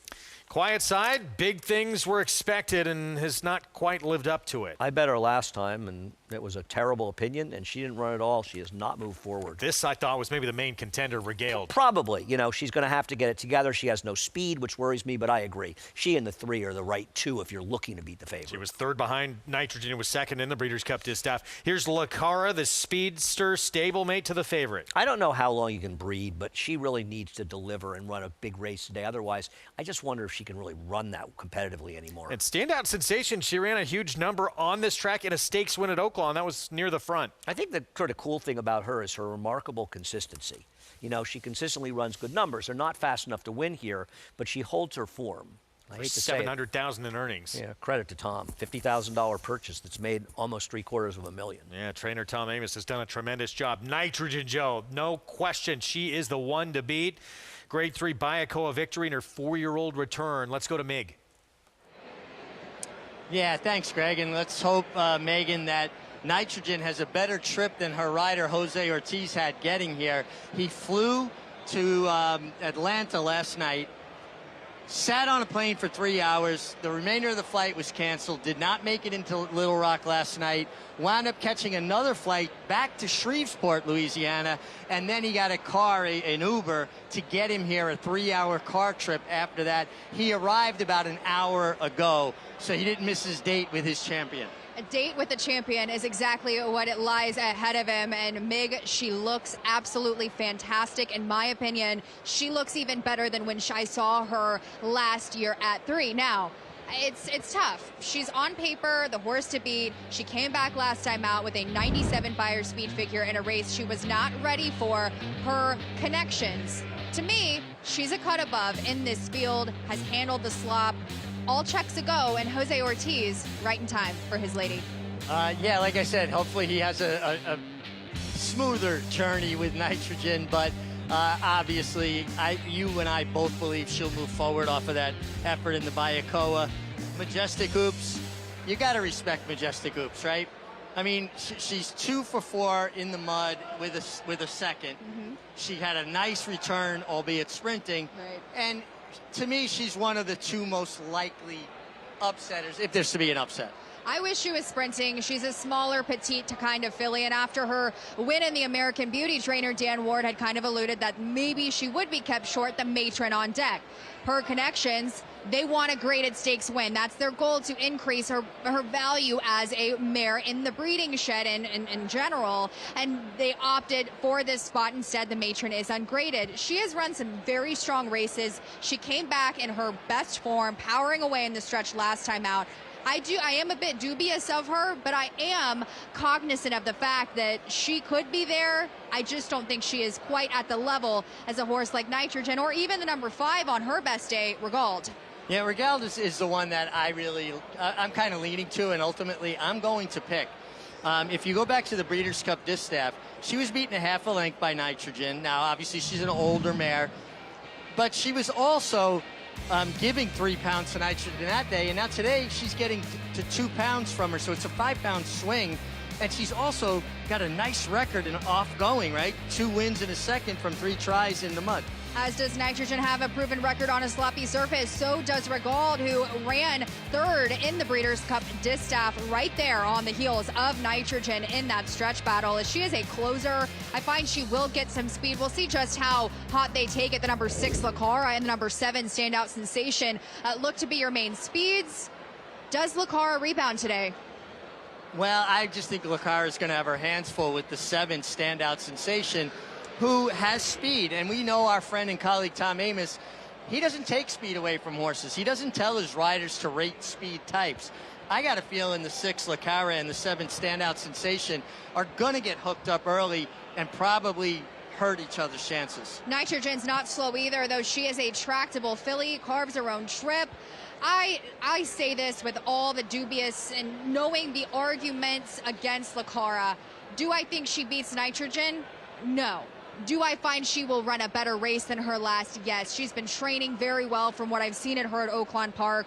And Mark Casse said she was exhausted after her last race, and she didn't have a reason to be. We shall see if she progresses forward. Nitrogen, for me, still the filly to beat. Well, Nitrogen, I'm going to take a little bit of a stab with the 5 Regaled, but we're all winners because we get to see a champion compete here in the Azeri. Matt Dinnerman, he'll have your call. 5. Then Majestic Oops. 2 back, Lacara. And Standout Sensation to the outside post. Here's Standout Sensation going in. We're ready to go. And they're off in the Azeri.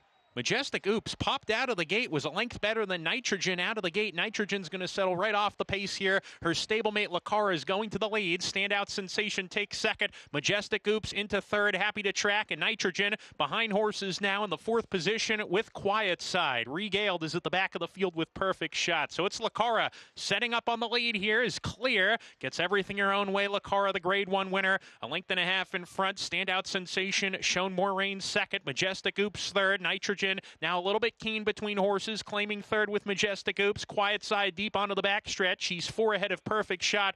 And Regaled, who's at the back of the field now with 5 furlongs to go. Lacara went 23 and 3/5 seconds the first quarter mile. Still a length and a half clear of Standout Sensation. Nitrogen relaxed in the bridle. She's in third on the outside. 3 or 4 paths off the rail. Majestic Oops is 4th on the inside. Quiet Side, the first one under pressure, in 5th, losing contact with the top 4 as they go into the far turn. Big gap back to Perfect Shot and also Regaled. Around the far turn they go.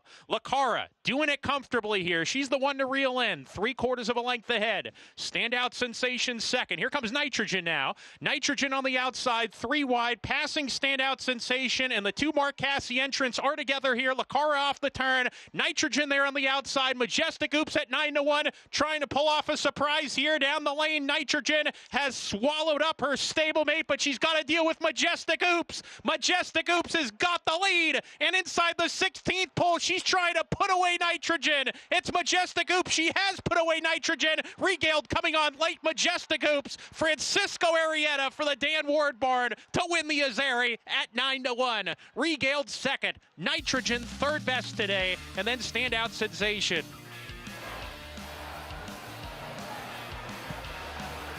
Well, in a major upset here, Majestic Oops gets her graded stakes win, the first one of her career, even though she's a Grade 1 place mare. And no excuses for Nitrogen. She just got outrun. She didn't. She was traveling comfortably and in the bridle, but she has always been kind of a quirky filly in the stretch on the dirt, and it kind of got her today. She just didn't have that punch late. Regaled with a very strong run up the rail late, but Majestic Oops, that was a wow performance. You'll kind of see Nitrogen drift in on her a bit on this drone shot.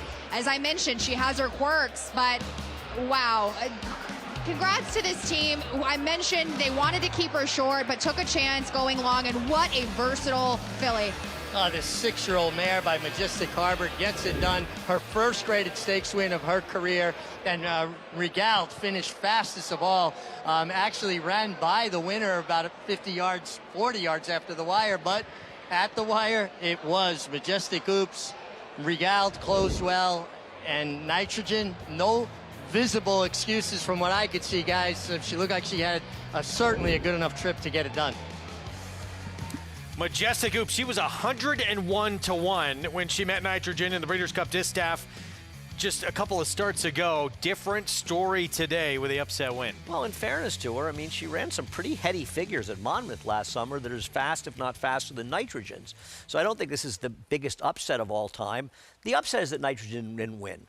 Nitrogen didn't break that well. She had no excuse in there. I agree with Richie. You can't make a real excuse for her. The only thing I'll say is we just get so used to Nitrogen always showing up with an incredibly good effort. You know, I don't like to say that, they're not machines, blah, blah, blah. They aren't. And even the very best of them don't run their best race every day. And even though she's won in a wet track before, I guarantee if you said to Mark Cassidy, she's won in a wet track, would you like it to be rain? He'd say, no way. I'm running the heavy favorite. I don't want anything to happen. So Nitrogen will be back. But let's give a lot of credit to Majestic Hoops, who ran very well. Big close from Regaled, who ran well in here. And that's why they run the races. Very nice efforts here. Nitrogen, I wouldn't stick a fork in her just yet. Not at all, but this day belongs to Majestic Oops, the upset in the Grade 2 Azeri beating a champion.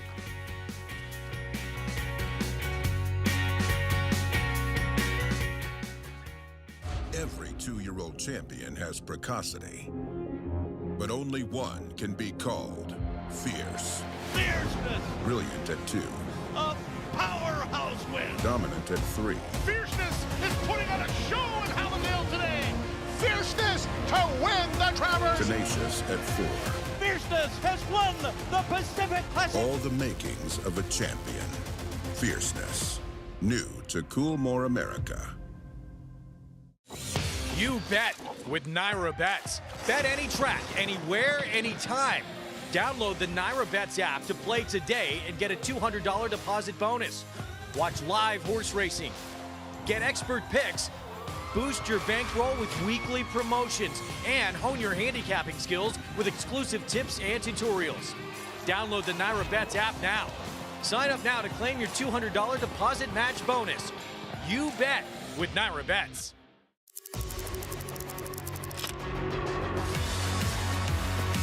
And it's lights out. Locked. Pouring it on. Running aggressively through the stretch to win by 7 easy lengths. Here is Locked. Locked racing by on the outside for the lead. Locked, the wine steward. It is Locked. Here comes Locked after Mulligan. Locked catching with every single stride, and Locked will win the Cigar Mile.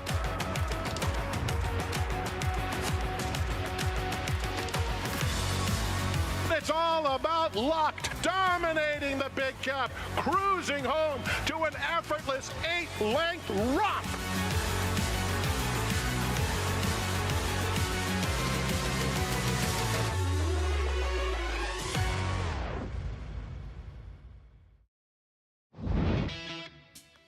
Back on America's Day of the Races on our Fox Sports 2 coverage. And 50 Derby points collected on the road to that first Saturday in May for the Puma Winner's Circle lead-in, brought to you by Fasig-Tipton Digital, North America's #1 digital platform for thoroughbreds. Learn more about our auction schedule at digital.fasig-tipton.com. Let's get digital. To Acacia. Quite an excited winner's circle here after the Tampa Bay Derby. Happy to be joined by assistant trainer Gustavo Delgado Jr. as well as co-owner Randy Guy. Gustavo, let's start with you. You have thought highly of this colt right from the beginning. How special? Been promoted for a long time. How special to break his maiden like this? Even before the first time he run, I remember this is a Derby horse. I keep telling everyone, and I make a higher video guy. So let's get everything, from the beginning, because right now it makes sense, but before it's when you have to do it. Well, it paid off today, kicking up the points. He ran well last time too, but how rewarding, and is it on to try to get another Kentucky Derby? Absolutely. I mean, that's we're small barn. Basically, we have to buy the horses, scouting, you know how it is, because you do that as well. So it's more gratifying when, you only get like maybe 1 or 2 horses at the sale, and then they're up here. It's very satisfying. And at the same time, I'm very pleased, the support that I get with the partners, and from the beginning, they've always been, do your thing. And it's not an easy thing, when you enter a maiden in a stakes race, everybody's like, what are they doing? What are they doing? They're going to kill the horse or whatever. And it's a good thing that, they respond at the track. Randy, my man. Well, Randy, it paid off today. You can see Gustavo's excited, but what a way to break your maiden. I don't know how much more excited we could be. This guy has done so much for us. We kind of got into this whole thing with him. We're newbies trying to figure this out, and I'm just glad I didn't have a heart attack over there a minute ago. And he works, he's 3 a.m. in the morning, these guys. We go down there and visit them, and we're so excited to be a part of it, and I don't even know what to say. I'm speechless. It's so much fun. I mean, this is why you do it.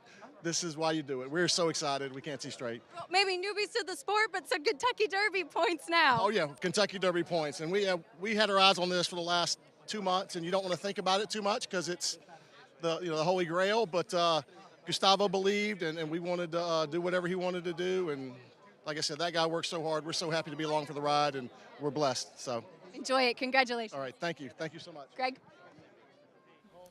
That's what it means to have a horse that puts you into contention, be on this Derby trail, and have a horse that has the points now to essentially get in that starting gate. The Puma, third in that Sam F. Davis. That was off just a maiden sprint victory. Now a graded stakes winner.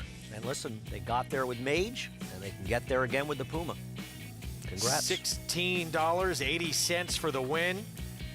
Javier Castellano for Gustavo Delgado. And for further ado, for Canaletto, what do you think about their prospects going forward? I want to see what the figure comes back. I haven't paid enough attention to know how fast a race it was. I'm sure they're disappointed, but I don't think it was a bad start for further ado.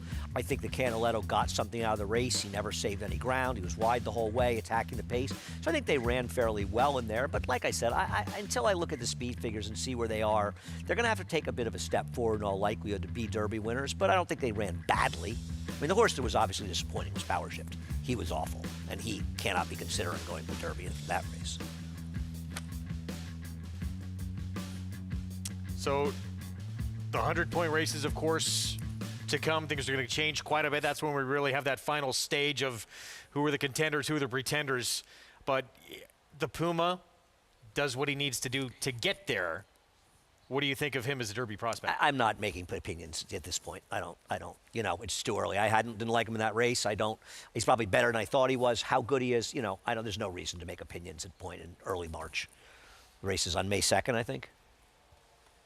May 3rd, somewhere in May. Meanwhile, grade 2 Azeri, Majestic Oops with the upset victory over Nitrogen. Was so impressive in the Bayakoa, but not her day in the Azeri. No, not her day, but let's give a little credit to the winner of this race. She's a very good horse, Majestic Oops. She's run well going short. She's run well going longer. This win does not come out of nowhere. And I think a lot of times people see this upset and they say, oh, Nitrogen didn't run a race. She probably didn't run as well as she's run before. But she ran some pretty good horses. This was an honest field. And both Majestic Oops and Regaled had credentials to be contentious in here. They got it done. But I don't want to knock Nitrogen. It's one of those rare days where maybe she didn't run her best race. She's allowed. Sprint Stakes victory is a prep to the stretch out here and now goes back to back. Let's go to Megan. Hopefully the apple blossom. Hopefully. Congratulations, Dan. What a team effort. Thank you. Thank you. Greg? Audio issues, we'll try and get that resolved. Hopefully we do. Good for Dan Ward, though, and this whole team. Great. A trainer a lot of people hadn't heard of. He was a longtime assistant for Jerry Hollendorfer. Went on his own a few years ago, and he's made quite a name for himself, and a huge win for him. So congratulations. He's been around some very good horses working for Jerry Hollendorfer, but great to have him get a win like that when his name in the program. So long to you. Double shift over. We'll see you tomorrow. See you tomorrow. Looking forward. We'll be joined by Sarah El Badwi after a short timeout. Big upset in the grade 2 Azeri. Not Nitrogen today. It was Majestic Oops. We got the finale still to come from Tampa Bay. We'll be back right after this. Stay with us. More coming up on FS2.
Back on our Fox Sports 2 coverage, America's Day at the races.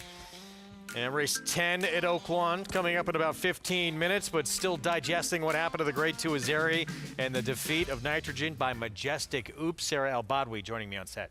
Yeah, great to be with you. And we saw that upset happen, but Majestic Oops, a deserving horse to get that victory in her own right, even if we didn't see Nitrogen's best performance on the day. She's been big here in the past, Majestic Oops. She won the Dig a Diamond with a huge figure. This obviously completely different level, first graded stakes win. Let's go back to Megan.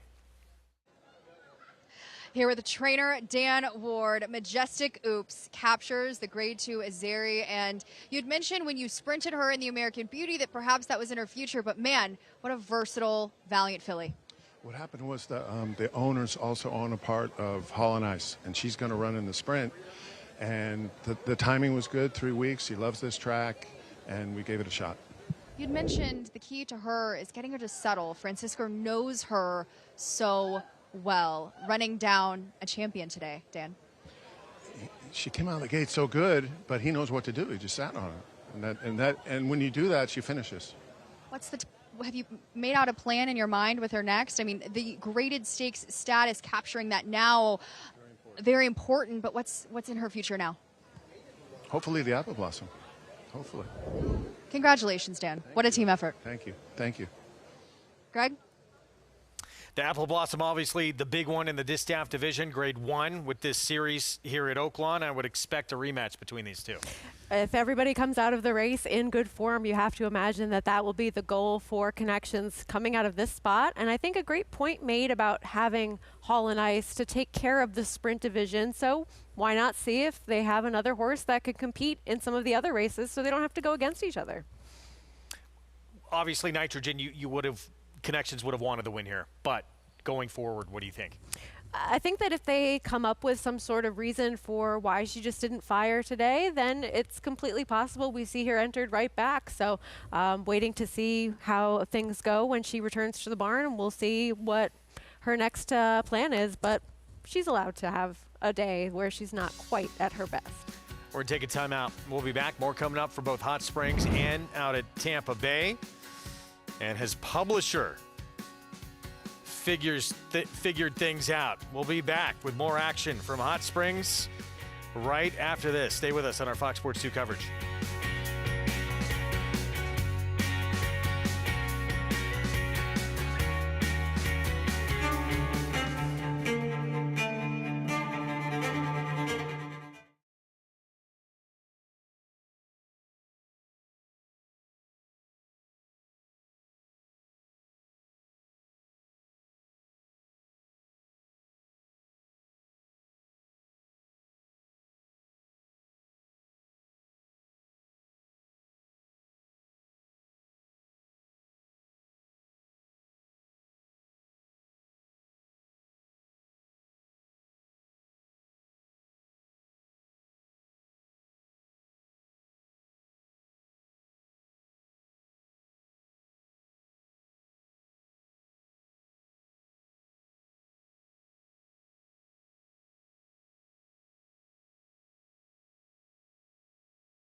Back with you on our Saturday coverage here on America's Day at the Races. Race 12, we told you earlier, when they get that rain coming down right before the Tampa Bay Derby. So race 12 at that time was taken off the grass. So main track now remains at a mile and a 16th. And here's our post parade. A lot of this field is gone now as we take a look at Blue Hen Chick. This will be her first start on the dirt, second start overall. There's enough pedigree to suggest she should handle it.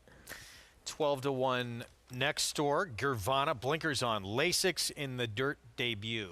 There is a little bit more turf on the dam side pedigree, having won several turf route stakes. Elegant Charm, we'll see next. The 6 in the dirt debut was indication. Didn't show us a whole lot. No, but I will say there is some dirt pedigree for this one. Half to the 7-time winner, great stuff. Half to Coffee and Bed, a grade 2 winner in a dirt route. Way to Wave is at 13-1 for start number 2. At least has the dirt experience, having run at a big price in and off the turf race right here at Tampa. 12-1 Crazy Blonde, who's done nothing wrong for Kevin Rice, first-time starter. Well, there you go. It hasn't done anything yet, so can't miss up yet. But we'll see. There's enough pedigree to suggest that this one shouldn't be too disadvantaged. All the money going here to Consider Me First, who's been on turf only in 2 starts. Yeah, same connections as Were Like Goddess, just FYI. Half to a grade 1 winner going 1.25 miles on the grass. And Madonna fans all over this one. Starbright, Starlight. Including you? I do not like this one. No, me either. But there is dirt experience for this horse. She would need to improve. Yeah, 8-1, the 2 dirt starts. I mean, at least showed a hint of ability. I mean, to make 3-5 on Consider Me First is a little short, isn't it? I agree. I think that this horse should handle the surface switch, but there's nothing to suggest why this one should be such a short price in comparison to others who have the dirt experience. Let's head to Tampa with more with Acacia. We'll take a look at the runners here for this nightcap. Because of the rain, not anticipated, and some late scratches, so those opting to stay in, not much to sink your teeth into, including your current 3-5 favorite, the 10, Consider Me First. A good-looking individual. She just looks so much more like a turf horse. But one thing I will say is that I saw her first time out back in October when she debuted with a button bit, which Bill Mott uses quite a bit. It's a straight bar throughout the mouth. Kind of half of what we talk about with a Houghton bit. There's no bar underneath the chin. But ideally for horses that do have trouble turning or lugging in and out. She's now affixed with a loose ring snaffle in her 3rd start. Don't know what she wore last time, but that's probably one of the strongest bits to one of the softest bits that you will see. So I do take that as a good sign that clearly she's much more responsive to her rider's cues, easier to steer. She has continued to develop and fill out. Again, I just think that she's much more of a turf horse, but she has stepped forward into the right direction and did run well last time out. The number 6, Elegant Charm, if this had been on the grass, I was very excited about her because last time I was here on the 31st and saw her run, I wrote down that she looks long on turf, which is what she was supposed to be doing today. So while I still do wish it was a grass race, I like that she's getting to go longer. She looks like a filly that wants more distance. She did get a little bit hotter back in the paddock, but settled down nicely out there on the track. Like I said, I feel like it's the right distance. We'll see if that does help her at a bit of a price. The number 9, Crazy Blonde. We were looking at this race. My husband said this one must be named after me, as unfortunately, though, she's really living up to her name. She was a little bit tough to handle back in the paddock. She debuts with blinkers on. She is a massive filly. There's a lot of her. Much more turf on the bottom side, but there was a sibling that did win once on the sprinting on the dirt, and she has been training quite steadily on the dirt here at Tampa. I don't mind the surface for her. I just wonder mentally if she might need a race, and so I'm thinking that could be why they're keeping her in. But she does look like she wants every bit of the distance and being able to go long at first asking. And then finally, the number 7, Wado Wave, who, as you guys mentioned, actually ran okay first time out at a huge price when sprinting. She's just really, really energetic and has not really settled down too much out on the racetrack, but at least she does have some dirt form. And I think if she can keep it under wraps mentally, should appreciate a little bit more ground here stretching out, Greg. 11-1, yeah, and Wado Wave, start number 2. That was a race taken off the turf as well. 5 furlongs sprinting in that debut. Was that one is on our screen right now, and now we'll try a mile and a 16th here in start number 2. You could probably do worse than 11-1 on the horse with the highest buyer speed figure on this surface, right? I don't think that she's going to be a contender, but at the same time, it's a tough race to figure out. A 3-5 is ridiculous on the number 10 horse, who again has the right connections, could easily take to this surface, but going with a wager on her where she has all these unknowns to contend with versus other horses that are much bigger prices who at least have shown you that they can handle the surface, to me it's just not the way I would go. If I gave you an option between Blue Hen Chick, the 3, or the 10, consider me first, what would you pick? I would go with the 3. It's crazy, the 9-2 or 4-5 there on sort of the same story. Yeah, and I actually like the 6 a little bit, who Acacia touched on, for Mark Cassie, who has also tried the surface, and there is pedigree to suggest she can handle a dirt route, even if she might appear to be more of that type that would benefit from getting onto the grass and going longer. Just showed so little sprinting on dirt, though, last start. But could turn it around. 6-1 right now, but you had a 3-5 here on the 10 with Consider Me First. Bill Mottbarn, George Krikorian, Junior Alvarado. You mentioned the connections of some very good ones in the past, but it's not going to help this filly here. We'll see. I think it's interesting, the pedigree on this one, because the majority of the foals out of this dam are by Mr. Big, who George Krikorian owned as well, that California stallion. And there were only a couple that were by a different sire. Mucho Macho Man for one of them, one by Kitten's Joy, who didn't do much running, and then this one and Uncle Mo. So I think it's interesting that they decided to go outside where they usually would. Obviously, that's necessary since Mr. Big unfortunately passed away, but I think it's interesting that they really stuck with wanting those Calbred types and then had to venture elsewhere. And then you look at the 12 again, Starbright Starlight, Keeneland at 7 furlongs, back as a 2-year-old, did run 4th in a field of 10. Was a huge price that day, and now is going to get more ground than she's ever got for the 3-year-old return, but at least showed ability on dirt. And she's one that moved up from that first start, even the second, and then had that progressive improvement as well. So I think you could also do worse than 6-1 on the horse, who's also shown some ability on the surface. Probably on dirt form, she's probably the one to use. Right? Having multiple starts on the surface, at least showing she could make up some ground. I agree with that. See what happens here. 12th at Tampa to close things out on Tampa Bay Derby Day. Off the turf at a mile and 16th, and Jason Beam the call. They're in the gate.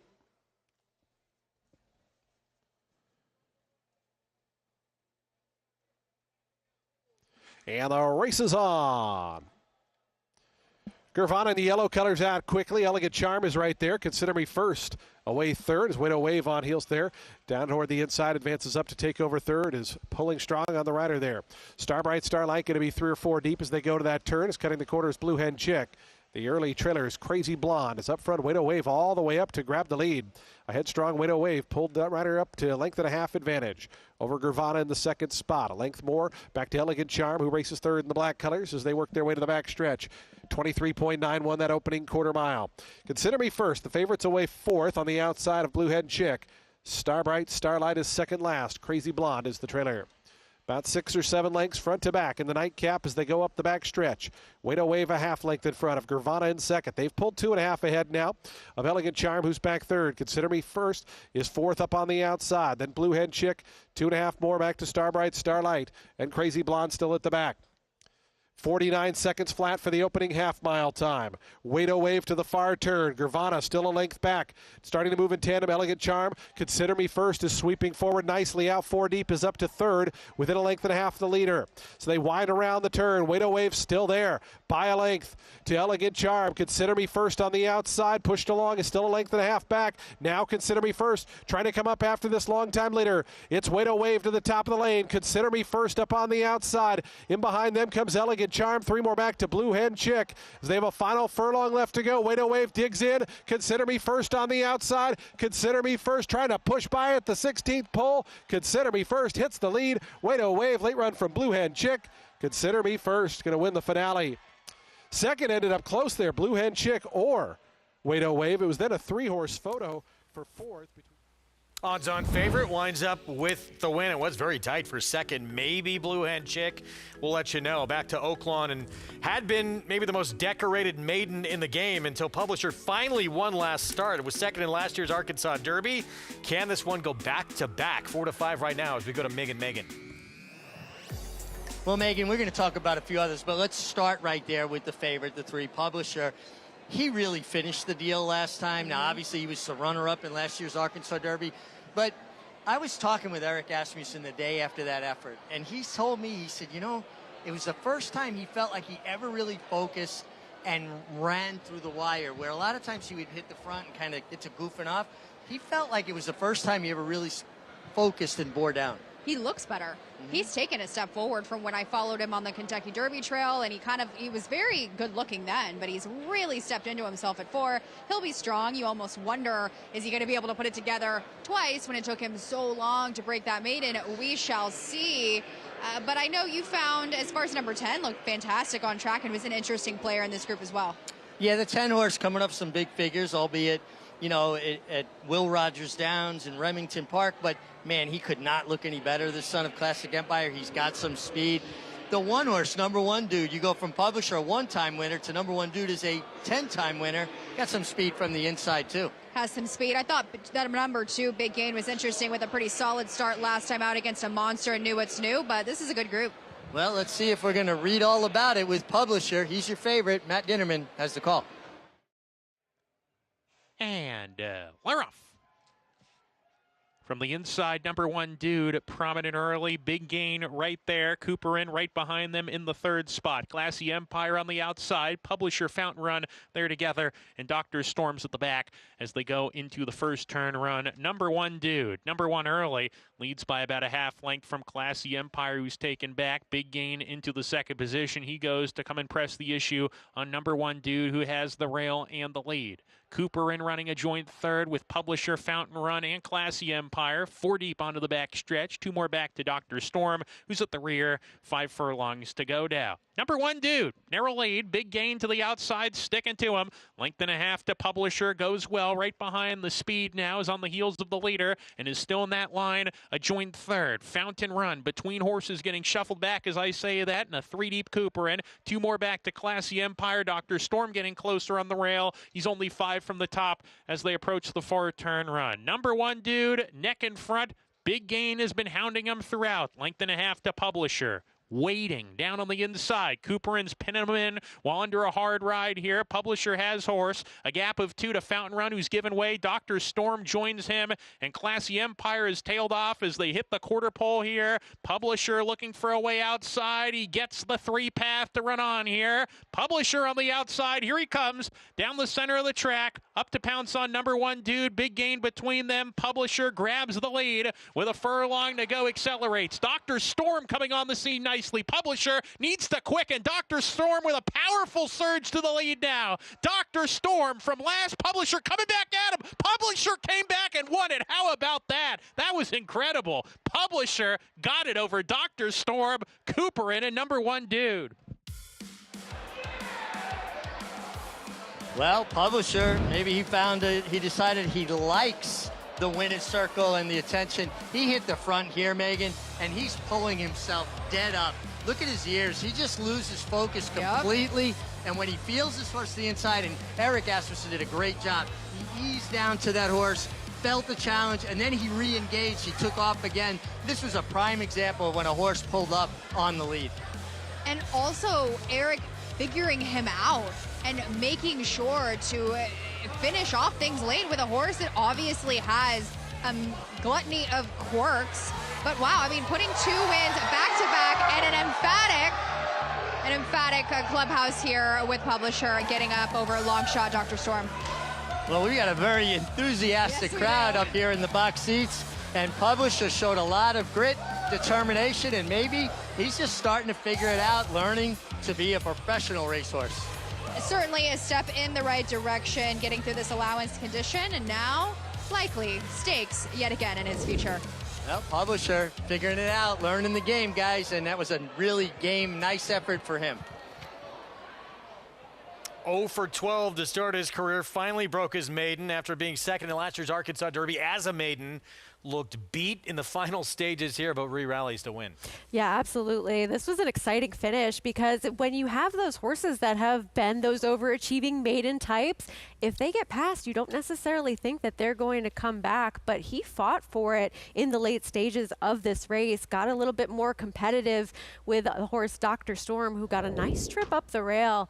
And it seems as though they really figured things out with how he wants to be ridden. As you can see, he switches out there, and Richie commenting on how he was waiting on other horses, felt as though he had done enough to finish off what he needed to be victorious in this race, but then sidles up right up next to another horse and fights for it down the lane here. So goes back to back. 13 and 14 are the magic numbers for him, and I agree. I think we'll see him in some graded stakes yet again. Okay. They were ambitious with him to start. I feel like they probably will be. Might be. Dr. Storm, not much of a horse he beat. He did beat him. We'll see. Now back-to-back victories, though, for Publisher. Good for him. 2 for 14 lifetime. Wins as the odds-on favorite. We're going to take a timeout. We'll look ahead to the big one remaining. 100-point race still ahead. And Silent Tactics, Southwest Winter Class President, beat him in the Rebel. They're set to meet again with 100 points on the line for the final prep on the way to the Derby.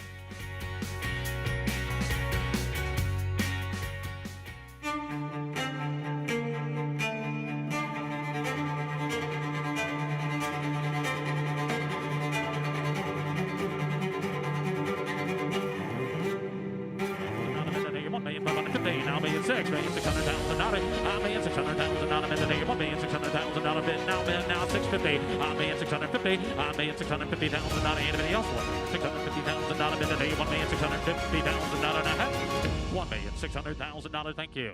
The Belmont Stakes Racing Festival returns for the final time to historic Saratoga Racecourse. Don't miss the Belmont Festival at Saratoga. June 3rd through 7th. Secure your place in history at BelmontStakes.com. Say hi to our new stallion, Highland Falls. From his winning debut to that spectacular Jockey Club Gold Cup. It is Highland Falls. He wins another one, this time the Jockey Club Gold Cup. Even his buyer was high. The race his sire made his own by a widening 4 lengths. A host of Grade 1 winners far behind. High and goodbye. Running a 107 when second in an All-Star Whitney. The rise and rise of Highland Falls. High class, on the track and on the page. This is his dam, winning the Acorn and then the Distaff. Aim high, breed to a well-bred son of Curlin. Highland Falls, new to Darley.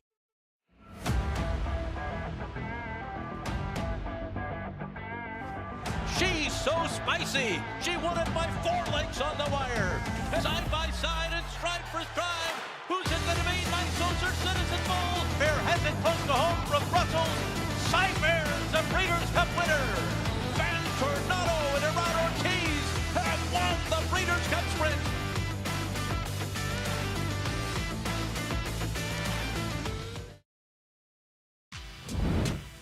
Back with you on our Saturday coverage on Fox Sports 2. You're watching America's Day at the Races, brought to you in part by Gainesway Farm. Powered Passion Performance. Race 10. It goes to Publisher. Runner-up as a maiden in last year's Arkansas Derby. Started his career 0 for 12. Now he's won back-to-back starts. Good for him. For trainer Steve Asmussen, son Eric aboard. Maybe bigger and better things are to come. Good for him to gut this out, though. He looked beat in the final stages. He did, and I like the tenacity showing where he was able to contend with another horse who got a nice run right up the inside, and it seems as though they've really gotten to know what is going to get the best effort out of him. So we'll see what they decide to do moving forwards. I thought that when he was that second in that Arkansas Derby, he was far back early and with the flow of the race, but he was much more tactical today. Odds-on win here. Needed every single step of the mile on the 16th to get it done. $3.40. Dr. Storm Cooperin complete a trifecta. Comes back over $35 for the 50-cent play as we move in to the finale. Race 11 here, 6 furlongs. In this condition, $12,000 claiming race. 4-year-olds and up, and a pretty wide open board right now. Seems like bettors have not yet decided where they want to land in this race, and I think that that's fair. You have a couple of big contenders. The 4 Amundsen, the number 10 Steel Link first off the claim, a couple of others as well. Midway point of this meet, it was on Thursday. We just saw one of the biggest moments of the meet. It was a 1-5 favorite, reigning champion filly, Nitrogen, defeated. We're going to go to Meg in a few moments and talk about some of their favorite moments that they've seen at the meet to this point so far. Here's certainly some of the big stories. Mark Cassidy, an incredible beginning to this meet, 9 stakes wins. What stood out for you? I think that he's just been firing on all cylinders with the horses that he's been pointing in all directions. So for him to have the early success and continued success that he has at Oaklawn so far this meet, it's not really a surprise given how well he was doing at Saratoga last summer. He's been pointing his horses to the right kind of spots, and even with a couple of missteps along the way with some of the shorter prices, his barn has just been on fire for a long time. Highlight of the meet, I think it probably has not happened yet. It might be that Arkansas Derby with all the big names set to do battle in that race, including the Rebel and Southwest winner probably going back at it again as we send it out to Megan. Yeah, thanks, Greg. And you know, there's been a lot of great racing, but obviously we're getting to a point in the meet where the grade ones are going to start rolling out. And for me, Silent Tactic, who has competed in every single one of the 3-year-old preps so far, starting with the Smarty Jones, winning the Southwest, and then being narrowly defeated by a very game class president in the Rebel. Incredibly progressive son of Tacitus, purchased by Mark Cassie's brother for Jack Oxley, and has just been progressive each and every step of the way. Valiant in defeat in that Rebel, class president, an ultra talented type for Todd Fletcher. We shall see if he maintains on the road to the Arkansas Derby with Renegade. Yet another incredibly impressive type that I think will be likely one of the favorites going into this Arkansas Derby in just under 20 days from now. Well, there is class president after he outgamed Silent Tactic in the Rebel Stakes. Johnny Velasquez for his main man, Todd Fletcher. They have been such an integral part of each other's Hall of Fame careers. They really have, and it doesn't feel like Johnny Velasquez ages. He's just a marvel, and his strength in pushing horses to the finish, just watching this horse finish, and really the way Johnny has put him over the edge and so many over the years is just so incredible to watch. And I think it's going to be a game battle. We have some really nice 3-year-olds on the West Coast in Florida, but man, do we have, the East Coast in Florida, but we've got some talented 3-year-olds right here at Oaklawn Park. Yeah, I mean, I honestly don't think Silent Tactic lost much in defeat there, but this was a really good effort from class president, and guys, it's going to continue to take shape, right? It will. I think one of my highlights of the meet has certainly been a filly by the name of French Friction. Mark Cassidy has 9 stakes victories to his credit here at Oaklawn. The all-time record is going to be 10. So that was set by Steve Asmussen, and he has plenty of time to capture that. And French Friction, to me, is coming into this race, coming into herself off of 2 back-to-back victories. She could be the type of 3-year-old filly Mig we see take to the Fantasy, the Ashland, on the trail to the Kentucky Oaks. And man, she's just a gorgeous individual and one that I'm incredibly excited to see. But this barn has been firing on all cylinders. Oh, they absolutely have. And you see Mark there riding. I think Mark would have liked to have been a jockey as well. But, you know, he was here today. Obviously, things didn't work out with Nitrogen. A bit of a disappointing effort. But I'm sure Mark's heading right back to Ocala because you got the OBS sales, which, in fact, his dad, Norman, was one of the founders of. Steeped in history. I'm sure his brother will be there purchasing horses as well, perhaps finding the next Silent Tactic, as he was a 2-year-old in training purchase. We shall see. A very busy man and busy barn, but this has been a really formful beginning of the meet. I think we've got a lot to look forward to coming into the latter half of the 9 weeks. And guys, I don't know about you, but I'm very grateful I get to do it alongside this guy. Well, thank you. I appreciate it. Last year I was here solo, so it's good to have your company. Christian Torres, he is a rider that I have just come to admire so much. He handles himself like such a professional with so much class. And I feel like his riding has gone to another level. He's always been a good rider.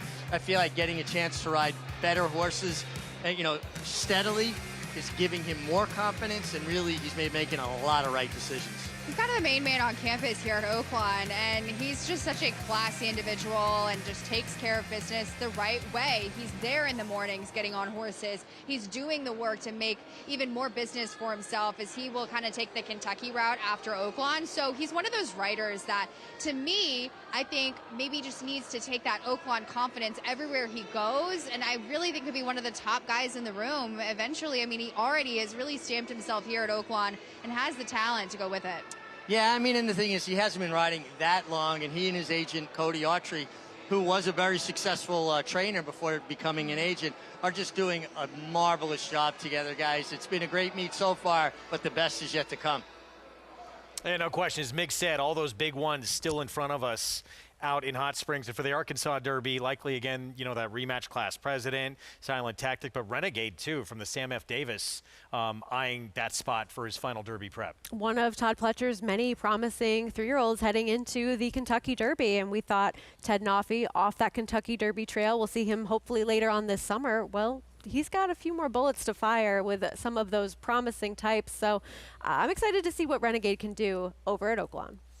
Take a look at some of the big ones still to come out in Hot Springs. Obviously, the Apple Blossom could see a rematch of Nitrogen, Majestic Oops, who just upset her. Fantasy on the road to the Oaks, the Derby, Arkansas Derby, final prep in Hot Springs on the road to that first Saturday of May in the Oaklawn Handicap, where Sovereignty is expected, the reigning horse of the year, to make his 2026 debut.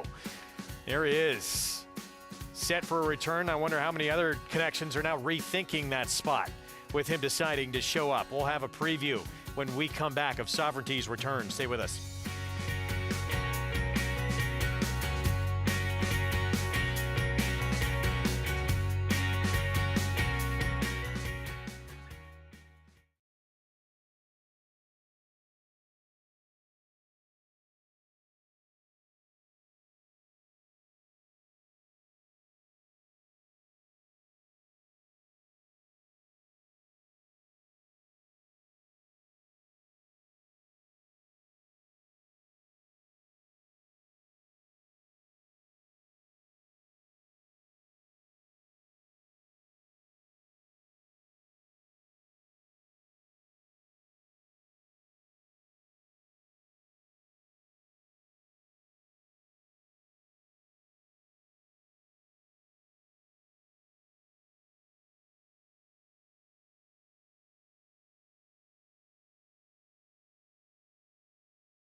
Drop everything you're doing.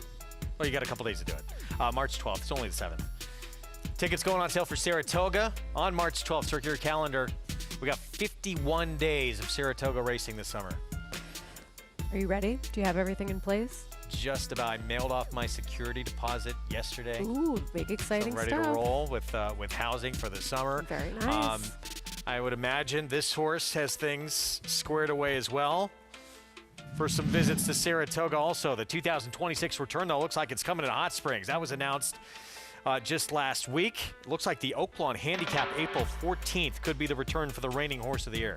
And would set him up well for some of those summer races at the Spa where he had plenty of success last year.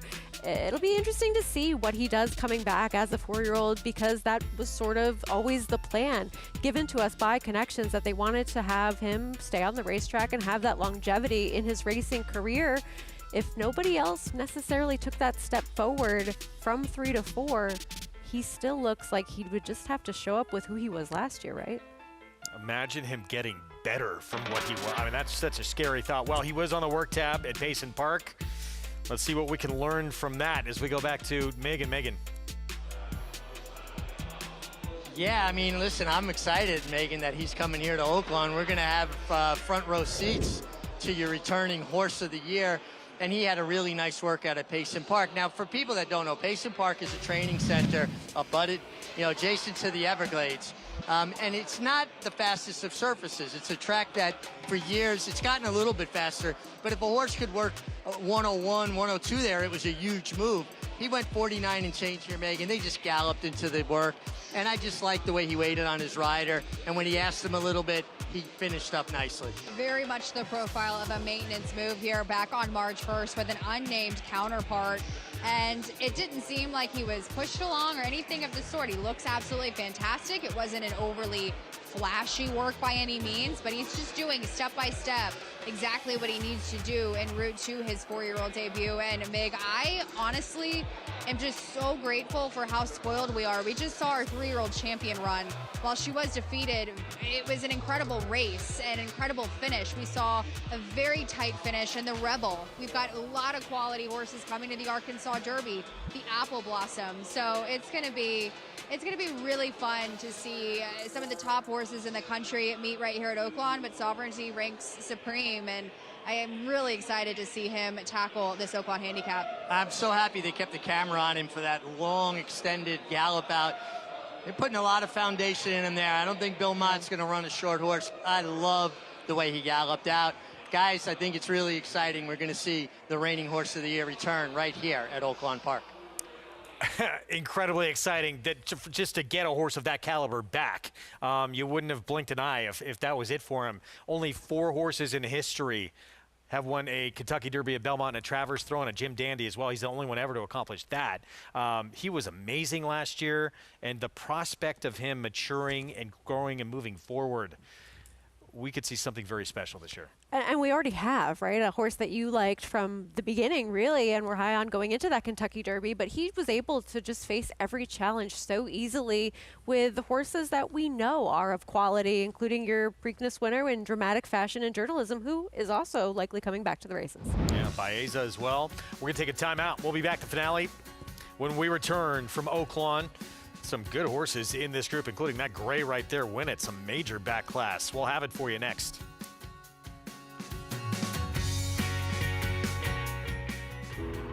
Justify comes roaring home. He's just an immortal. Justify is the 13th Triple Crown winner. An Arabian Lion claws to the front here. Arabian Lion to win the Grade 1 Woody Stevens.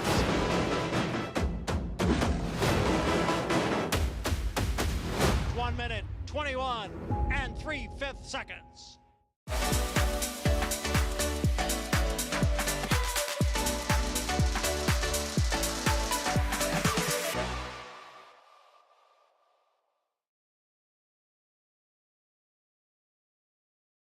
Get ready for the biggest races from the Sunshine State. Join NYRA Bets handicapper Matthew DeSantis and NYRA analyst Acacia Clement for Snowbirds. Pick some valuable insight for upcoming warm weather stakes races. That and more on the NYRA Bets YouTube channel. New York breds. Race them. Respect them. Bet them. Respect them. Breed them. Respect them. Buy them. Respect them. Train them for a second career. Respect them. Join us in respecting thoroughbreds at every stage of life. Learn more at nybreds.com. Racetrack Television Network brings you every race, from every track, on every screen, every day. With monthly packages starting as low as $5, RTN gives you great value and access to more live HD streaming and race replays than anyone. Visit RTN.tv today to sign up and watch on almost any device, including Roku and Amazon Fire. RTN has packages that start at $5 per month.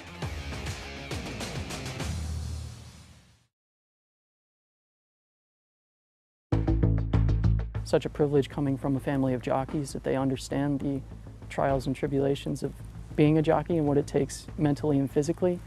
When I first started, I wanted to ride one race more than anything, and this kind of snowballed into something that has, blown my wildest expectations. And it's Ian Glass fending off all the challenges, and he'll prevail going away too. Today, the Asmussens are better known for training thoroughbreds, thanks to the accomplishments of Keith's father, Steve, who was the only trainer to win 10,000 races in North America. It's impossible to explain how much fun it is. I mean, I've been unbelievably blessed in horse racing, and I think a lot of it is, growing up when my dad rode, and then my older brother rode and stuff. So the excitement of that, and then to get to relive it with your kids is unbelievable. I imagine he's got an immense source of pride from it, given that he is, other than horses, taught me about everything I know. Grew up around the racetrack, handicapping races. Hometown, Arlington, Texas, 20 minutes away from Lone Star Park. Obviously infatuated with jockey as a profession growing up, just having known my father and my uncle and my grandfather, who were all jockeys. Keith Asmussen's mother, Julie, was an accomplished rider in her own right. She competed in the rodeo event, barrel racing, through high school. And his younger brother, Eric, is the latest Asmussen to forge a path as a jockey. Keith and Eric have already ridden on the same card at several racetracks, just like their uncle and father did at Aqueduct in the 1980s. It was always, a dream, but I would go as far as saying like a pipe dream of being a jockey. Probably 7th grade, I was about the same size I am now, so I thought I was going to blow right by it. It was Keith's height and weight that steered him towards a more typical career path after graduating from high school. Applied to the University of Texas, and I got in their business school. I'm an accounting major. I have a 5 years master's degree in professional accounting.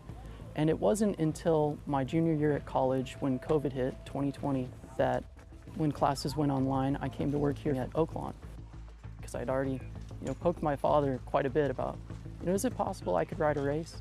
Before I even rode, my parents made me promise that, once you start, you're not going to want to go back to school. You got to promise you're going to go back to school. And I kept that promise, and I went back for 2 more years, and I got my degrees.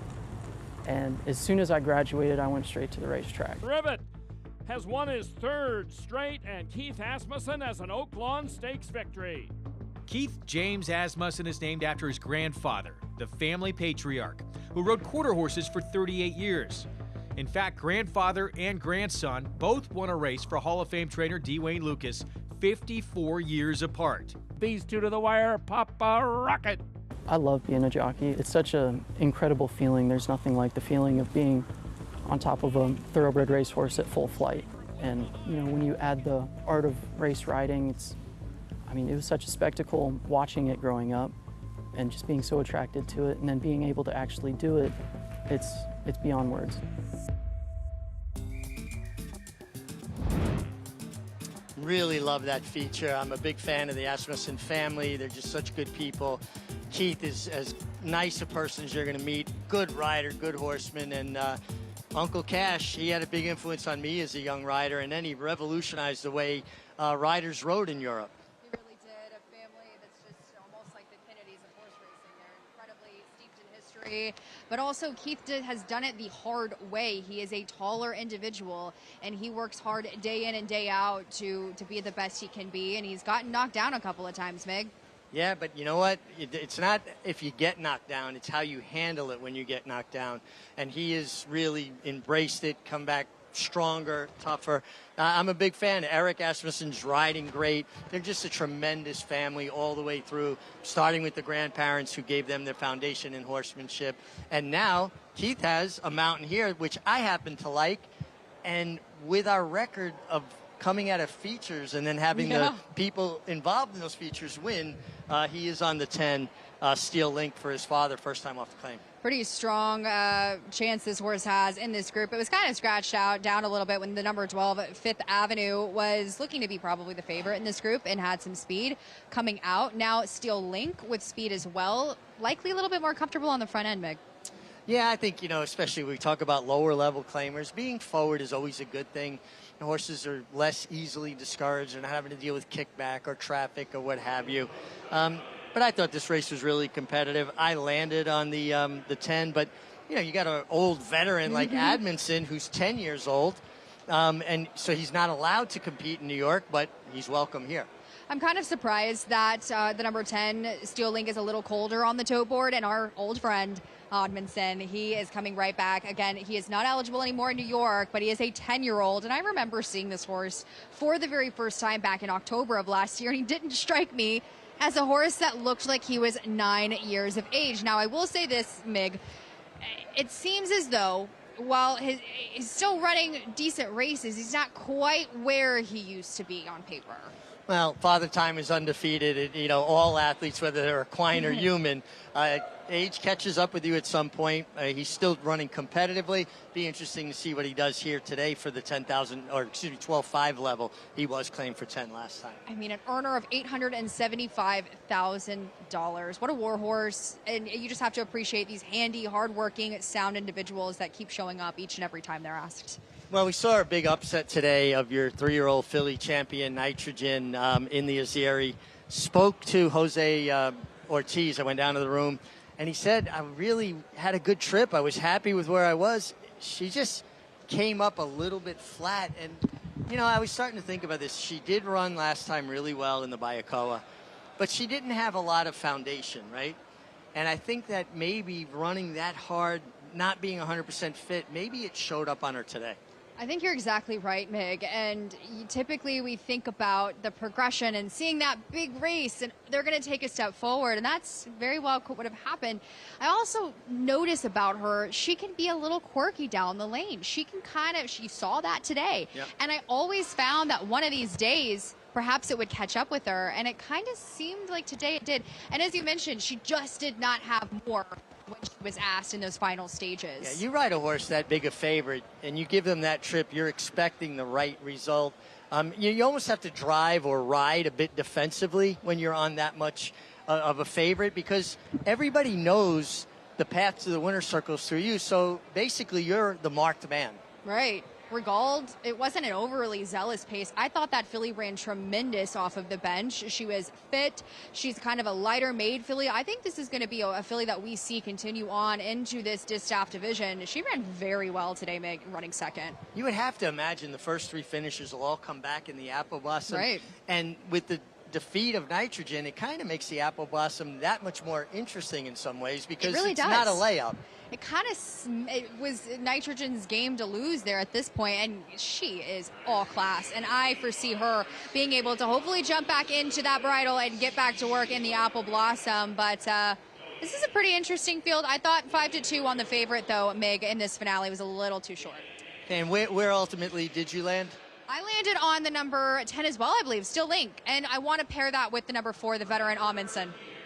Okay, well, they're loading up for the final time today, the 11th coming up. Matt Dinnerman, he'll have the call.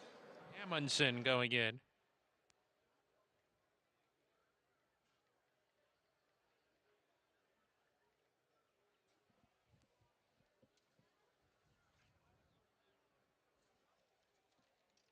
Steel Link coming forward. One cool do. Amundsen has gone in. Flying Martini coming up. Hand to the outside, Lamplighter Jack. Here's Lamplighter Jack to the outside post. 9 races more tomorrow. We'll see you then. But for now, enjoy this nightcap. We're ready to go. And we're off. In the finale, good break for all. Going to the lead, that's One Cool Dude. And he strides in front with the gray. Midnight Majesty, who's moving up to come and challenge. One Cool Dude steps on the gas as I say that, leads the way. Steel Link taking second. Nat Gas right behind them in third. Flying Martini to the outside. It's Bob's Business claiming fifth on the rail. He's 3 lengths off the pace. Midnight Majesty, after breaking well, is settled off the pace as well on a hold going into the 4-turn run. CPG is next in the group. Amundsen is sent along from the inside position. He's 8 lengths from the top, rounding the 4-turn. Remember, the fear is past him. Win it second to last as they round the 4-turn here. One Cool Dude, narrow lead. Steel Link coming on. Just a neck behind as they approach the quarter pole here. They're 2 lengths ahead. Midnight Majesty getting underway on the outside, claiming third as they come off the turn. Steel Link alongside of the front runner. Inside, it's One Cool Dude and Midnight Majesty 3 wide as they come down the lane. Any one of the 3 could win it here with a furlong to go. Steel Link, One Cool Dude battling on, and Midnight Majesty on the outside, driving to the line with 100 yards to go. One Cool Dude, Steel Link, nose in front. One Cool Dude battling. Photo finish that went to Steel Link. We're going to give it to him. He got it by a nose, I believe. One Cool Dude second, Midnight Majesty third. And another photo finish and another exciting, thrilling stretch duel. I believe it was the 10 Steel Link. Keith Asmussen for his dad, Steve Asmussen. First time off the claim, owned by Clark Brewster. And the feature angle strikes again.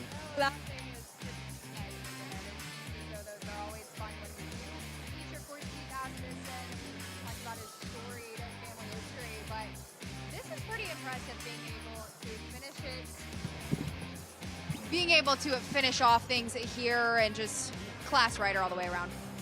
Yeah, well, you had a little bit of mic difficulty there, but I handed it off to you, Megan. But no, really nice stretch battle, and nice to see Keith get another win for his dad. Steel Link, guys, at a big price. That's the way to end the day. Feature angle yet again. Yeah, Keith Asmussen for dad.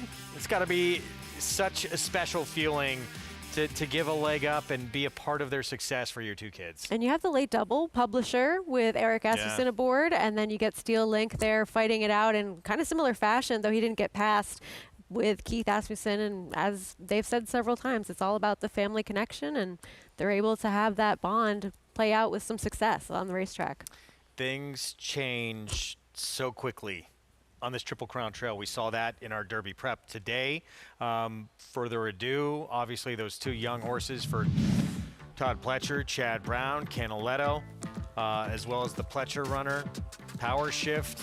So it's back to the drawing board for a couple of those. But the Puma steps up, start number 3. The stretch out, they were asking a lot to go into a graded stake on the Derby Trail, start number 2, after winning the debut in still a maiden, I should say, in a sprint. Really steps up for the victory here, and now has enough points to really get into the Kentucky Derby starting gate if they choose to go forward. We might be seeing a lightly race type take to the Kentucky Derby like Mage did in 2023 with Javier Castellano aboard and Gustavo Delgado as the trainer. This horse ran well first time out, finishing second to Chief Wallaby. He would come back and run a narrowly defeated second in that Fountain of Youth.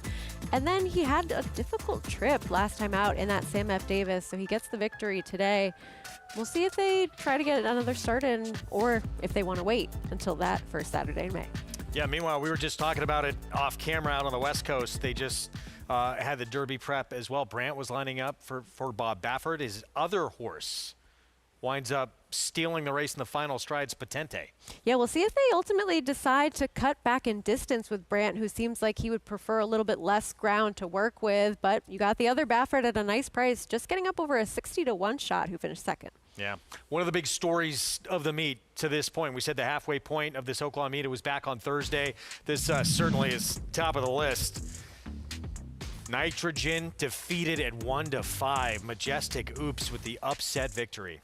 It opens up that distaff division if they don't necessarily have a clear-cut reason for why Nitrogen didn't show up on the day, because she usually is more of a consistent type and the barn has been going so well. But give it to Majestic Oops, a horse who was able to stretch out in distance effectively, and I like that they're being ambitious with her, as they should, to go target that Apple Blossom in her next start. Yeah, I love the progression to come back with a sprint, wins that race, stakes sprint as well, and now going longer and showing obviously she can contend and get it done at a mile and a 16th. And we'll see if, these two go at it again in the Apple Blossom. I would think they would. Let's bring your prices from the race to close things out. Steel Link. Team Asmussen Steve with son Keith aboard for Clark Brewster. 5-year-old son of Golden Sense wins for the 5th time in his career. He made a lot of sense on paper coming into this spot, and he had a couple of horses that didn't fire, and it took him a minute to get up at the right time there, and one cool dude fought for it. But we did see Steel Link just eke out the victory.